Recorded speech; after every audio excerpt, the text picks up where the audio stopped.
finger. I love that you can play trumpet at the same time. I know. Yeah. She can't even do that. No. Listen to the voice on her, man. She's amazing. Yeah.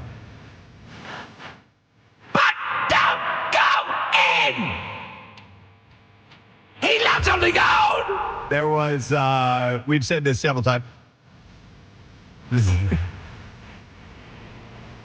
It's probably been 8 or 9 years, but she did a performance at the Grammys. Yeah, it's amazing. In her early 80s, and she was belting it out as if she was 30 years old. Yeah. It was incredible. She was a sexy woman, too. Beautiful woman, and yeah. it's held up nice. She also did another Bond theme for Diamonds Are Forever, which is very similar. Is it similar? Diamonds are forever, sparkling round my little finger. But unlike men, the diamonds linger.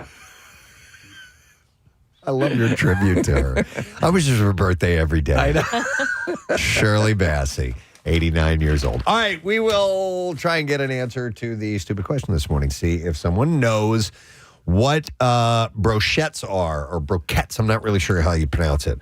But we will go to Seth, see if he knows the answer to that. Seth, you are on the air, my friend. Good morning to see you. Good morning. You guys rock. Thanks, buddy. All right, so what is a brochette, please? So it's going to be like meat and vegetable cooked on a skewer. Skewered food. That is correct. I would not have known that at all. Hang on a moment, Seth. Yeah, so I guess when you... It is a brochette of chicken or a brochette of tomato or whatever you may call it. I would have thought something like in a baked pastry. Yeah, maybe. Yeah. Yeah. So we're going to set him up with a 4-pack of tickets for the Philadelphia Fishing Show. It's this weekend at the Greater Philadelphia Expo Center at Oaks.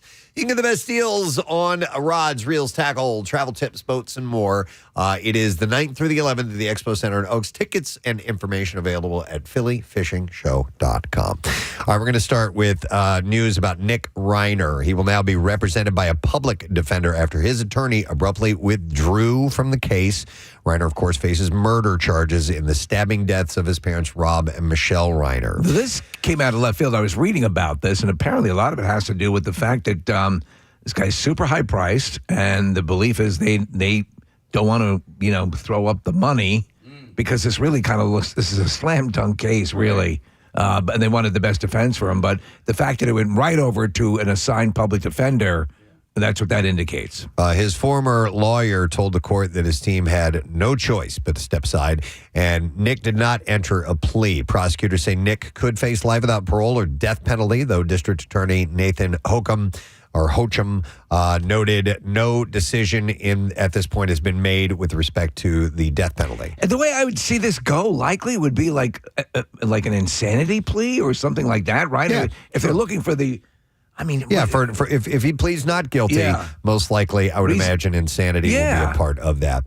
The Reiner family shared in a statement through a spokesperson that they have the utmost trust in the legal process and will not comment further on matters related to the legal proceedings. The arraignment has been pushed back to February 23rd, so we'll have more information down the road about that. Zendaya is the newest celeb to get an updated wax figure from Madame Tussauds. The statue recreates her black two-piece gown from a Dune Part 2 fan event in Mexico City and even includes a diamond engagement ring.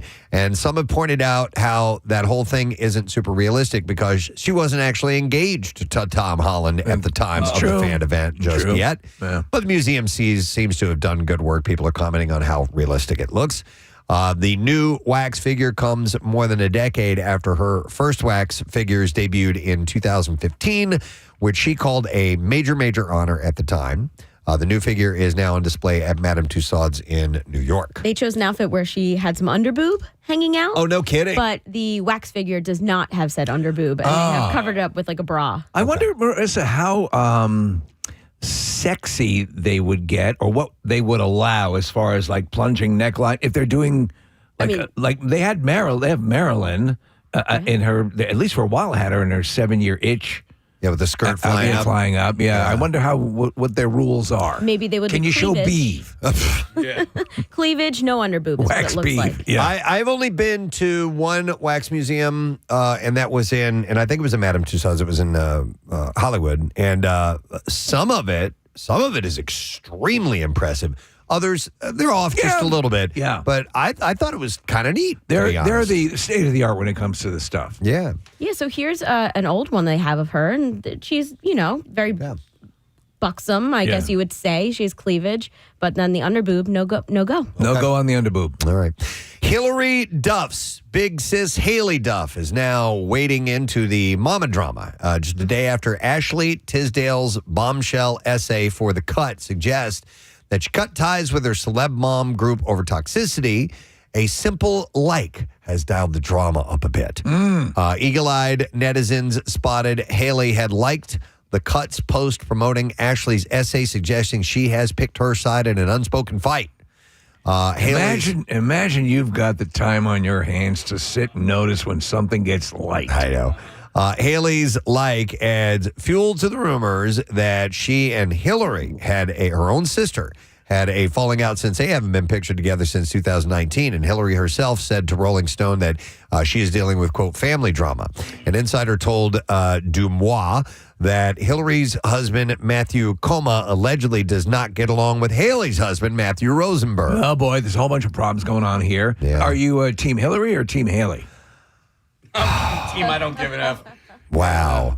Team I don't give it up. Having, if I were pressed, I mean, I had I think Hillary's the old school, and I'd have to go. But I don't know, man. I do like Haley as well. It is an uneducated choice on my part. So I need to go to school. So while Tisdale's reps already tried to put out the fire, saying that the essay wasn't about the mom group that also included Mandy Moore and Meghan Trainor, the internet isn't buying it. Meanwhile, the husbands are also getting involved, as you may have heard. Duff's hubby, Coma, trashed the article with his own spin on it, titling his fake cover shoot, when you're the most when you're the most self-obsessed, tone-deaf person on earth, other moms tend to shift focus to their actual toddlers. And then Ashley's husband, Christopher French, also made a statement of his own in an Instagram story, writing, "It's your choice whether or not to engage." So Coma and French are going at it. Yeah, I guess so. What a great name, Coma. By the way, the Hillary Duff and Haley Duff thing is interesting. If their husbands don't get along with each other, yeah, that's a dynamic that really sucks. Yeah, it can happen when a close relative, a sibling, even marries somebody that you do not jibe with. It can cause permanent problems. Yeah. All right, Ali Wong and Bill Hader have reportedly called it quits after 2 years together. It's kind of sad because I liked them as a couple. Yeah, the comedy couple quietly. I hope they know that. Began dating in 2022 after Wong's divorce from Justin Hakuta. Wong and Hader would later put things on brief pause before starting up their romance again in 2023. The source told People that the breakup was, quote, very amicable, noting that the reason for separating was due to their complicated work schedules. They said it was too difficult to make the relationship work with Allie's upcoming stand-up tour and Bill's various film and projects this year. The insider said that they're focusing on their work and kids while continuing to support and root for each other together. Yeah, you. Wong, who finalized her divorce in 2024, shares 2 daughters with her ex, Mari and Nikki Hakuta, while Hader shares his daughters, Hannah Harper and Haley, with his ex-wife, Maggie Carey. Prior to his relationship with Allie, Bill also dated Anna Kendrick and Rachel Bilson. So, all right, why not? From reality star to mayor of Los Angeles, Spencer Pratt's goal. That's what it is. At a protest in Palisades yesterday over the lack of response to the L.A. wildfires that cost thousands their homes, Pratt announced that he is indeed running for the mayoral seat in the next election. They used to have a Spencer Pratt song. Pratt, who with Heidi Montag were among those that lost everything in the blaze, said during a "They Let Us Burn" protest, he said, "The system in Los Angeles isn't struggling. It's fundamentally broken. It is a machine designed to protect the people at the top and the friends they exchange favors with, while the rest of us drown in toxic smoke and ash. Business as usual is a death sentence for Los Angeles, and I'm done waiting for someone to take real action. That's why I'm running for mayor. And let me be clear, this just isn't a campaign. This is a mission, and we're going to expose the system." I don't have my Spencer Pratt song. What the hell happened? No. All right. It was a good one, too. I don't know about chickens. I don't know anything about this dude. I mean, I know about this guy, but like, I don't know. Is he educated? Well, like, on this, he actually is. Okay. He seems to be a bipartisan support for him in a lot of ways because of what is going on with the rebuild. If you look at the area, there's not a lot that's taken place. They were supposed to relax issues with permitting, and now there's certain, of course, as you would imagine, this is prime real estate. Yeah. And there's stuff going on where they're kind of swindling stuff out from underneath people. Yeah. And people who are residents for a long time. My guess, he's there to kind of be a berserker. I don't think he really thinks he's going to become mayor, but he wants to keep this issue in the forefront. So we'll see how it plays out. But the bigger issue is I've lost my chicken song. Let's all have a moment of silence for Steve's chicken song. Oh, here it is. Oh, thank God. And Spencer Pratt.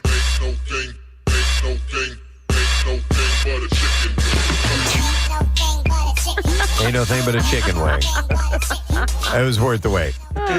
Casey, to answer your question, I'm on his Wikipedia.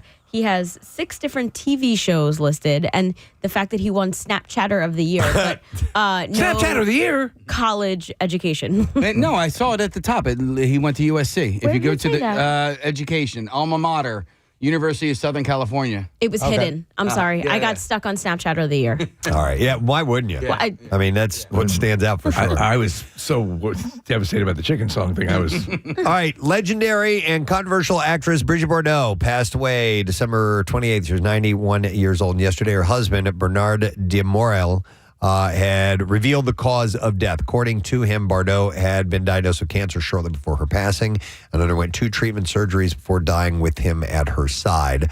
Bardot will be laid to rest at a private service at Notre Dame de l'Assomption Catholic Church in Saint-Tropez later on today, by the way. So the Actor Awards, formerly the Screen Actors Guild Awards, has revealed the nominees for the 32nd annual show. Yesterday, Abbott Elementary's Janelle James and heated rivalry star Connor Story appeared on Netflix's YouTube page to announce the nominees. The award show previously revealed that Harrison Ford will be honored with the Lifetime Achievement Award. The show will stream 8 p.m. Eastern on March 1st. On Netflix. By the way, the Abbott Elementary episode last night took place, by my reckoning, entirely at the Plymouth Meeting Mall. Oh, really? It had to be. Can you do a little watch it research on yet. that? Yeah, they actually moved the school temporarily into the Plymouth Meeting Mall. So the Screen Actors Guild Awards, we will start with film, cast ensemble in a motion picture, Frankenstein, Hamnet, Marty Supreme, One Battle After Another, and Sinners. Male actor in a leading role, Timothée Chalamet for Marty Supreme. And then you have Leonardo DiCaprio, One Battle After Another, Ethan Hawke in Blue Moon, Michael B. Jordan in Sinners, and Jesse Plemons in Begonia.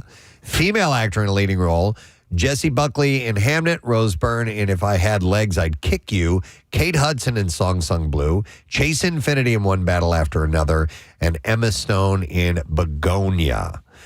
So moving on to television. I'm just doing the top awards. There's obviously a whole huge list of them. Cast ensemble in a drama series, The Diplomat, Landman, The Pit, Severance, and The White Lotus. Cast ensemble in a comedy series, Abbott Elementary, The Bear, Hacks, Only Murders in the Building, and The Studio. So we'll wait and see. But they're also going to have stunt awards, which I think is pretty cool. I like Yes, that, absolutely. There should be stunt awards. Do you mind if I take a look at? I just want to see if because I feel like Pelfrey got Chipped? he got Rooked? rooked in for Task for He best did. supporting actor. But you know, It was amazing. All right, so male actor in a drama series. Yeah, he's not in there. Sterling K. Brown in Paradise, Billy Crudup on The Morning Show, Walton Goggins in The White Lotus, Gary Oldman in Slow Horses, and Noah Wiley in The Pit. So he would be in the supporting role because Mark Ruffalo got right. he got the Star. He got the lead role. All right, So so I would contend that there's a lot of they're close in screen time. case they didn't give me supporting actor in drama or comedy. God series. damn it!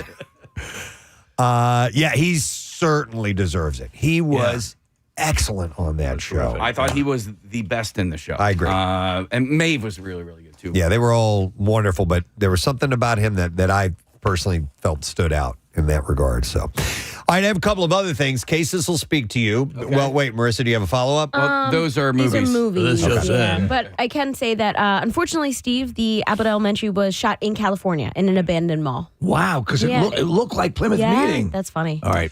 All right, so Disney's live-action adaptation of Tangled finally has its stars. That's one of Casey's favorite Disney movies. Yeah, who's playing Maximus? I will get you. Okay. Well, I don't know that. I do not know, but that's my favorite Sarah character. Jessica Parker.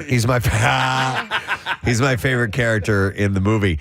But in a new Instagram announcement, Disney shared that the roles of Rapunzel and Flynn Rider went to actors Tegan Croft and Milo Manheim. And Steve, you'll know Milo. He's actually really good. He is the lead in Zombies. Oh, I dig that guy. Yeah. Yeah, absolutely. Croft is known for playing Raven on HBO Max's Titans series. Manheim led the Zombies franchise on Disney Channel. Oh, she's gorgeous, man. The highly anticipated casting news comes after months of speculation that Scarlett Johansson was in talks to play the evil Mother Gothel, though new reports say that she backed out of the role due to scheduling conflicts. You know what I like about him, too? He's got sort of a Zachary Levi, Hanksian kind of vibe to him. He's a good-looking guy. But not too good looking. Not too good looking. Yeah, I know what you're talking. And Right. the guy can sing, and Right, so right. he's got all that talent. Am I the as only well. one who's watched all the Zombies movies? I only never seen watched any. the first one. I'm such a sucker for that and The Descendants. I don't know what it is. So the live-action Tangled follows a slew of other Disney properties given the live-action treatments like Moana and Snow White and Lilo and Stitch. The original animated film premiered in 2010 and, of course, featured Mandy Moore as the princess and Zachary Levi as her charming partner in crime. So I don't know when they're planning on this to come out, but they have made the announcement of The world release. is the world. The word is the word I'm attempting to say is that it took a temporary pause after Snow White came out. Oh, okay. And they wanted it to distance it from that. Yeah. Yeah. That makes sense. You can't bombard us with these. Nope. Give it a little breathing room. Saturday Night Live has confirmed the lineup of hosts and musical guests for this month. The show returns on January 17th, and actor Finn Wolfhard from Stranger Things will be hosting the first episode of the year. By the way, I loved that surprise episode last night. Oh, my God. Of Yes. Stranger Wasn't Things. that great? Oh, my God. Wow. It brought everything together. Yeah, it turned out the entire fifth season was a lie. Yeah. Concerning him, Finn. By the way, if you think that was legit, no, we were joking. We were facetious. There was no secret episode. What's that? Bizarrely, he's become, I think, a good-looking guy. Yeah? Like he definitely has leading man chops. Yeah. He was so good in It, the first movie. He was excellent. As Richie. Yeah. So he can not just play Mike. He can do other things. He's going to be joined by rapper A$AP Rocky and the musical, or is it ASAP Rocky? I don't know. I say Is ASAP. it It's A$AP? A$AP. Thank you. I get called out on one or the other usually. So It ain't your jam, man. it's the, there's Rocky. Hey, can you get over to my house ASAP? It is the debut appearance for both the rapper and the Stranger Things star. Then on January 24th, actress Teyana Taylor is hosting alongside musical guest indie rocker Geese. Yeah. Geese. You're a fan. No, I'm a fan of Goose. I've taken a. I was wondering, Case, Yeah. if Geese would open for Goose. I would have. I didn't realize there was geese and goose. Yeah, I no, didn't Goose is a jam band, and I'm very, very much into that band. Geese, I've heard about, and I took a little bit of a dive into those guys. I think I was maybe driving out to Michigan. Anyway, I listened to their latest album. It didn't wow me. Who, Goose or Geese? Geese. Yeah. Okay. No, Goose. What about ducks or mallards? How'd you hear about Geese? From Goose. Yeah, Goose told me. Talk to me, Goose. yeah. Tell me about Geese. On Instagram, some guy was like, the top 5 bands that you haven't heard of, and blah, blah, It sounded blah. like birds. And so this dude that I don't know who this guy is, but I was like, all right, I'll take a look. There's goose, geese, the birds. I'll take a listen. And they're more indie rock. Goose is straight up. Flock of seagulls. Flock of seagulls. Oh, my God. Goose is straight. Listen, Goose is really freaking good. I've heard, yeah. Really, Yeah. really freaking. And in Yeah, they're fact, solid musicians, yes. The one of the concerts I listened to that they just released, they do a cover of "Running Up That Hill," and they also do a cover of "Shamalama Ding Dong." Oh, from Otis Day in the Night? Yes. Wow. It's Back so into good. my soul. I'm So trying Goose, to Goose or Geese did that. Goose. Okay. By the way, can you help me out? I'm trying to think of a fifth bird band name. You know what? It would take too much mental. The OJs? The OJs. the J. No, That's the Jays. Hang on. Ryan Shuttleworth to the rescue. You can have your choice of the Counting Crows or the Black Crows. Well done, sir. Ryan for the save. Well done, sir. Or just the birds. Oh, Steve said the birds. Oh, you did say the birds. All right, so finally. Eagles! Come on! Come on. Bald eagle! Bald eagle! Get our heads out of our asses. All right. So Alexander Skarsgård will host on January 31st. Okay. Very and, cool. he'll be joined by rapper Cardi B as the musical guest. No I'm going to throw a tough question birds at you right involved now. there. Yeah. Who's your favorite Skarsgård right now? Okay, so there's Skellen, or is it Kellen? Stellan. Who else we have? We had Alexander, and then Bill. and then- Bill Skarsgård. But then there's Sarsgaards too. But hang on, who played Bill. Bill Skarsgård Yeah, played Pennywise. played Pennywise. Probably him. Yeah. He was awesome. Alexander is he? You know He what? was from True Blood. I didn't like his turn as Randall Flagg in The Stand Okay. miniseries. He's also in that Apple TV series about the murder bot. Yeah. Oh, Right? yeah. Killed, what is it? I watched a little bit of it. Yeah. I lost He's interest. good. He's just- okay. Yeah. In my opinion. Yeah, probably Bill would be Bill my favorite right now. Yeah. They rotate in and out. All right, let me see. Do I have time for? Yeah, I got time for one more shorty here. FX has announced that its hit series, The Lowdown, will be returning for a second season. It stars Ethan Hawke as citizen journalist and self-proclaimed truth historian Lee Rabin, and he fiercely is committed to exposing corruption and unearthing his city's criminal underbelly. It's a good show, but as I said, it sat with me. It feels to me, it's well written, it's well acted. It feels to me a little forced. Okay. The acclaimed series is going to be recognized at this week's AFI Awards as one of the top 10 TV shows of 2025, by the way. I mean, his character owns like a used bookstore. Yeah, because I know what you're saying. Like all the characters are a little quirky or whatever, but like that's. But I love quirky. Like Northern Exposure was full of quirky characters. Yeah. It's just whether they work for you or not. Maybe I'll go back and check it out again. Production on season 2 is going to begin this spring. All right, we have some clips to play for you. The first responders of the Music City handle intense of the Music City. And The first responders of the Music City handle intense emergencies as well as personal drama in 911 Nashville. Okay, first responders of Music City. Yeah. I'm taking out the. Okay. Here, Jessica Capshaw talks about what makes the show special. Here we go. What I think is so incredible about this show is that we are, there's this first responder aspect, and there are these heroic saves happening every single episode, and the stunts and the magnitude of all the things that are happening. And as my 13-year-old said while watching, like, this is a vibe. Really? Yeah. 911 Nashville. New episodes tonight, 9 p.m. on ABC. Do you say yeah with me when I Steve do. plays that clip? I do. Hit that again. Really? Yeah. All right, next clip. Here we go. The Pit returns with its intense hour-by-hour shifts of healthcare workers in a struggling Pittsburgh emergency room. And here, Fiona Dourif shares what she wants for her character. McKay is middle-aged and has had a very full life and is doing what she wants to do and is good at it. But maybe self-care or other things explored. Maybe a little bit of love. Maybe some sex once in a while. Really? Yeah.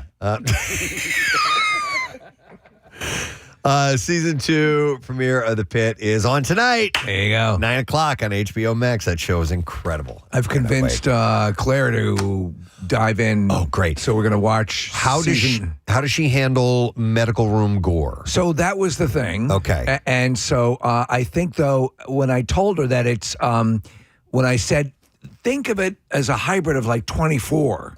Like, Yeah. it's really not And then she goes, okay, let's take a dive. I mean, this is how dumb I am. I might have been 8 or 9 episodes in when I realized that it was the same shift. Yeah. I had, it didn't even dawn on me that it was just one. In your defense, that's a hell of a lot of stuff to happen. And, At the beginning of the episode, it says like hour 3.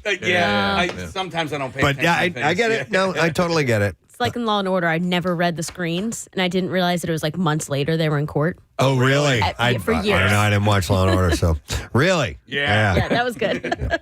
I did. Really? Yeah. All right.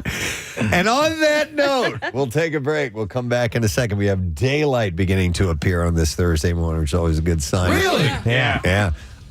Jim Donovan of CBS 3 is stopping by, recently retired, and not only was he a great anchor on CBS 3, he has a Guinness World Record for the most socks. Yeah. And maybe he's going to fact. bring some socks by here. I'm looking forward to talking to him. We'll be back in a moment. Stay with us. These surveys, because some of them are the reason we invented this segment is because I kept getting these stupid surveys. It just didn't make any sense. So here we go. All right, stupid YouGov surveyed 8,124 U.S. adults and asked, "What's your favorite pasta?" And not pasta dish, pasta style. I mean, so the actual shape of the pasta. Marissa's shaking her shoulders. She's all excited. Then we're going to leave you as the finale. Okay. May I start? Sure. Angel hair pasta. Okay, you like the really thin stuff. All right, what about you, Casey? Ginachetti. Gnocchi. Gnocchis. I think I like linguine is probably my favorite. A little bit, and by the way, Ben is applauding me out in the green room right now. He's a guest we're going to have in here in a little bit. He likes linguine. I think I like linguine. It's a little slightly thicker than spaghetti. Although, I know it's a kid's order, but damn it, spaghetti just makes me feel good. Spaghetti's the best. You know what I love? Since rigatoni is most often used in I have a like a pesto meat sauce? chicken. Yeah. Oh, pesto, sure, yeah. So that would be neck and neck with my angel hair pasta. All right, we haven't checked in with Ryan Shuttleworth yet, so let's find out what he thinks. Favorite pasta? Cavatappi pasta. So like the corkscrew.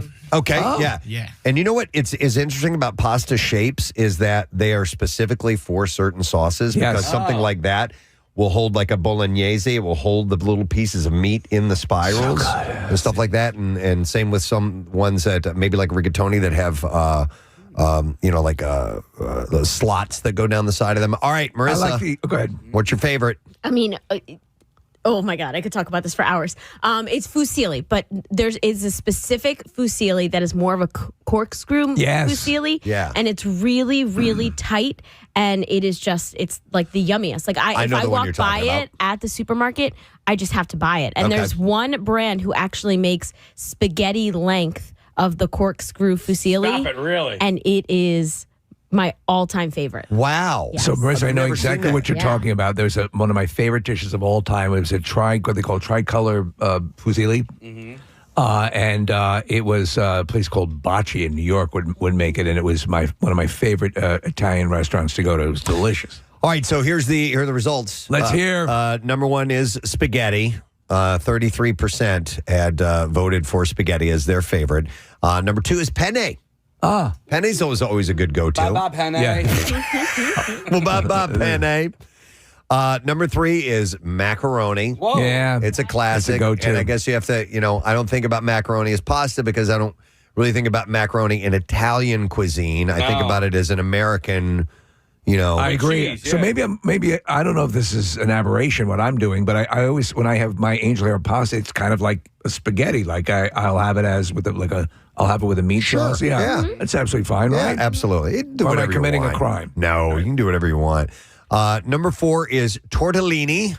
Yeah, The little filled circles. yeah. The cheese tortellini is kind of fun. I made some on Sunday for dinner, and I got extra, so I think I'm making a different tortellini tonight. You magnificent bastard. Here's what I'm thinking about doing, though, I'm thinking about actually cutting the tortellinis up first so that it's all broken up and the cheese can kind of break out, and then cooking that into a. I'm going to pretend you didn't say that. Me too. I think that's kind of violating the whole idea behind tortellini. But I'm just going to experiment. I'll let you know tomorrow morning. Okay. How that went. Listen, all right. What do you want to do in your own home? You do. You're with friends. Yeah. All right, and then number 5, Casey, is Genichetti. All right. Yeah, gnocchi. Yeah, but there's only I can only eat gnocchi a certain way. I do not like it with a white sauce. It's got to be at least a red sauce or like a rosé vodka sauce. So you did it for the gnocchi. Yeah. You could take that gnocchi. Okay. That's interesting. Yeah. No, man, I've had some gnocchis that have a white sauce. I had one time that had like a blue cheese flavor to it. It was really good. Did you ever have as long as that sauce was kind of white? A yucky gnocchi? a yucky gnocchi? Do you like the ones that are like big and pillowy, or the ones that are a little more like firmer and potatoy? Pillows. Big pillows? I think I like the firmer and potatoy ones. Me too. A little bit better. Yeah, I feel like you can eat more of those. The problem with pasta is that it's all wonderful, and the pasta with the real issue is you go in like, oh, this is going to be so good, and you have a couple of forkfuls and you're done, because it just boom. Yep. Yeah, Steve. One time, and I was in my young 20s. I went to a all-you-can-eat crab thing, right? And it was like snow crab legs. Right. And what they did is they give you a side of pasta with it. Yeah. And I made the mistake of eating that pasta. Yep. They do that so you don't eat as many crabs. Exactly. But Steve, the great thing about though is filling as it is, and when you go to a restaurant, pasta's one of the best leftover foods you can have. Yep. And you and I Pasta agree. dishes It can usually be cold. It can be reheated. It don't matter. My most craved, every once in a while, I just want like a pizza shop ravioli. Just in like that red sauce in a little tin container with the plastic top. Yeah. Ravioli rocks. So this fusilli I was talking about, the spaghetti, it's called Anna brand. It's under the Cento brand, which is like the yellow and blue and red logo. And it's made in West Deptford. No kidding. Yeah, it's like Cento Boulevard. I don't tasted know. a little West Deptford. Now, is it Cento or Cento? How's that pronounced? Probably the way you said it. I wasn't sure. I've called it Cento. Is just it sunt or no? Or never mind. I won't say that. Chunt. Yeah. We've invented a new word For people to mispronounce at the Italian restaurant. How's your chunt? we should come up with an Italian restaurant with the most diabolically named. I mean, because if it's pronounced that way, you can spell it. You can CUNT if you want. What are you? It's chunt. It's chunt. Is that a red sauce? Wow. All right, here's a follow-up story. Police say they recovered a Fabergé egg pendant from a man accused of swallowing the item in a jewelry store. Yeah. New Zealand police spent 6 days monitoring every bowel movement of the suspect. Who pulled that duty, no pun intended? The $19,000 James Bond Octopussy pendant was recovered from his gastrointestinal tract last Thursday by natural means without requiring medical intervention. He was having this as a pendant. As you can see, it's covered in poop. The 32-year-old man, who has not been named by police, has been in custody since he allegedly swallowed the ornate pendant at Partridge Jewelers in the city of Auckland. One has to imagine that there was a level of pain as that passed through the system. I think so, right? I mean, it's an octopus. He was arrested inside the store minutes after the alleged theft. The photos supplied by police on Friday showed a gloved hand Yeah, I'd wear a glove too. holding the recovered pendant, which was still attached to a long gold chain with an intact price tag. A spokesperson said the necklace and the man would remain in police custody. Now, do you think this increases the value of this or it depreciates the value of the Fabergé That is a egg? good question because it is passed through someone's excretory system. It's a story. It is a story attached to it. And a lot of times that increases price, but it also had poop on it. Yeah. Given my druthers, I would go for a fresh one. So the piece was a limited edition Fabergé egg pendant inspired by the 1983 James Bond film Octopussy. Central to the film plot is a jewel smuggling operation that involves a fake Fabergé egg. My sweetest love, this very one had poop on it. The suspect is due to appear in the Auckland District Court on the 8th of December.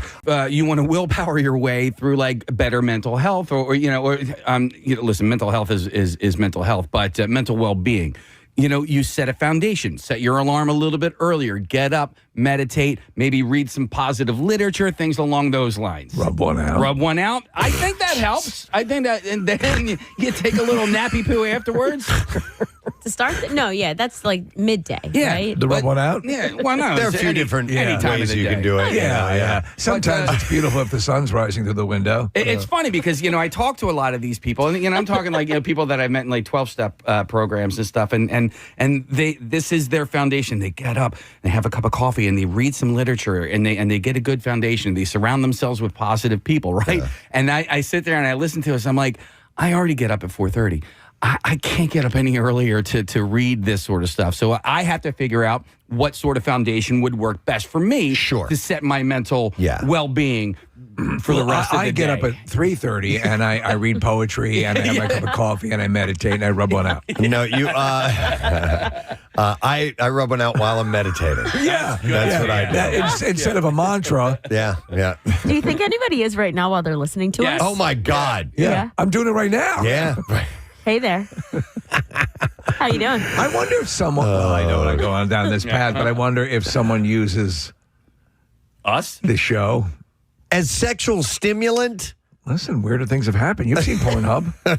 This is true. Yeah, there's people who get off on Rumspringa. I don't know, man. All right. Anyway, how do I put this back on track? 610-663. No, don't call in now.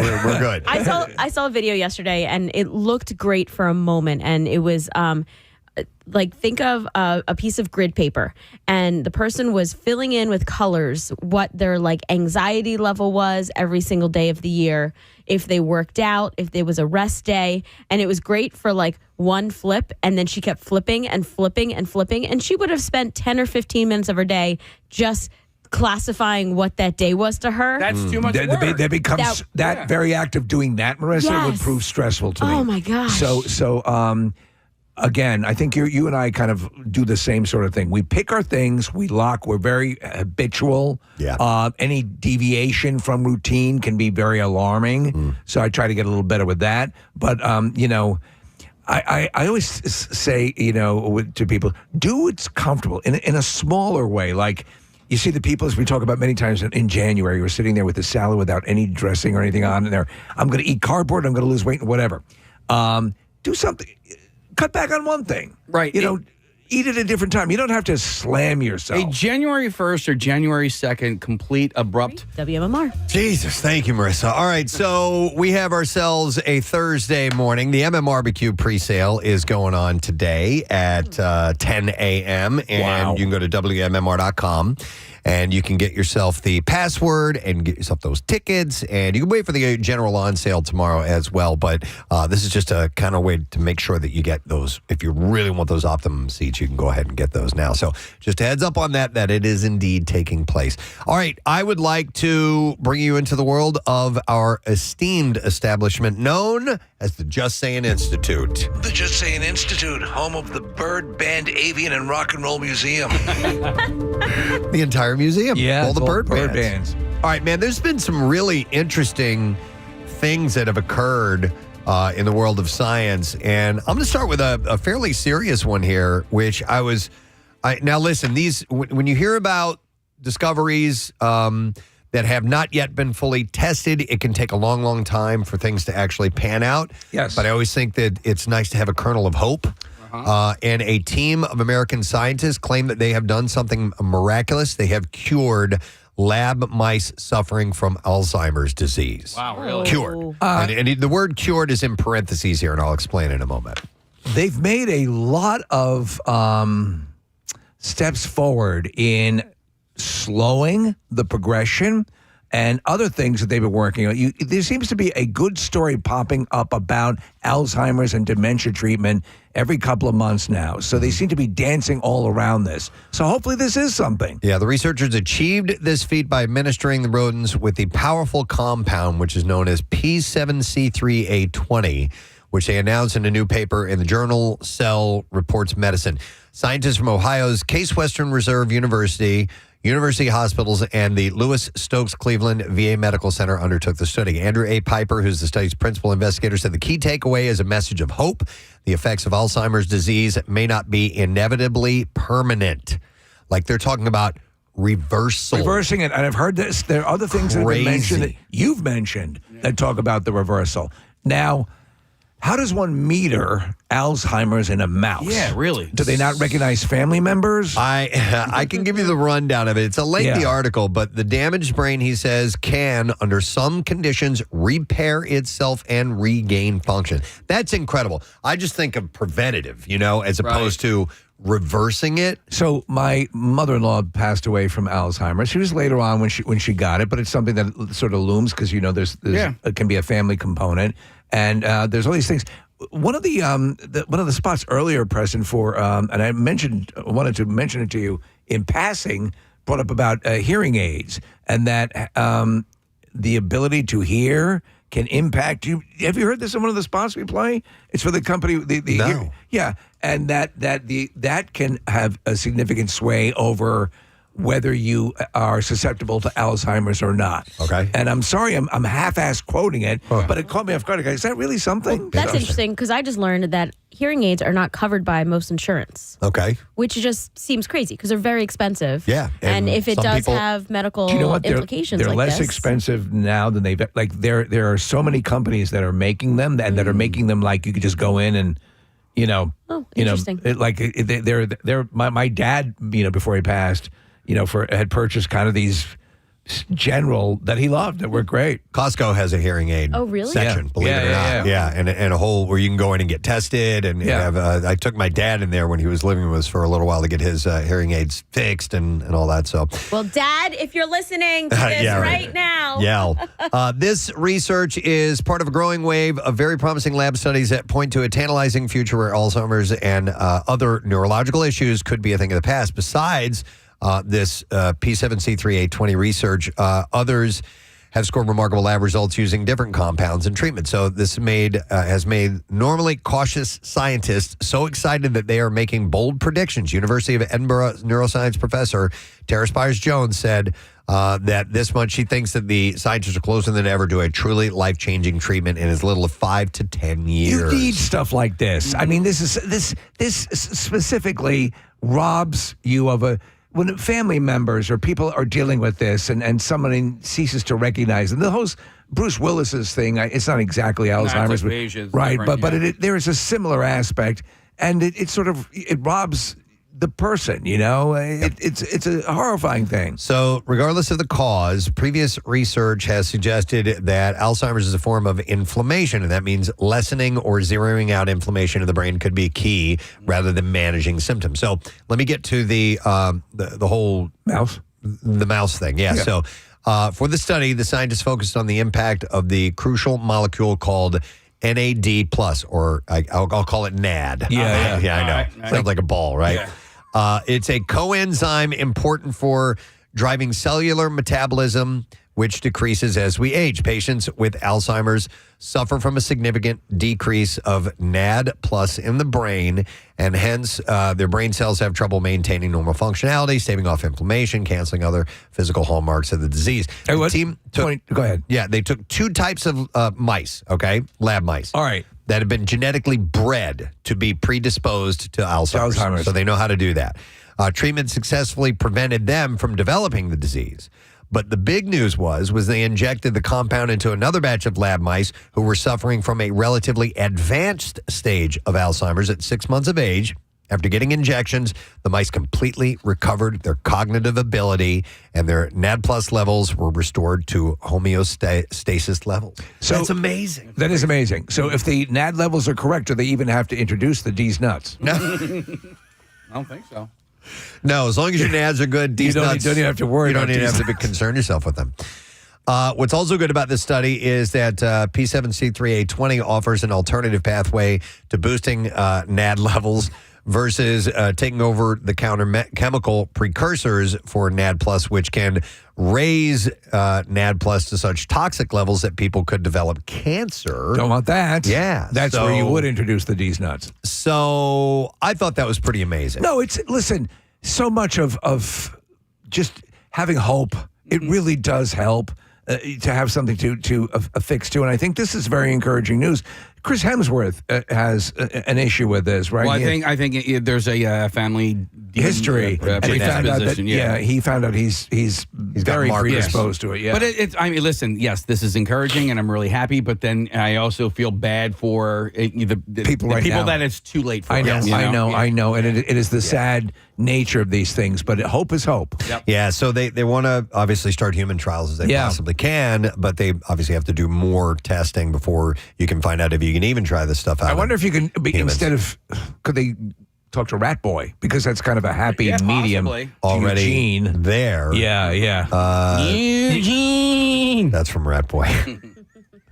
So we'll have to wait and see. But listen, it's hope. It's good news. And when I see Why stories, not good news? When I see stories like this, like I got a birthday coming up, all right? And I'm like, oh my God. All right, 10 years?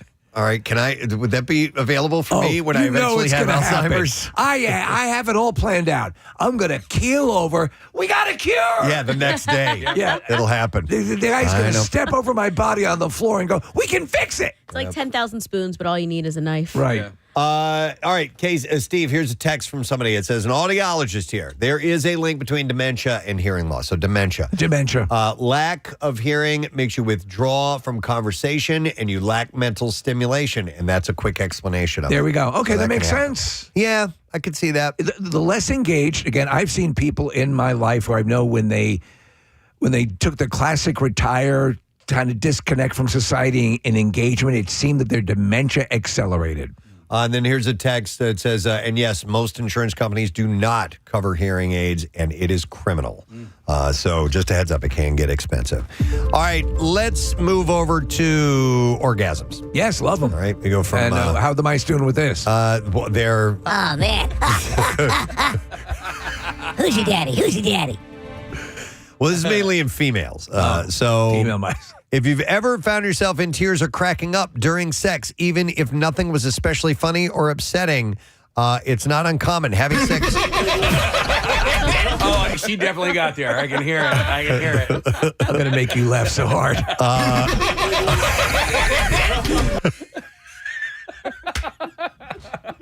Oh, my God. You're possessed.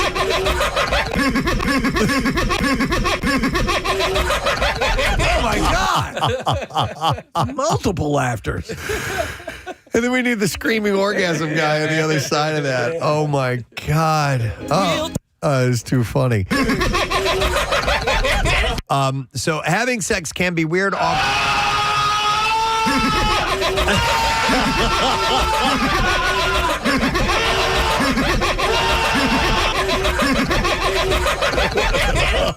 Wow, I'm gonna be like her. It can be what she's at. Yeah. It can be weird, awkward, or embarrassing, and it turns out our reactions to it can be as well. New research suggests that headaches, crying, nosebleeds, or even hallucinations during or after an orgasm are totally normal responses for women. Yes, it's funny. You always the Just Saying Institute always seems to tap into things I've just read articles about or whatever. Maybe I know we're pulling from the same pool of stuff, but it is a convulsive sort of thing. Yeah, and so you would imagine. Yeah, and your body releases people have heart attacks, all kinds of hormones, so. A new study from Northwestern University is the first one to look into how often and consistently women experience various responses and when they happen most often. And it finds that while these sensations tend to be rare,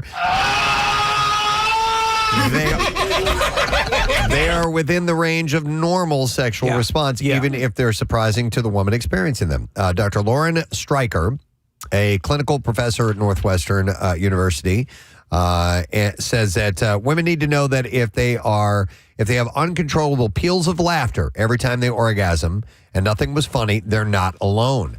The study involved anonymous responses from 3,800 women, and 86 of them reported experiencing these responses. Overall, 61% had physical symptoms, 88% had emotional responses, and more than half felt more than one symptom. A third experienced a headache. Yeah. Almost a quarter had muscle weakness, and close to 20% reported foot pain or tingling. So if your nose started to bleed, would you think you were in the upside down at that point? Only 2% reported getting a nosebleed, by the way. Okay. So that was more on the rare I would side. think I'd burst a blood vessel or something if that happened. Yeah. Laughter was fairly common, as 40% experienced it. Well, if something feels orgiastically good, that's why there's a correlation between tickle porn or tickle, that sort of thing, where people really want to be tickled into, submission. And 4% had hallucinations. I'm sorry. I was thinking about something. What? Remember the one time we all made our orgasm faces here? I forget. There's a video. There's a Daily Rush video somewhere, Steve, and I think it might be a screen cap of you, and you're just like, this grimace on your face. I would never want to see my face. How about that, man? Would you? The next time you're taking care of yourself, have your phone nearby. I'll stream it live. Take a quick video. Marissa's got the it's on our YouTube page. It's Daily Rush. It's an old videos from 12 years ago. Man, I think I had purposely paid attention to when I was taking care of my own business as to what my face contorted into. I didn't look at myself while I was doing that, but anyhow, try that out at home today. The most common response, though, from the women that were surveyed about this was crying, actually. 63% said that they had, and another 43% say that they felt the urge to do so. A flood of emotion, hormones. Yeah. There's a happy Marissa, cry. not to get very personal, but have you ever had any of these any odd reactions? reaction? Dad, stop listening now. No. But I have had a partner that did. Oh, really? Yeah, I was with somebody who cried. Really? Yeah, it was weird. Wow. Yeah. Like often or just one time? Every time. Every Whoa. time. Wow. Yeah. No it wasn't like a sob, but it was like it was a whimper because it was probably like holding back from trying not to cry. Okay, question. Did you ever talk to him about it or ask him? No, it wasn't the type of relationship that I needed to. All right. I just can laugh about it on the radio so many years later. No, I was just wondering if you got any insights from him about that. It wasn't. That's interesting. I didn't need to talk to him that much. Okay. All right. Gotcha. That's why you're married to someone else, right? Yeah, exactly. Only 17 of those who reported having any of these experienced them consistently, and 69% had them sometimes. So if you have a weird reaction like that, it's not necessarily, out of the ordinary, and just be aware. What if you involuntarily evacuate your bowels? You mean that doesn't happen to you guys, too? That's how I got that face. Let's talk. All right, we'll go somewhere else. Now, Marissa can relate to this. It's something called time blindness. Very. Russell Barkley, a retired clinical psychologist at the University of Massachusetts, is often credited with linking time impairment with people with ADHD or autism. In 1997, he called it temporal myopia. But recently, time blindness has sparked a social media debate. Where is the line between a genuine condition and someone who is disorganized or just plain rude? Yeah, a lot of people use it, and everyone wants to jump on the latest syndrome and stuff and say that's why I'm late for work all the time. It's because I have this, but it's not. There is a definite clinical condition that is not what a lot of people think it is. Time blindness is the inability to determine how long a task will take or conceptualize how much time has passed. It relates to executive function that occurs in the frontal lobes of the brain. It is a well-documented characteristic of many people with ADHD. And Stephanie Sarkis, a psychotherapist in Tampa Bay, Florida, said anyone can have issues with running late. Just with ADHD, there's functional impairment. And it impacts family life and social life. It impacts work, money, management, all areas of life. Sarkis said if a person's chronic tardiness is 1 star in the constellation of symptoms, then it could be evidence of a treatable disorder. She cited research that stimulant medication prescribed for other ADHD symptoms, such as inattention and restlessness, is also effective at treating time blindness. So you said ADHD is might be all right. Part of this, I err on the other side. If I'm anything, I'm too early more often than not. But I'd prefer that. I like you. I think we both agree, Preston. Rather get to the airport way early than close to on time. I don't. I feel like the airport. I get too nervous. The airport one is the only one where I'm like, okay, I want to be early. I see you walk in like when we do movie screenings. You walk in like 2 minutes before the movie starts. I've been there for 45 minutes. Yeah. Well, the airport thing. Yeah. And the reason that I don't mind getting there super early is, number one, fear of the major inconvenience that it would be to miss your flight. Right. And how many hoops you have to jump through. I am already going to be tired from this day. Yeah. And I don't need to add on several hours and complications and all that. So getting there early is totally worth it. Plus, there's stuff to do at the airport. Right. Yeah. You know? Could pretend you're a spy. Yeah. So for me, it's more of like this. You never know what the security check-in line is going to look like. Yeah. And I've been there where I've just walked right through, and then I've also been there where the line goes all Secret the way Service. down. No, the line goes all the way down. The corridor. Yeah. And so my fear is that I'm going to get there and it's going to be really, really crowded. Right. And Press, you're right. There are a ton of things that you can do, and also, even if they're. I can just sit in the terminal, play on my phone or whatever. Yeah, see, I just have all of these things all together, and it's so terrible. You're like right up. You'll right up to the last second. Oh yeah, yes. And Steve, I'm self-diagnosed ADHD, and I see the videos on Instagram, and I watch them, and I relate with the person who thinks that something takes 4 minutes and it takes 27 minutes. Yeah. But every once in a while, one will come by and it'll be like, "Oh yeah, you had an event," and they're saying like, "Oh, I'll be 5 minutes late," and you're like, "That's okay. I've been here for 3 hours." Like that doesn't compute with me whatsoever. So this is you then. Whatsoever. Yeah. And So- on top of this, I also have I'm not motivated to do things until I have to do something else. Like when I had to pack for over vacation for a road trip, I decided that was when I wanted to hang up the clothes that had been sitting on my floor for a month. I see. Does that make sense? Yeah, it does. Like it was the pressure to pack that was like, oh, you know what? I've been meaning to do this. I should do that now you get and distract it productive away from that. You get productive under pressure. Yeah. And is it difficult for you to attach priority to something?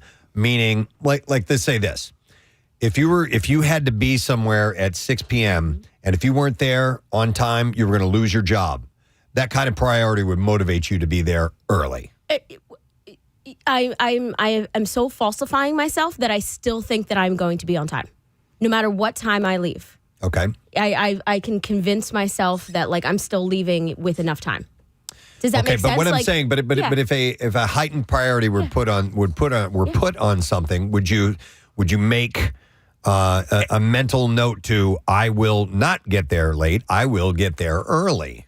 Yes, like I will still think that I am leaving with enough time to be there early, but somehow even though you're running this late? time blindness has kept me, and I end up being 3 minutes late. I can't wrap my mind around Yeah, that. So it's what so about- wild. What about? It's hard to explain and it's hard to justify it because people don't understand it. Yeah, so there is, and I feel like you did this to us. Maybe it was in Chicago or whatever, but we all had dinner reservations, and they don't sit you until everybody from your party shows up to the restaurant. And let's say the dinner reservation was at 6:30, and like you showed up well, and we're all just sitting there in the lobby, like just waiting and waiting. It might not have been you; it might have actually been Nick, but it was like I was like, come on, man! There are like 10 people here waiting for you to be on time, Right. And this is me, the guy who's late for everything. Sure. Yeah. It's like whatever that minute is, tell me 5 minutes before, and I will be there at the minute you wanted me to be there. Does that make sense? Jeff Meltzer, a therapist in Bradenton, Florida, counsels people who never show up on time to examine the core issues behind their lateness. And this is interesting. Here's something I hadn't considered. He said some people who hate small talk fear arriving early, which could point to anxiety as the underlying issue. That does suck. Others may feel that they don't have much control over their lives, so they try to reclaim a few minutes from responsibilities. He said it's the same psychology concept behind revenge bedtime procrastination, referring to the urge that one may have to stay up late to recoup personal time after a busy day. Like, I had a busy day, I didn't get to enjoy anything, so I'm going to stay up late tonight. Yeah. So in those cases, one tool is to create a small, what he calls a coping card to refer to regularly. And he said, after determining a reason for chronic lateness, Take an index card and write down a reframed thought about that reason and a consequence of being late. For instance, on one side, write, attending this meeting doesn't mean that I lose my freedom. And in the other side, write, being late again will upset people at work. Yeah, that ain't going to work. Ain't going to happen. No. You're going to put off doing that. Yep. Meltzer said the hardest reason to change the habit would be something that early arrivers often attribute to latecomers, a sense of entitlement.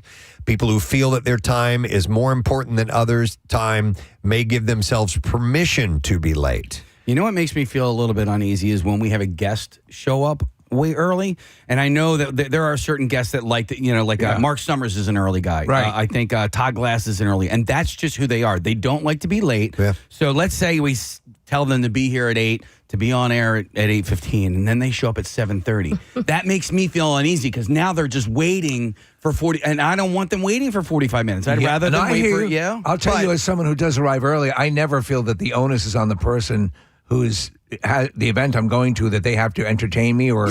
Yeah. I think most early arrivers don't either. So I think you just know that they made that choice. Okay. And they're good with it. Yeah. So it should be cool. Except Mark Summers, who called you a prick. The list of things that you're describing there, Preston, I feel like don't describe me. I'm so apologetic for all of it. And there's no entitlement about it whatsoever. I just feel like I could be more productive in that time than waiting for what was going on. And that's what I convinced myself. That if you get there early, there's something else I could have been doing that was productive. And are you indeed doing productive things Usually, that make you run late? Yeah, I'm doing the thing that Shadow I puppets. wanted to do a week ago. Right. But I'm motivated to do it right now. All right, so this is interesting.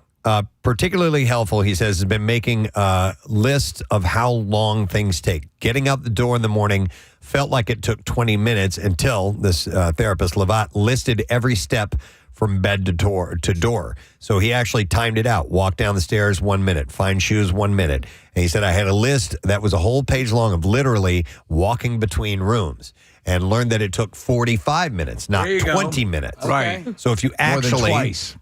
Do a one-time test of how long things take, might give you a clearer picture. I get that. Yeah. All right. Well, anyhow, what are you laughing at? I'm laughing. I'm laughing at these texts that came in that are saying that they're associating with me. Okay. Gotcha. All right. So I'm anyhow, surprised they got the time to do that. I like Marissa. We need T-shirts. It's real. It's hard to figure out. Or I thought Marissa was describing me. So I feel you guys who are out there. All right. We're moving on to another story. As scientific advancements go, this is really unusual. A growing number of people are getting Brazilian butt lifts and breast enhancements using fat from donated human cadavers. So there's something wildly ghoulish about that. The product called Alloclay is made from sterile fat that goes through a cleaning process to remove DNA and other materials that could cause like to donate your loved one to go into someone else's ass. It could cause a bad reaction. It is meant for patients who are too thin to use their own fat. Yeah. Or who have already had liposuction. This doesn't bother me. I think it's just weird saying that. But I mean, you get, if you even got donations from a living donor, I mean, it's still that's weird too. Removed from the body. I mean, you will listen for life-saving. They already use cadaver stuff for life-saving measures. I don't know what's weird about it. It just seems weird. But to when me, it comes for cosmetic reasons, seems a little bit more frivolous. Yeah. Or. So the filler can be injected. What are you going to do with that penis? The filler can be injected in a doctor's office without general anesthesia. Yeah. And Dr. Sayin Siradurani, a Manhattan plastic surgeon, said demand has been high for the product. Procedures start at around $10,000 and go up depending on the amount of filler used. Men are also using Alloclay to sculpt their chests without implants. Just dead people's fat. How soon before they're going out these kill squads to get the ass juice that they need? I saw there's a girl on Instagram. Crazy, I know. I follow attractive girls on Instagram, but there's a girl on Instagram who is she has 6-pack abs. Right. But her body, the rest of her natural body fat doesn't seem to jibe with that. And I think that there's some kind of implants or injections that it could be there. that. You know what I mean? That sort of contouring is quite common these days. Yeah. Where you'd see someone who's the rest of their body fat ratio doesn't belie a sculpted abdomen. And as you know, Steve, to get that, because you've followed bodybuilding and stuff like that for a long time, to get the really definition, you have to build up the muscle first. Yeah. Then you got to lose weight Yeah. big time. You have to lose the fat. The fat covers up the muscle. And when the fat is gone, then you see the definition. Absolutely. In case you would well know this as well, when they have to the water all of that has to be purged, and you would see it throughout the entire body. Yeah. You wouldn't just see it in the abs. Right. So, Preston, this one person you're talking about, did they have more fat on them? Okay, exactly. So that's what I mean. It doesn't jibe together. So right. I think they're doing either injections or maybe flat out implants. There are ab implants. Are there? Yes, there are. I wouldn't mind having ab implants. I mean, once in my life, I'd like to have. I took a real shot at it, man. I worked really, really hard for. You got it. Kind of, sort of, but it was so. I had to give up. I was trying too hard, and I injured myself a couple times. I'm like, I can't do it. Get him on your back. See how you like it? Dude, those back abs are awesome. You must work out like Look at that. You've got back abs. Yeah, I mean, these people Six-pack abs. Are you looking at pictures, Mariz? Yeah, I mean, I guess it's like the equivalent of getting a boob job. You're just getting an ab job. Yeah. So we're looking at the photos of the guy on the left. Can they do Marissa. hand jobs? It's kind of like the girl that I was saying. See how you can tell that he's got sculpted abs, but he has big love handles there on the side too. It just doesn't seem to make sense. Quite jive. Yeah. So, all right. Anyway, you can always do Dead People's Fat if you want to now, because that is available. It's a good band name, Dead People's Fat. All right, I think we got to wrap up the. Or do we have time for one more? One case? more. One more. All right. Let's do a quicker one. Yeah. How about this? New research shows that stressed out rats are more likely to use cannabis when given the chance. So they toke up when they get a little bit of agitation? Yeah, they roll a spliff and then fire it up, and you're good to go. Irie.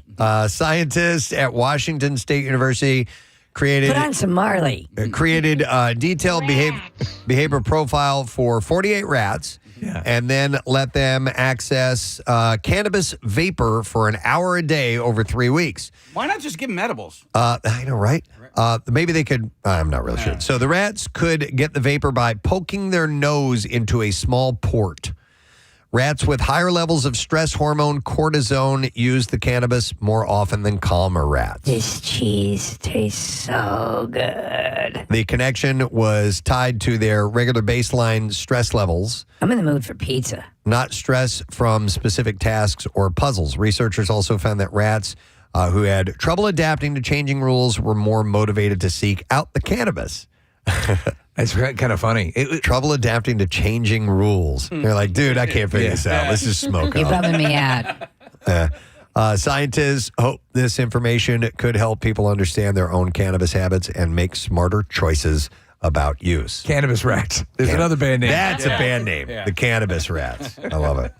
All right, and there you go. That's Just Saying Institute for today, friends. We'll do some more research and we'll return another time with plenty to feed your mind with.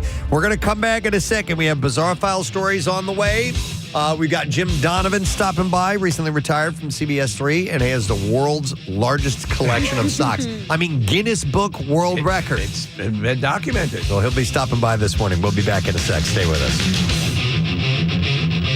Halt and change Not it gonna to work. it's not sustainable. Yeah. Right. So take a tip from What About Bob. And just take baby steps, right? If you have this goal of what you want to be or achieve, then give yourself some time to get there. And January 1st, you say I'm going to rub 5 out. Rub 1 out. Rub 1 out. Right. Yeah. Pierre Robert is here. Hey, man. Hey, Tommy. Nice to see you.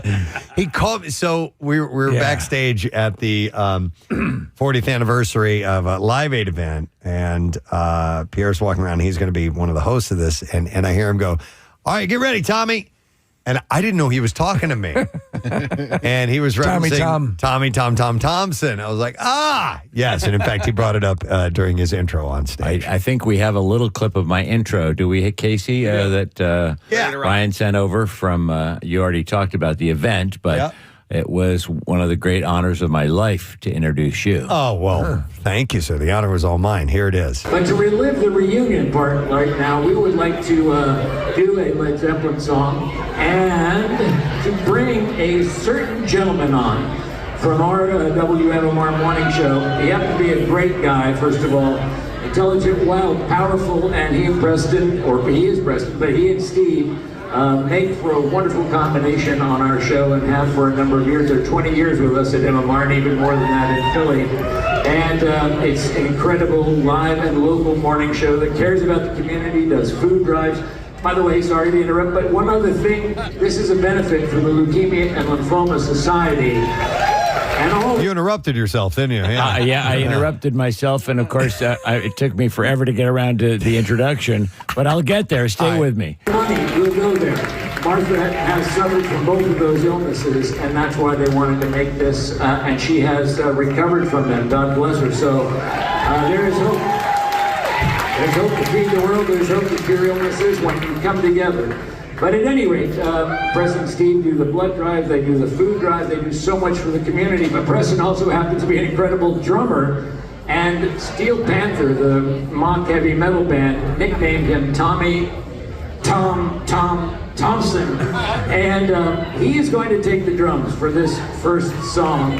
So ladies and gentlemen, as we celebrate the Led Zeppelin portion of Live Aid 40 years ago today, it was right about this time, maybe a touch earlier. Let us welcome Preston, Elliott, and the band to celebrate Led Zeppelin.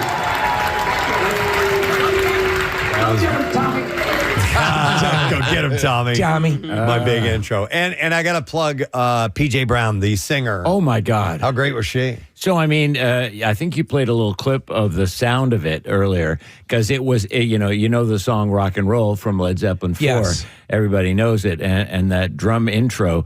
But it was how would you describe it? So we did a blues shuffle. We slowed it down and we did a blues shuffle, which is more of a swing feel to it, but with a bluesy progression because that's the origin of a lot of Led Zeppelin and actually the European, the English explosion of rock music was R&B based, and we were backstage talking to PJ about that. Right. So we slowed it down. We brought it back to the roots. I'll play a little bit of it here real quick. So.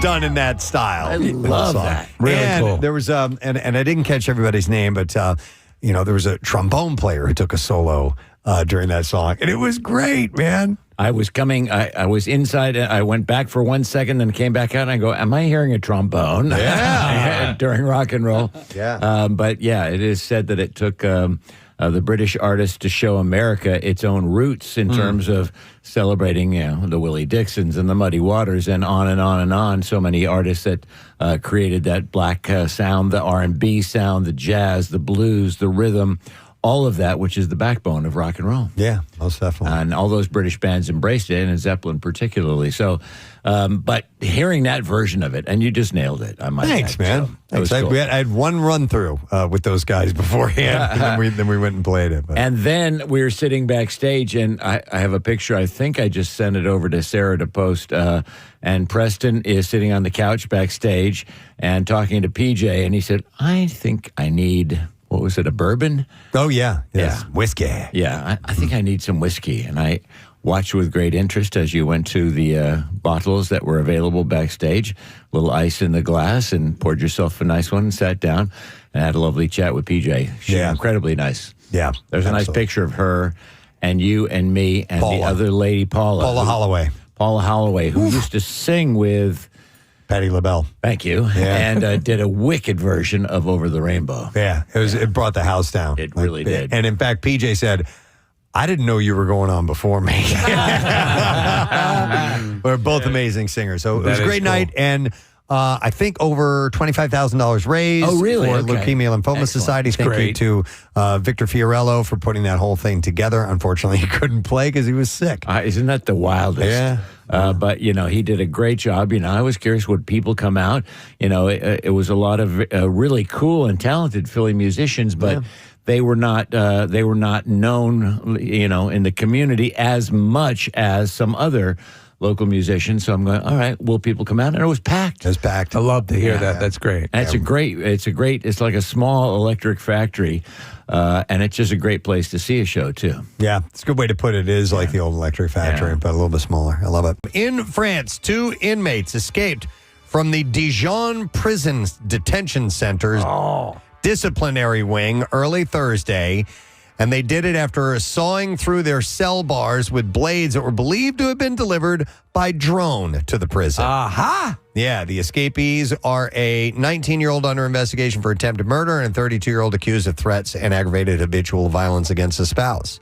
The two, who then used blankets to jump the barbed wire fence, were in isolation without contact from the outside world, according to reports. Both are considered to be dangerous. So if they get captured, they're going to obviously put them into Grey Poupon prison. I would think because so. That's a stricter security prison. Yep. The FO Justice Union said that it had been warning for months about deteriorating security at Dijon prison. You better look out for this. The union This isn't no mustard. Said, despite our repeated warnings, management has chosen to persist in its total blindness, refusing to see the reality on the ground. The reality on the ground. What the hell does that mean? The escape. Quick, contact the pesto police. Follows an inmate's fight. Maybe it was intimate. I don't know. Can I tell you something? From René Vezin prison last week during an outing to a planetarium. French the prisoners get to go to a planetarium? At this particular one, they did, yes. Months ago, you got to get it signed by your warden, but we take you out. It'd be a wonderful day. French prisons hold some 85,000 inmates, far exceeding the official capacity of 62,509 spots. We didn't count right. The average occupancy rate is at 135%. Jeez. With 29 facilities surpassing 200%. So it's off to the planetarium. They have, yeah, exactly. They have an overflow problem. So we're going to the planetarium, and then we go to the zoo. It's going to be wonderful. It's there. You have so much fun. Kim Kardashian is taking her brand building Bible to masterclass. She's rolling out what she calls the 10 Commandments. How about Kim shut the F up? In a brand new course dropping this Thursday. Wait, she should be doing all this with the holes in her brain? Yeah. The seven deadly Kims. Yeah. The Commandments featured mantras like, you are the product, define yourself before others do, and don't follow the feed, be the feed. So a list of things that are obvious nonsense. Yeah. That's what these are. Yeah, and these are just... You wouldn't even put that on a tablet. These are just statements, you know. Imagine if Moses came down from the mountain with this. You got to be kidding. Don't follow We've been the down here in the valley all this time, and that's the best you can come up with? Be the feed. Be the feed? Like feed that you give chickens? TMZ shared a behind-the-scenes look as Kim... I didn't know what I was going to get. I went up there. It wasn't God. It was Kim Kardashian. So TMZ shared behind-the-scenes look as Kim prepared for the class with her glam squad. So shall it be written, so shall it be stupid. In her Instagram story, Kim posted a link to a fake NDA that had signees agreeing to acknowledge that you're accessing privileged business intelligence, the proprietary mindset, methods, and mantras of Kim Kardashian. Oh, man. Yeah. And it just keeps going. It keeps going. She had a show that got terrible reviews. It got renewed. Mm-hmm. She's got the Commandments. She's got Skims. Commandments. I mean... Will it ever reach a saturation level? I don't think so. Doesn't seem to be. No, I mean, she keeps Kim going along. Yeah, she does. They keep breaking the ceiling. Yeah. Yeah. So if that wasn't enough, she also is hosting a surprise TikTok event tonight. It's called Kimsmas Live. Is it really? Yeah, dude. I'm gonna Kim-uke. Kimsmas. Okay. It is set to stream on TikTok at 9:30 tonight. If you're so inclined. Well, but what about Hana Kim? Hana Kim. Maybe that one would work. Or Kimza. Instead of Kwanzaa. Yeah, maybe that one too. We're going to go in to the gift section of the store this morning, and we're going to tell you a little bit about the Golden Globes bag that they have, the gift bags they have to give away. The ultimate gift bag is what they call it. These things, many times they're mouth-wateringly good, like insane gifts. Oh yeah, I couldn't imagine, because I love a gift bag. And the gift bags we get is, you might get like a sweatshirt or a koozie or a koozie or a pen. I'm like, ooh, not quite. So the price, the worth is down a little bit from last year, but it still comes in at close to $1 million. Isn't that the insane? bag? Yeah, $1 million. And so it's a first come first serve basis, which I didn't realize understand how you get in line to get these bags. So there are some things that are only limited, and if you don't get it before it's gone, then you don't get it. So this is going specifically to the presenters, yes? Presenters and nominees. Okay. So yeah, that's apparently it says the actual story that I have here said that it's first come first serve basis.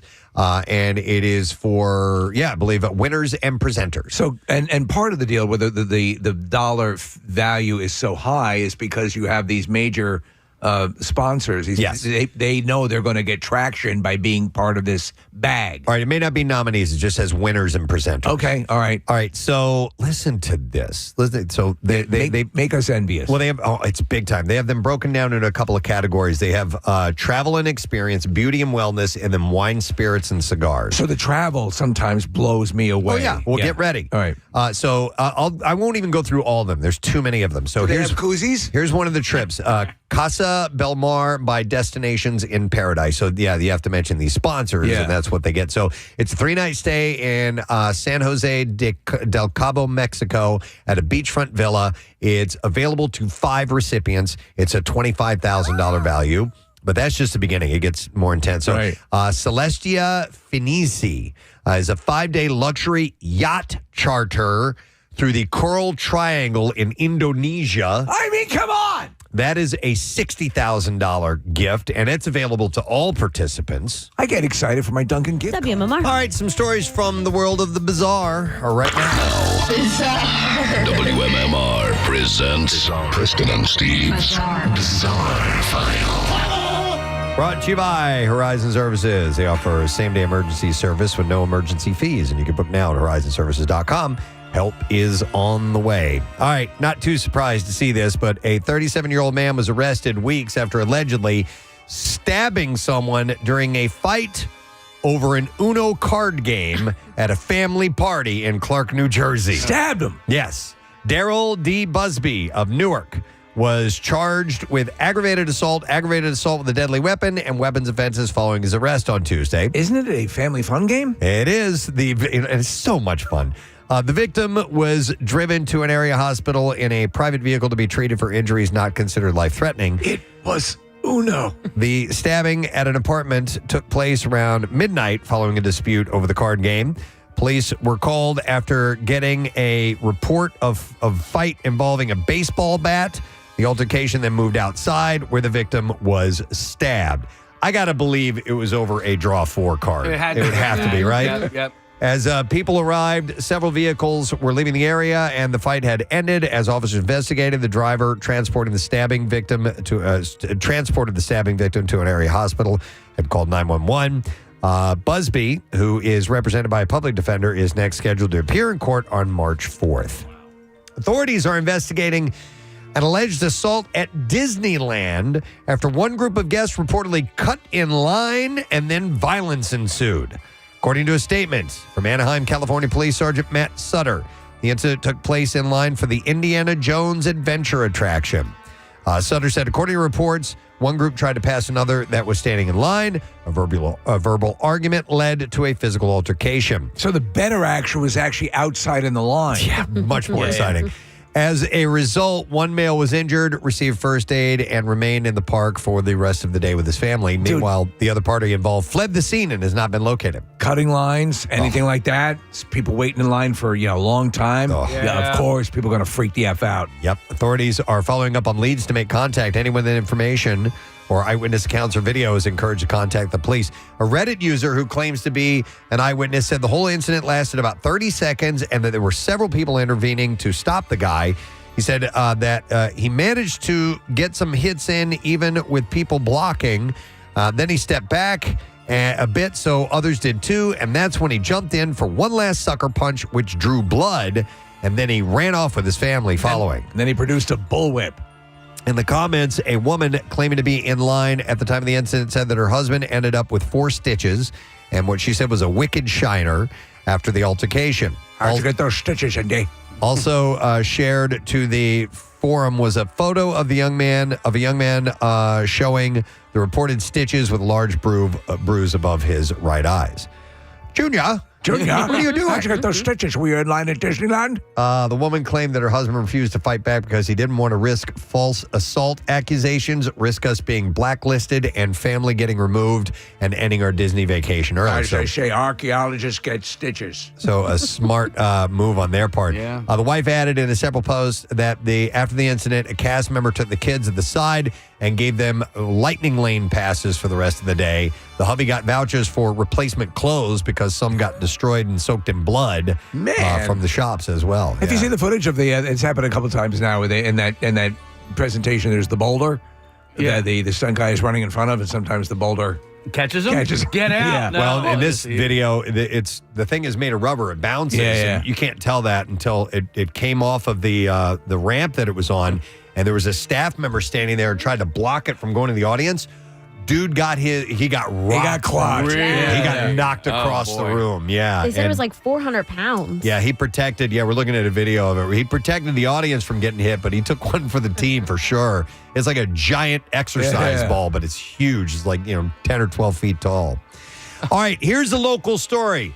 Donkey's Place in Camden. We were just talking about them the other day. Known as one of the best cheesesteaks in the world. It's damn good. The South Jersey bar and restaurant is less renowned for its antique walrus penis bone that it has there.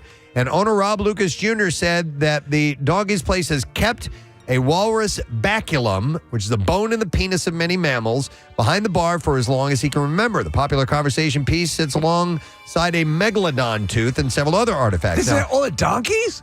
Now, listen, but there's more here. So diners often come in for cheesesteaks and drinks. They ask about what that particular bone is. Bartenders let them take a look at it and guess before they really answer. But last week, a customer stole it. Not cool. Lucas said the bartender handed it out for them to figure out what it was. She went to the back to do something else, and then one dude stole it. We got his picture, but I don't think that he's from around town. Donkey's Place posted a TikTok video on New Year's Eve featuring the bartender who was involved in the incident, urging the customer to return the item, as well as a photo of the alleged thief. That sucks. The bartender in the video said, "I wasn't thinking that they would do something like this. If the person who stole it is watching this, please bring it back. Not the same without it." Lucas said, who is the grandson of the original Donkey's owner, Leon Donkey Lucas, said that he doesn't want to press charges following the incident, but simply wants the decades-old item returned to its home on Haddon Avenue. Donkey's Place hasn't attempted to contact the man who used a credit card to pay for his meal. Oh. So, yeah, they could be able then to they know track who him he down. is. Well, But they don't want to press assume- charges. Yeah. They just want it back. Bring it back. So bring back the walrus penis, for crying out loud, to Donkey's. It's a legendary establishment. All right, and then finally we'll do one more story. There's another local one. An endangered whale was discovered dead on the bow of a container ship docked in New Jersey, prompting authorities to investigate its cause of death and arrange the carcass for removal. Did you guys see the pictures of this? I did. It's crazy. Yeah. The U.S. Coast Guard reported the whale on Sunday at the Gloucester Marine Terminal, a port located at the base of the Walt Whitman Bridge. The Marine Mammal Stranding Center, a local animal rescue service, confirmed the discovery via social media. I don't feel so good. In a follow-up post on Tuesday, the center stated that it was working to tow the carcass for a necropsy, hoping to ascertain precisely how the whale died. The National Oceanic and Atmospheric Administration on Tuesday confirmed its enforcement office has opened an investigation into the death, but declined to comment further. It said anyone with information about the dead whale should call the agency's hotline. The deceased animal is believed to be a fin whale between 25 and 30 feet long. The endangered species is known to swim the waters of South Jersey and New York City. Populations of the massive mammal have gradually recovered in the Atlantic Ocean thanks to conservation efforts and after nearly becoming extinct from commercial hunting. But fin whales, and I didn't know this, they're the second largest animals behind blue whales.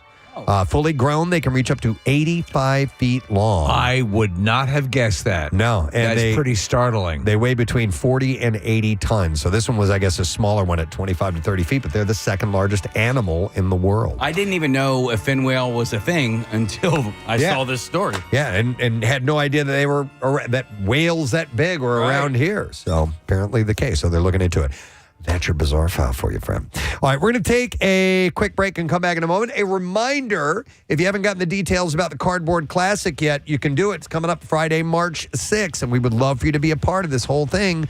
The event is on a Friday, and then the Mountain Fest takes place on Saturday at Montage Mountain. And Sugar Ray, Wheatus, pond skimming, fireworks, all this stuff taking place. It's going to be a full weekend of activity. We have the information at WMMR.com. We're going to take a break, and we'll be right back.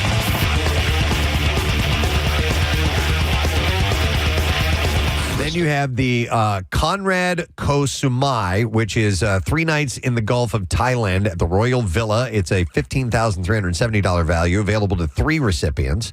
You have the Conrad Maldives Rengali Island. It's a 2-night stay at the Muraka, which is spelled Muraka, the world's first undersea residence. Followed by a 2-night stay at the Rengali Ocean Pavilion. That's a $70,000 prize, and that's available to 5 recipients. I would like to see what the undersea residence looks like at the Conrad Maldives Rengali Island. So I've did a whole bunch of YouTube videos on there's a handful of these places. There's one that looks amazing, Preston, where you're the hotel room, the suite. There are a couple of them are literally underwater.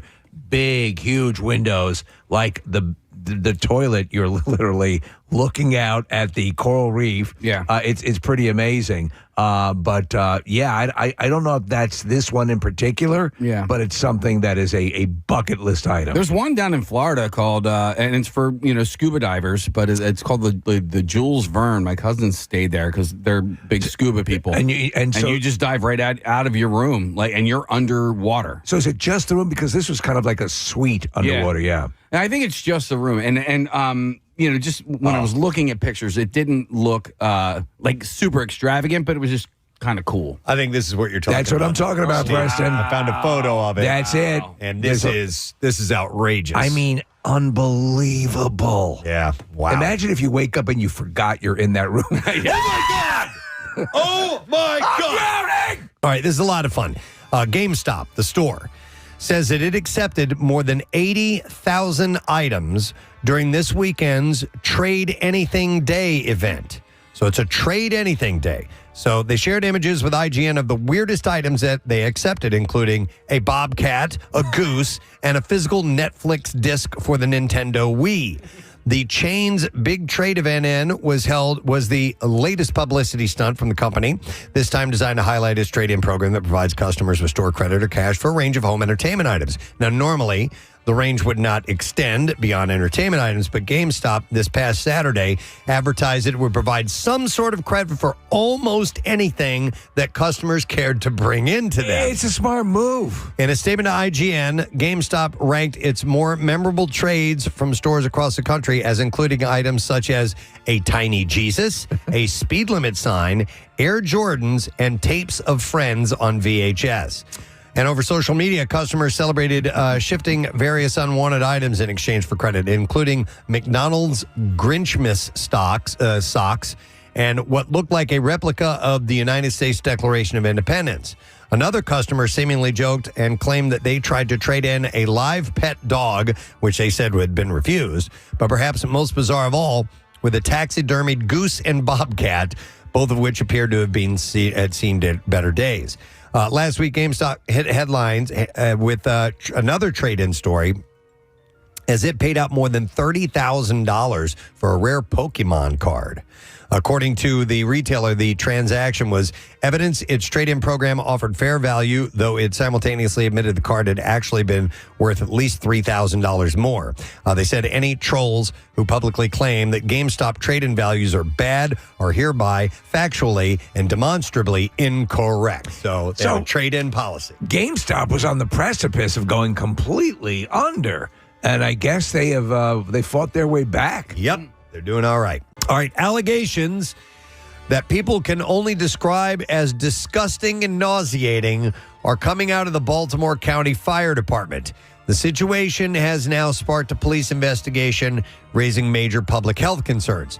Baltimore County Fire employee is being investigated for inappropriate behavior at work. And this comes after the employee allegedly made videos of himself spanking it in public areas at multiple firehouses in the county. Is that part of a community outreach?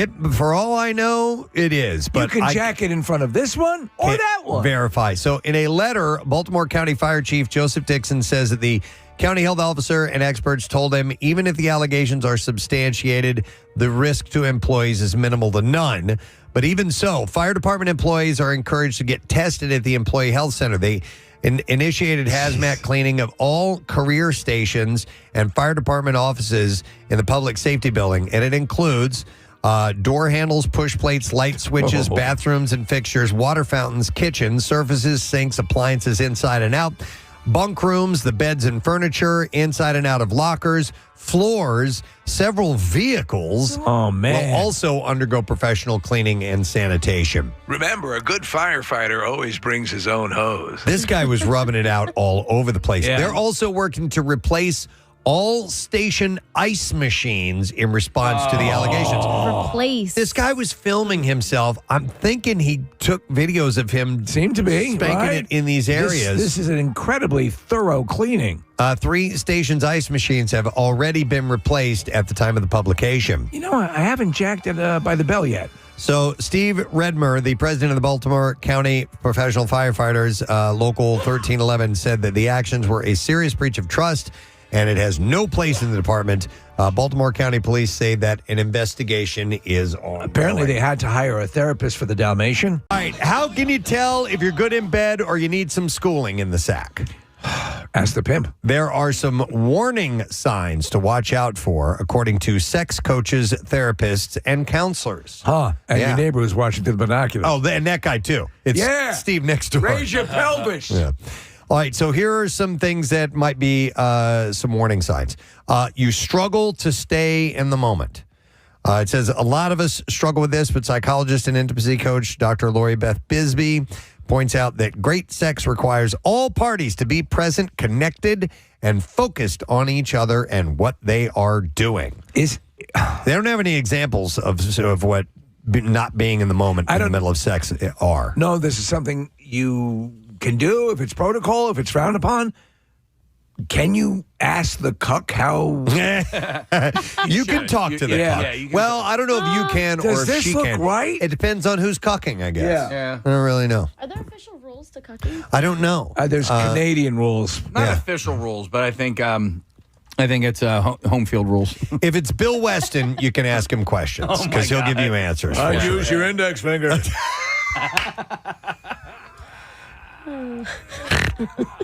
Ring finger never gets talking and listen to me. I need you to stop talking and use your index finger. I get off. Here's another thing. You don't leave out your elbow. You don't check in before, during, or after sex. According to, oh my God, sexpert Annabelle Knight. Oh my God. Annabelle. Yeah. Never asking your partner what they like is a missed opportunity. Annabelle says silent sex isn't bad. Oh, I'd like you to leave. But zero communication often means zero collaboration. Let's collab. So you should talk about your likes and dislikes and your preferences. With the mailman. Well, if that's part of it, yeah. All right, here's another sign. Your partner has given up on giving you feedback. If they've tried before and felt that you didn't listen, sex and relationship coach Gemma Nice says that may be quiet quitting. What's trying that name? to talk about it. What? What's her name again? Gemma Nice. Oh, I've never heard that. Yeah, Gemma or Gemma, Gemma. Yeah. It's a pretty name. So here's another one. You rarely last long enough for your partner to finish. Women take longer, typically between 20 and 30 minutes, while men usually last between 5 and 7 minutes. Communication is key if this is a problem in your love life, so you can figure out how to make it work. You treat sex like a performance. Says trying too hard to be good in bed can backfire, so try to treat it like an experience and not a one-person show. That's why I use Benadryl. You don't have to show off. All right. Have you ever, in your years of sexual prowess, attempted something that was well outside my range? Yeah. I'm going to put this wingsuit away.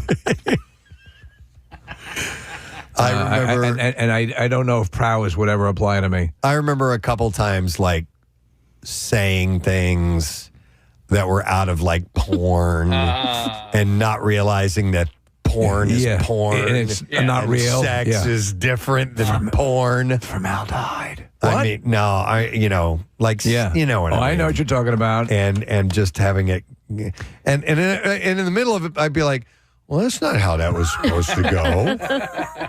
That's not, Stop laughing. No, I don't want to do anything. Yeah. Now I'm embarrassed. I'm going back. I'm totally mad. Yeah. Absolute embarrassment.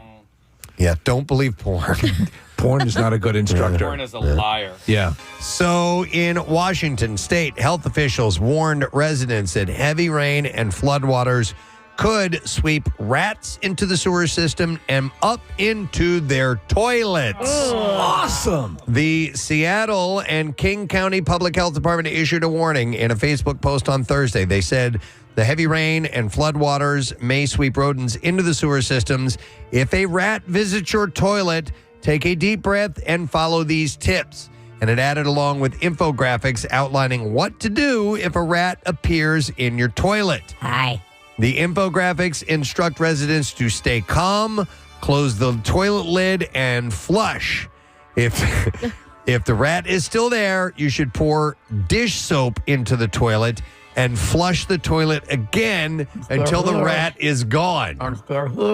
So you just keep flushing until the rat is gone. The notion of a rat making it up through the pipe that way is amazing. It is. Yeah, because that is a small hole, and the rats are pretty big. Yeah, well, so I'm assuming that the dish soap is so that they will slide easier through the pipes. The warning comes after Washington State faced a deluge of historic flooding this month, which caused extensive damage of roads and other infrastructure. I'll just take a dump outside before I forget that. Now you got rats coming up through your toilet. Rat head poking up through the crapper. On 93.3 WMMR. All right, thank you very much, Marissa. Hang on a second. I'm going to read this right now. This text just came through. It says, hey, my name is Jaslyn Marshall. I'm 10 years old.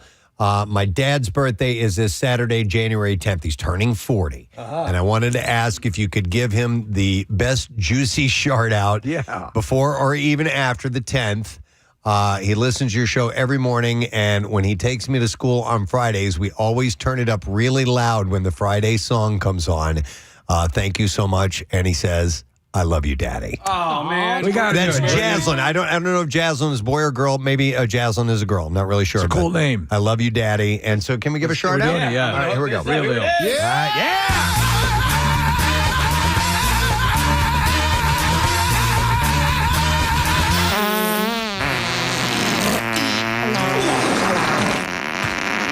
That's from your kid, Dad, right there. So happy did a birthday good job. to you. And the big 4-0, that's a milestone number.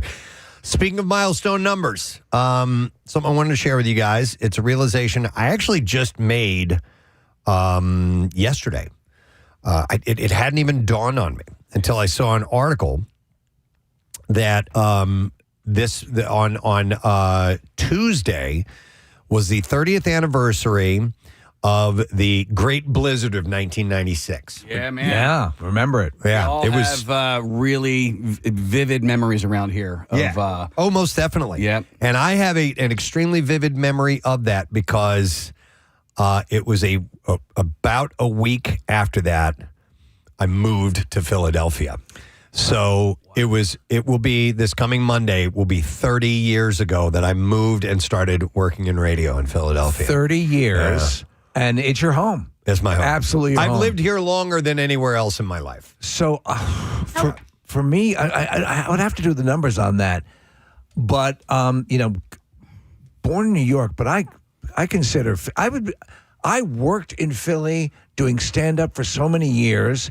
As I was down here a lot. Mm-hmm. Always felt a kindred spirit here with Philadelphia, and then living here. This is my home. This is how this is where I feel I'm from. I mean, the connection is there. I just love it, and and so 30 years. You look back on that. Yeah, that blew pretty me amazing. away. So you came down for DRE. WDRE. Yeah. Right. And here's the deal. So I came across for DRE. I'm getting ready to move here, and we get like 36 inches of snow. Yeah.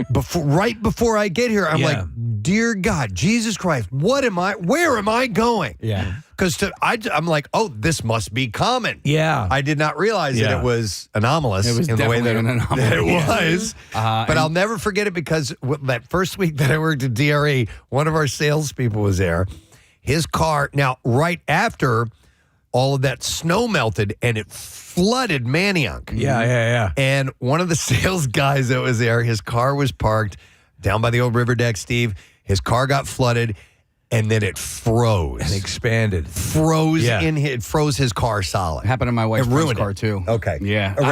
In 96? I don't remember if it was a blizzard in 96, but it was in Manayunk, and it was the same exact situation where it flooded and then froze inside the car. And then you're right, cases, and there have been articles. I sent one over to you, Preston. It was in the Inquirer about this. The pictures are just jaw dropping, dude. So my friend Kyle, he was my roommate. I think at the time, had a party at his house. He lived in Blackwood, Clementon area, and so we all partied at his house at night.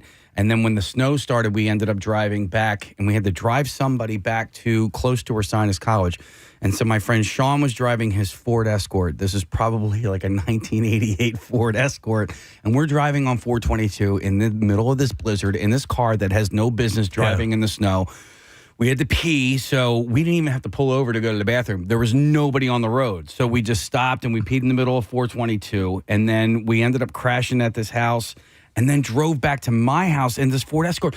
Dude, I have no idea how we ended up making it back to Delaware County from basically Ursinus College. Defies logic. And then my parents would not allow Sean to, because Sean lived in Lancaster. They didn't allow him to drive back to Lancaster, and he was essentially a prisoner at my house for like 3 days after that. Yeah. So it's pretty wild to think about that has been 30 years that I've lived here. You came down even in spite of the snow and stayed. I came. I only knew one person, and that was Jim McGuinn. Yeah, our boss. He's the one who hired me. Hang on a sec. I'm so sorry. I got distracted by there's a video playing. Is that your friend Will in that video? Okay. So we're watching a video. I apologize. Casey is distracted by a video that Marissa just brought up of WDRE, and when it first became independent. It was originally.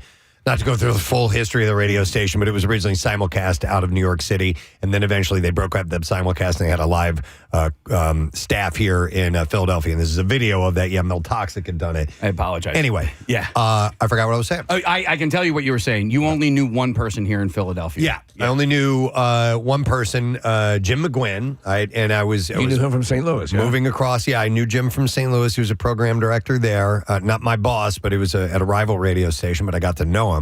And he hired me to come up here, and I remember piling in the car and taking my stuff and driving up here. I had nowhere to stay. I was going to stay with him, actually, for a few weeks. Jim's the best guy. He's the best. Just the best. And yeah, that was a scary and adventurous time for me. Well, you could do stuff like that, and you could go out on a limb. And I mean, in life, I've done a number of times where I've eliminated all safety nets and went for it, and it thankfully paid off more than it did not.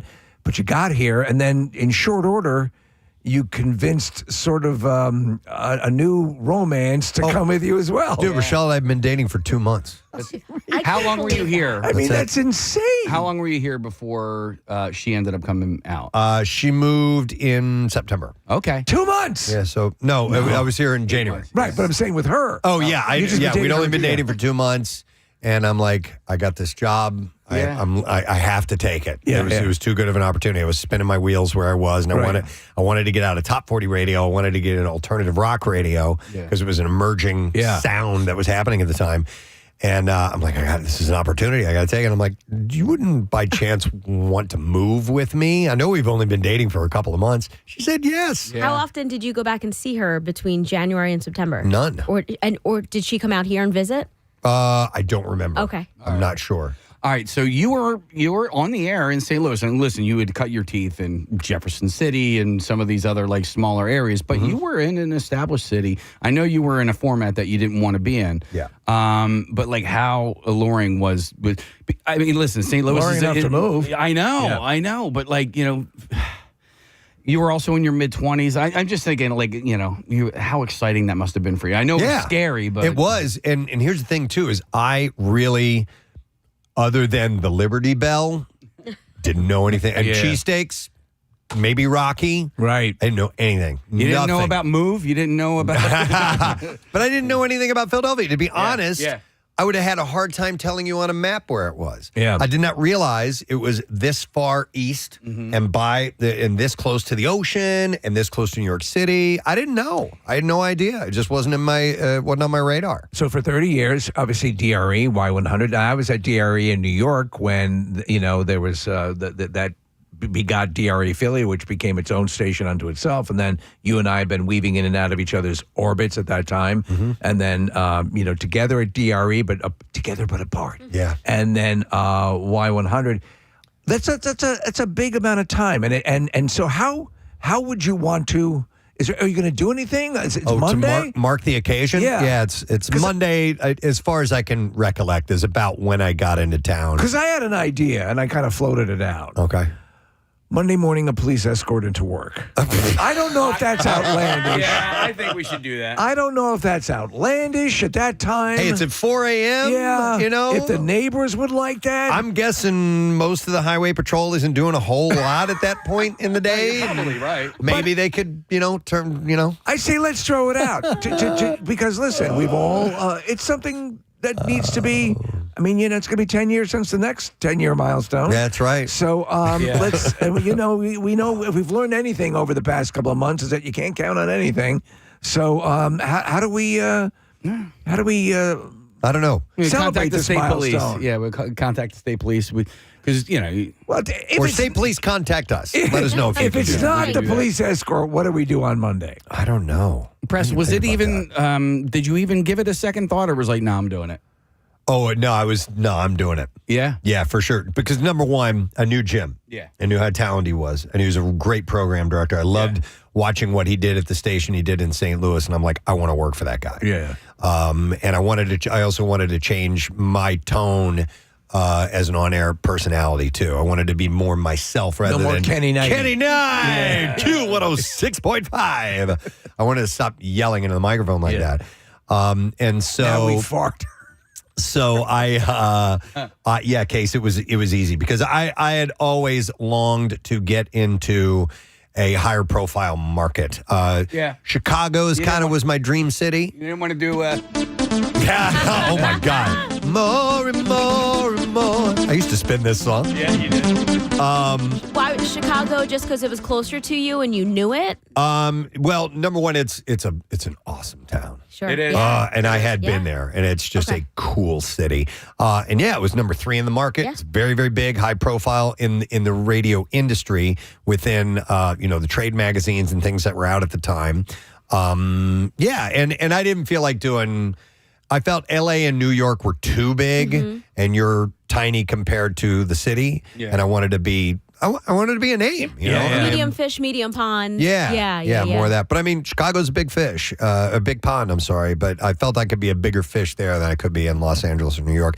But I mean, like, I would have been happy with going to any of the larger markets, but Philly was not something I considered when I got the offer. I'm like, I looked it up. I'm like, oh, that's number 5 That's a in major the country. market. That's huge. Yeah. I'm like, okay, yeah, I'm on board. And then when I got here and saw all the cool stuff and everything, because Philly at the time had more of a reputation as rough and tumble, concrete jungle, that whole thing. And I was like I didn't know Valley Forge was out here, all the history and stuff. So that's how blind I was to this area. And so I had to learn very quickly when I came here. It kind of sucks that you got here right after a blizzard because maybe exploring wasn't as easy. And then, listen, when the blizzard happened, the city was beautiful. And then for months afterwards, it was just gray. Oh, yeah. And when the snow gets all gray and gross on the sides of the roads, and that was there for months and months. Yeah. Just mounds of gray slush in the nature of lots. it. Yeah. Well, and so you moved to Philadelphia, but you're really in Jenkintown. So how often or how long until you actually started to get into the city and see the city for itself? Only a handful of days, not too far into when I got here. Jim took me to Egypt nightclub. Yes. On Delaware Ave in Spring Garden. And I met Matt Cord there, actually, which was pretty cool. But the eye-opener was Brian, who had worked for the morning show. Oh, man, I forgot his last name. I'm terrible. Brian Robbins. Took me on a drive into the city. But from Jenkintown, we took 611 all the way down, and we're going through... not nice parts of town. And I'm like, there were abandoned cars everywhere. And I'm like, oh my God. Yeah. Marissa, hang on a second. You were talking about Egypt a couple of days ago off air for the under 21 night. What was the slogan for under 21 night? It was 18 to come, 21 to drink. Oh, wow. 18 to come. Yeah. COME. 21 to swallow. 21 to swallow. That's what it was. Oh. Yeah. Yes, 18 to come, 21 to swallow. Seriously? Yes, that was slogan. Yes. I remember that because I was doing. Did they advertise that? Yeah. Did they put that in? I don't know if that was. I remember that being one of the slogans. I never used it. It was on the radio, guys. Yeah. I was a 12-year-old kid listening to these ads on the radio. I used to do really boundary pushing commercials for DRE down here. Yeah, big time. Yeah, and that's what raised my eyebrows about you, Steve. Where the commercials on DRE, I'm like, I remember playing a couple of them for friends back in St. Louis. I'm like, listen to this production. This is genius. One of my favorites was somebody had given a complaint letter, sent a complaint letter about one of your commercials. And you had created the scenario where the guy had tied you up in his basement or was going to torture you. It was hilarious. I remember that one, yeah. And then I'll never forget it. The name was Edward G. Valvetti. Was that the actual person's name? It might have been, yeah. They let me use, they let me get away with murder. And so I think I used the guy's name. And at the end, he's like, has a feather onto my ass. And I'm like, oh, no. Yeah. Steve, I remember verbatim. Yeah. He had you tied up in the basement, and you go, the guy goes, looking at you all tied up there makes me feel kind of squishy. And all of a sudden you hear just Steve go, oh, no. It was awesome. And this is a commercial for what? Commercial for Egypt? Or was it Riverdeck? It might have been Riverdeck. I think it was Riverdeck. They let me get away with a lot. There were all sorts of ones I did to Egypt and so many places that have come and gone, but like Fubar. Remember the Fubar? Fubar. Yeah. I used to like going to Fubar. That was fun. Yeah, and Sanctuary. Over in Jersey. God, I love going to that club. This is all DRE Y100 stuff. I always used to do they'd have these clubs that were like, an industrial explosion. Yeah. And then I'd always, located 1/4 mile east of Kentucky Fried Chicken. I told you guys I had my 16th birthday at Maui, right? Did you really? Yeah. 16th birthday? Yep. Wow. Yeah. So I want, there needs to be something done Monday. A 30-year. I want some input. All right, we'll try to mark it somehow or another. If anybody you have any ideas? Wants to reach out, some way to acknowledge. Let us know what we can do on Monday. But yeah, man, that changed my life. Everything changed in the biggest, most awesomest way everything in my world opened up when I moved to this You think town. about, all right, obviously your wife is the one thing, the most important thing, which also came with your beautiful family. Mm-hmm. But also think about like your best friends. Yeah. They're because of Not you, moving here. Steve Lisick, who's listening back in St. Louis right now. That's my OG best friend. Yeah. But I'm talking about the Chapmans. Yeah, the right? Chapmans and my buddy Jim and the people that I've become close with. And Me. of course you, Casey Yeah, boy. I love and all you guys. Gary but, Lauer. But I mean, it sealed my fate to a level of success that I never expected in my life. I'll be absolutely clear about that. Yeah.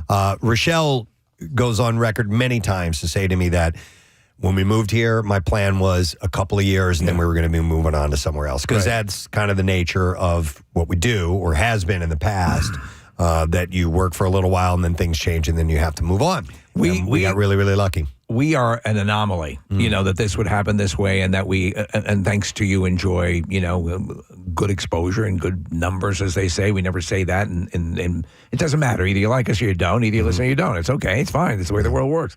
But it is a blessing that we never take it for granted. I consider all that's good to this area, to the people of Philadelphia. It's a miraculous thing. That's why I look back at you and 30 years, it's like, what a great gift. What a great joy to be at this point in your life and have this. I still have hanging on my wall at home, and I took a little peek at it last night because I got it framed, but it's the proposal letter from Jim McGuinn. Yeah. It's on DRE letterhead. And yeah, it's like, all right, and it tells what my salary will be and stuff like that, which is funny. What was your Can salary? you reveal it? Yeah. Well, it's still, it was $40,000. That's a lot of money. Good money. That's great.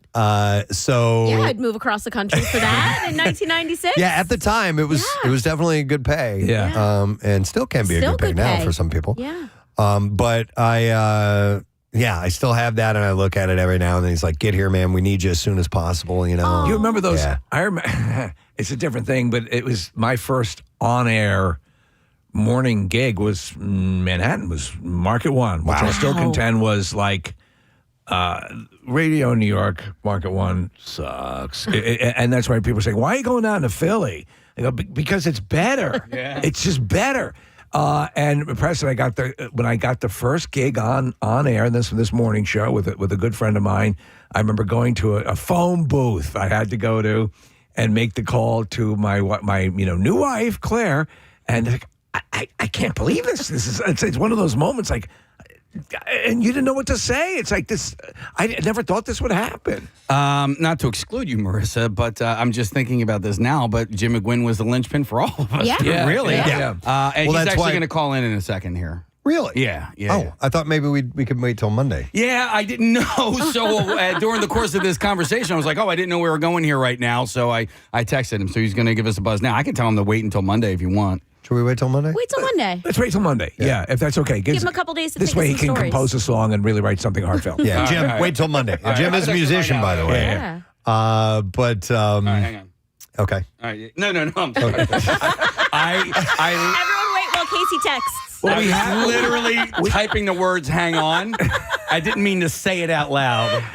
We happen to have very in-the-moment producers associated with the show, and so we appreciate that. Yeah, you're very proactive. Most definitely. Was Yeah. everyone like nice to you when you got to the station? Was it Oh my a God. welcoming space? Yeah. They used to call you Hayseed. It was great. No, it was great. Everybody was really, really, and it was a real loose atmosphere. I mean, the staff, it was a bunch of kids, and we were doing whatever we wanted to, and it was really, really fun. It was way more unprofessional than I was expecting. Okay. Which was a little bit of a letdown at the beginning. Yeah. Because I was thinking major market, major money, major talent, and all that. It wasn't that. No, it wasn't that at all. But it ended up being possibly the most fun I've ever had. And in a tenure at a radio station. I mean, not to overshadow what we've done here. No. But at the time in my life, it was just perfect. There was a unique aspect to it. There was a unique aspect to the company that was DRE in New York. Right. Set up the radio down here, and they realized very quickly that Jim McGuinn needed to be the man to make sure everything ran the way and it did here. And at that point, DRE in Philadelphia surpassed DRE in New York about what it was doing, and the attitude and everything was much better. But that whole vibe was what I didn't imagine a big market radio station would be like. Right. And that's actually why it worked the way it did. But also think about the circumstances around the whole situation. You weren't working mornings. You weren't married. You didn't have a family. You know what I mean? Like it was, it's like pandemonium. It was party time. Yeah. It feels like it matched the music too. Like what you're describing, it was that all vibe. Totally. That's why sometimes we'll listen, a song will come up from that time, from that period, and I'll go, I'll ask Claire, because we're all, we're same kind of musical taste. Check when that came out, and she'll say the year it came out. I'll be like, oh, mother of God. Well, speaking of that, and I was thinking about that time and how antiquated things were, and that was 30 years ago. And we'll cover more of this on Monday. But Steve sent over this list, which I found quite interesting. It's kind of a meme that's going around. Yeah, it's all over the place. And it's essentially a list of things to check off if you have utilized them in your time or not. And kind of put you in time. Yeah, and I wanted to kind of go through this because we have a little bit of time left before Jim Donovan gets here. Of what all we have or have not done. Should we include a younger person in on this too? Maybe Ryan Shuttleworth? Sure. Yeah. And and I also. How old are you, by the way, Ryan? I'm sorry, Steve. I am 32. All right, 32. And I added. A youngin' on the show. Because I'm the oldest. When we get to the end, I added some of the things, and I want to see if you guys have done some of the things because I am the oldest. Have you done things that pertain to me? So. All right, cool. All right, let's start with this. Have you used a rotary phone in your lifetime? Everybody? Yeah. Yeah. Yeah. Yes. Ryan? Yes. Okay. For me, it was novelty and fun, though. It wasn't. It was there, but it was like, ooh, we're going to grandmom's and she has the fun phone. Dude, that's all we had for a time. And then you couldn't. If you're going to make a call, it was a commitment. All right. Let me get my finger working. Yeah. All right. How about used a floppy disk? Yes. Yes. Yeah. Yes. I'm so sorry. Yes and yes. Yes. Okay. Sam, have you ever used a floppy disk? No. Sam is not. Sam is no. All right. Used a typewriter, a physical typewriter. God, yeah. Of course. I took typing in high school. Me too. Ryan? I have as a novelty thing, yes. Sam As says a novelty thing. As a novelty. Marissa? Yes. You started on typewriters. Started on typewriters. Taking photos with a film camera. Still do it today. You still do that? Yeah. Okay. Most certainly. Okay. Listen to music on a CD. Yes.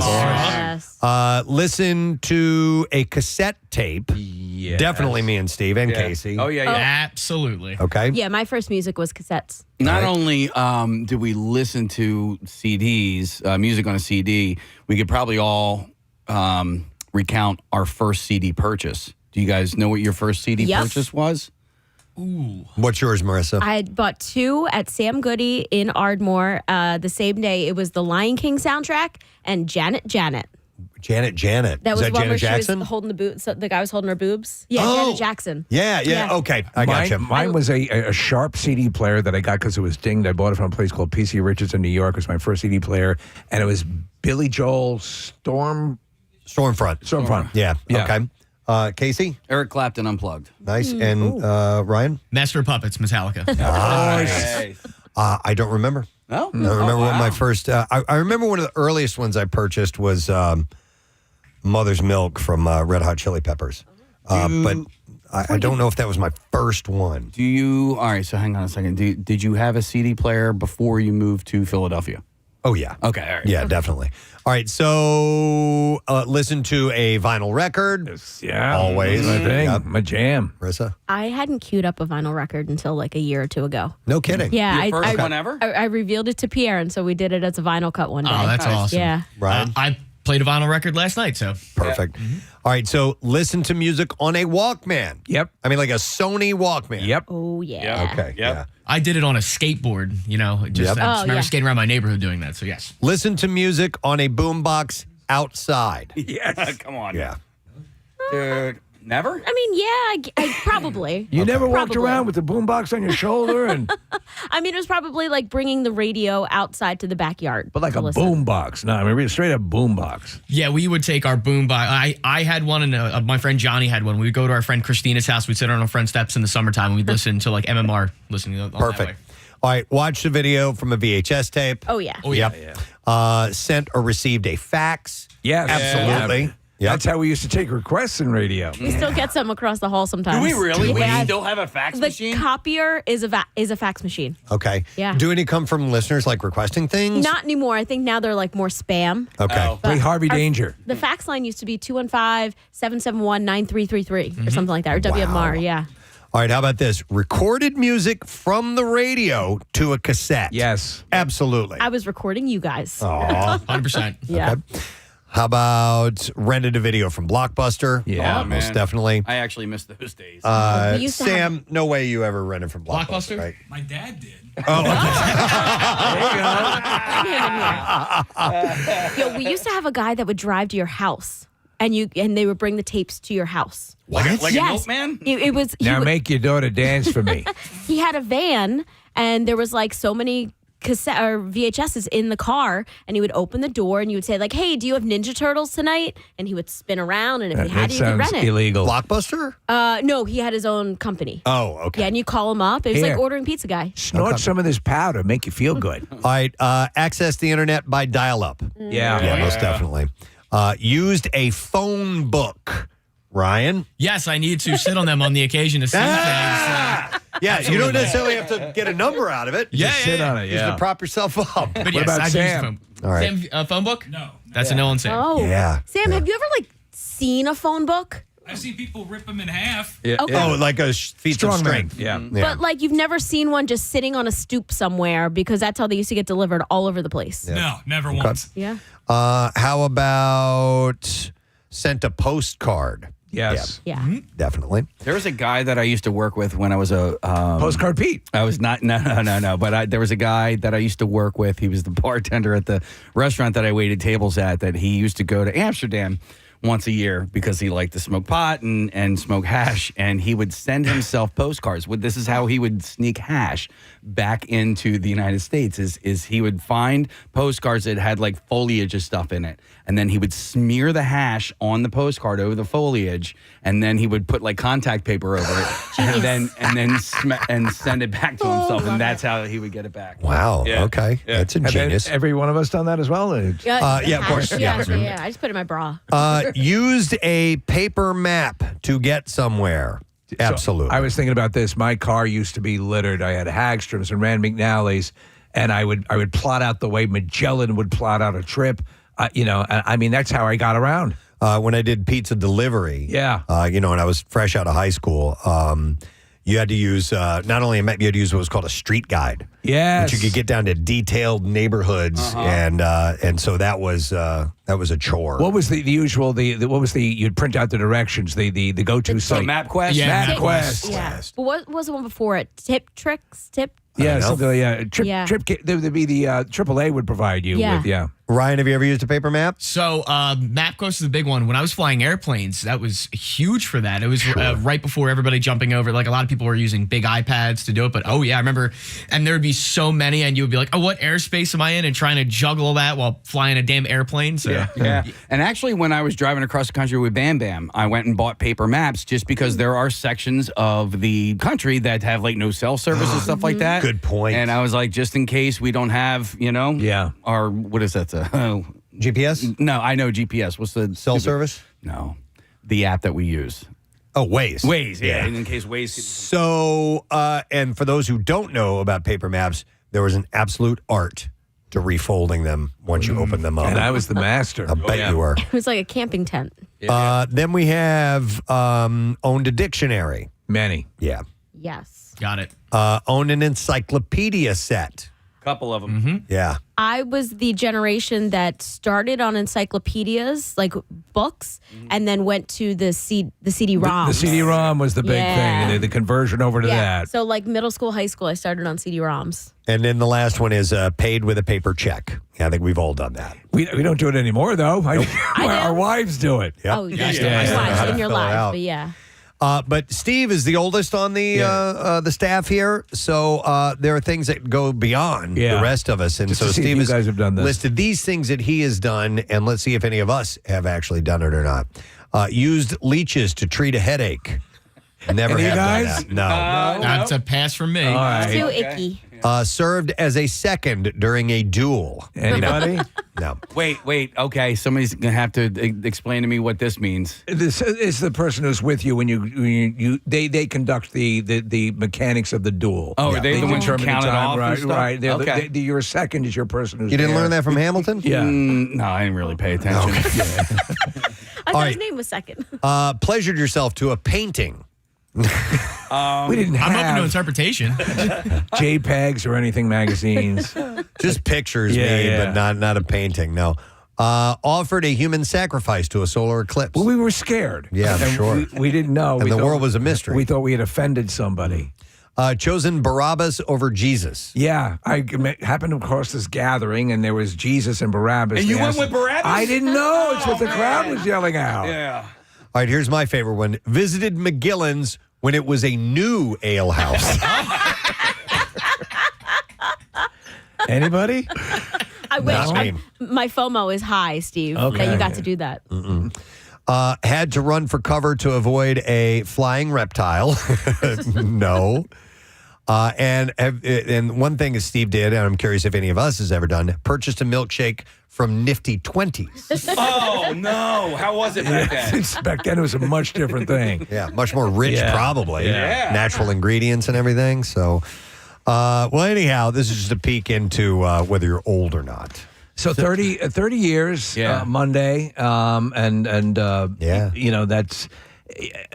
Does waves of nostalgia come over you more frequently now? I mean, you have to accrue years to get nostalgic feelings. Yes, from time to time, I go into deep thoughts about nostalgia and days gone by and friends and the things we did and shared and how important those were and losing touch and all the other things that come along with those. When you're younger, you don't say, "Remember May?" Yeah. Well, no, listen, I just ran into my son's grade school friends at the gym 2 nights ago, and they're only, 6 months or whatever removed from being classmates or whatever. And I was just sort of like thinking about this is the beginning of the time where you start to lose touch with those. It's sad. With those people. It is a sad thing. Yeah. And then I remember when my daughter and her friend were spending their last night together before they went off to college, and I got choked up. And I said, "This is where you have to put in the work, right? Like if it was easy for you guys to be friends because you saw each other every single day. Oh yeah. And if you want this friendship to continue, then you really have to put in the work, and they do. I've tried to stress that to a couple of my kids about how, especially my youngest who just graduated last year. I'm like, okay. Now, it gets more difficult now, and their effort has to be made in order to keep these relationships alive. And I'm kind of getting this, I'm like, okay, it's just something you have to find out on your own. How were you at it? People can tell you, how am I at it now? How were you at it then? Were you good? I was the one who stayed around town. A lot of my friends left, and so that made it hard because they went out and they forged, college relationships, which it's a strong bond. I went to a commuter school, so my friends who I had I didn't accrue new friends really at school the way you would if you were staying at a frat house or anything like that. I didn't have any of that. All of that was, and then I ended up moving around a lot. Yeah. So even though I was moving around in many cases within New York, I was in different towns, and it was just things were changing all the time. Yeah. That's why I've never been to a high school reunion. Oh man, all of that stuff. I've never had that. Yeah, I'm going to the Flyers game tonight with Jeff, and I've been friends with Jeff. I mean, we played Little League Baseball together, crazy. Since 8, 9, 10 years old. And so that's really good. And that reminds me, I got to text my other friend who has shingles to see how he's doing. Tell him to call in Monday, too. Yeah. When you can have a friend who has shingles, it's the best. He's my oldest friend. We'll celebrate a 30th anniversary and anyone with shingles on Monday. Just kind of tie it all together if you want to. But it hurts. No, it was pretty wild to come to that realization. And it wasn't, you know what? I hadn't, Steve, it's nothing I've really thought about. No. But it was the story of the blizzard of 96 that, you sent me the article and it said 30 years. And I'm like, oh my God, that's right when I moved here. It's been 30 years. It's gone like that. In that article, there's a picture, Case, it would resonate with you. It's everyone's dug out their cars, and you're just seeing the tops of heads from piles, and all of that stuff that kicks in. That's just, it's like I always think of the Rucker Hauer, the Roy Batty line from Blade Runner when he says these are like tears in the rain. These memories get washed away, and you want to hold on to them. Yeah, absolutely. All right, well, we'll reminisce a little bit more on Monday, I guess, and police escort, maybe? I think so. We'll see. Helicopter. Or a military. Yes. Military. How about a flyover? Yeah. Can we do that? You can do that. One bala? Cool. Yeah. 30 years? Maybe we'll We're work not on it. flying at that time. All right, well, let's take a break and come back in a moment. We're going to have our guest stopping by, Jim Donovan, recently retired from CBS 3 and world's largest sock collection. How about Monday you inherit 500 pairs of Jim Donovan socks? Maybe. All right, we're going to take a quick break and we'll be back in a moment. Stay with us. Preston and Steve is here. How you Hello. doing? Nice to see you, man. Yeah, today's the last of the superheat, right? Yeah. That's what we hear. Yeah.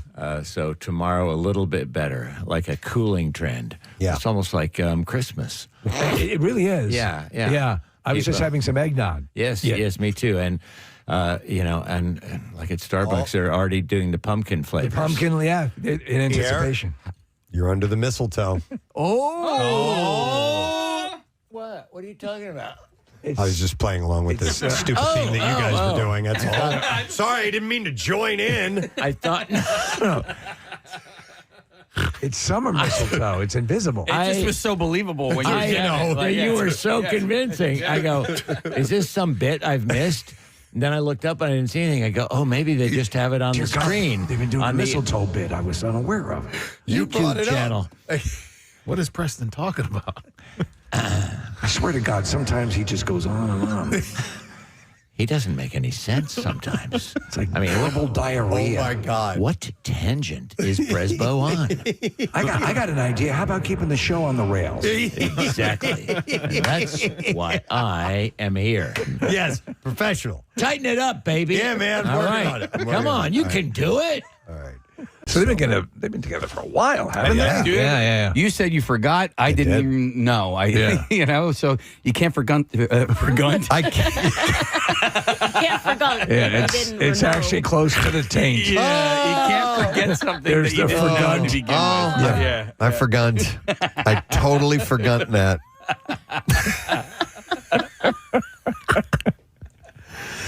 A gun is Like a pajama. Absolutely. Yeah, it's like a pajama. It kind of looks like a squash. Forgot. What were you thinking of? That could be my favorite flub of 2025. Right at the wire, dude. So Kyle Steep at Cast Style Kyron. Yes! Yeah, he sent over his last batch of Caseyisms and he sent me audio of I was talking about the Packers cheerleaders, and apparently they don't even have cheerleaders. And I said I didn't know that it was even the cheerleaders. I thought it was the defensive line. Defensive. And you guys had a field day on me saying defensive line. Because that was your punchline for the, making fun of the cheerleaders. And it is when you are, especially a flub, when you are delivering the line. Yes. And you flub that line, it becomes its own thing. Case, I totally forgot that. I had no idea. You forgot? Yeah. And speaking of animals, we'll do one more story and then we'll wrap it up. Gary the Blue Snake is a popular Zootopia character. Has anybody seen Zootopia the new 2? Zootopia? No. I have The not first either. one. Yeah, I'm talking about the second one. So in China, this character is a little too popular. Shanghai-based publication The Paper found that since the Disney movie's November 26 release, online sales of blue Indonesian pit vipers are soaring, with some of the venomous snakes selling for as much as $420. The trend has lawyers and experts jumping in to warn the risks of owning the highly venomous reptile whose bite is fatal, rarely, but it can be fatal. However, a bite can cause swelling and pain and serious tissue damage without prompt treatment. Experts also know that it's illegal to mail live or poisonous animals to China. But apparently they're becoming all the rage right now. I mean, yeah. Blue. What is here? If you own, can you own a venomous snake within the United States? Some people can, Steve, but I don't know. Do you have to be certified? Yeah, I don't know what the requirements are, but I definitely have heard of people that own, like rattlesnakes, and things like that. Like a king cobra would be kind of cool to own. Yeah, but I would listen. If I were to own one, I would have it like devenomized. You can do that, right? You can take out the venom sacs. No idea. Ball sacks? Maybe you can take out their ball Is sacks. that snake fixed? But Steve, I don't know which states allow it or what the requirements are for you to do so. And certainly I think it's illegal for just anybody right. to go and grab You can't have a pit of poisonous snakes at the door at PetSmart. Yes, that's right. Steve, you wanted to share something As with you us. know, Preston, throughout the past couple months, I've been purchasing things that appear very crappy on the TikTok shop or Instagram. Yeah. And this one caught my eye a number of times, and I say that because that's pun intended. I don't know if you've seen, maybe you guys, Casey, you're on a little bit more, the blink while you talk eyeglasses. No. What? I've not seen that. Casey, have you seen these? No. I'm dying to. So these are... They look like toy glasses, but they actually have bulging eyeballs that come out of them. What is supposed to happen? Here, I'm going to show you. Okay, so Steve has put these on. Oh, my God.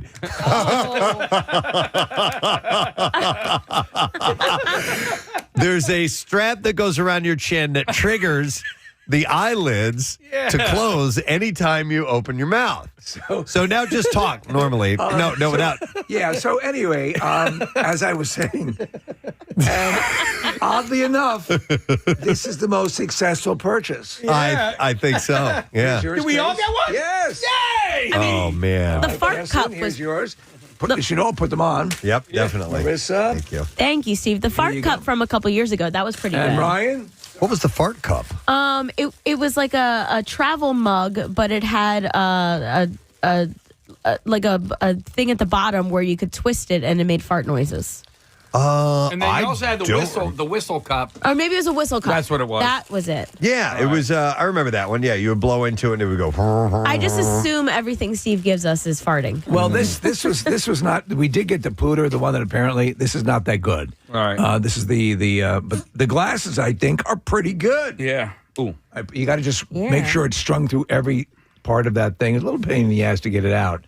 Yeah, I'm having a hard time unraveling this. I know. Well, it's packed to perfection in that wherever it is in. There we go. All right, see if you can hook them up, and then open up the glasses and make sure the string is strung through each of the slots in the. Sorry, you see how the string is there, and then you tighten it under your chin. Case. Well, I don't know. I can't see out of my right eye. There it is. That's a little bit better. I think I got to tighten this up a little bit more. All right, I'm gonna put mine on. Yeah, it's supposed to fit snugly under your chin, I would assume, so that it's triggered at any point. Okay. Mine, are these open? No, they weren't open. Oh, were mine open? There we go. Mine were Let me open closed. mine up a little bit. If you tighten it too much, then they stay closed. Yeah, just put it on the. Hang on. There's a little balancing. It's so goddamn dumb. So, you have to definitely. You have to speak at volume if you want it to open and close. So I do like these. Mine, I would have to see. I'd need a video of myself while I'm doing this to see if it successfully How do mine works look? on it. Looks like you got crazy eyes, Steve.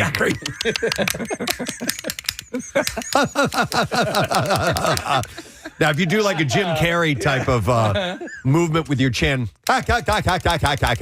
then you're going to get blinking eyes. Yeah. That's for our YouTube audience this morning, by the way. A little visual love. Steve, I love that. That's great. Good. Enjoy, guys. That'll be, I'll wear that Christmas morning. Why not? Opening up my gift. So, any idea how much of these cost, if you don't mind me asking, each? $3. Oh, really? Okay, good. Nice, cheap throwaway. Even if it wasn't any good, it'd be like, whatever, man. I like that. That's fun. That's a win. I'll start with a nice story.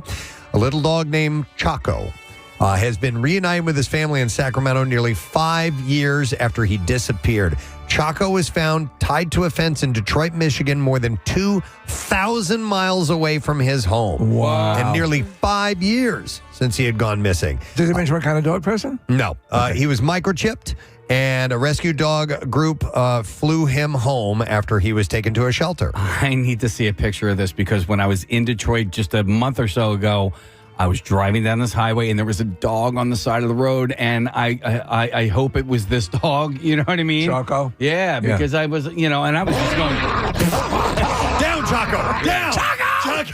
I was Shoot it!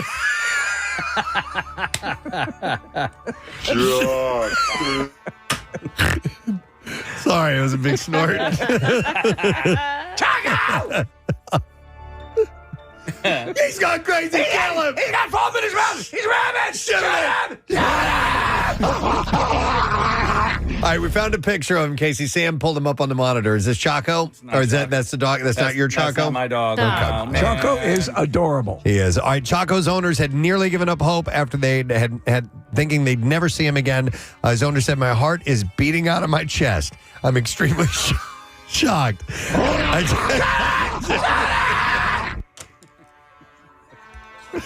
Oh my God, Choco, it's so good to see you. I love you. Come here.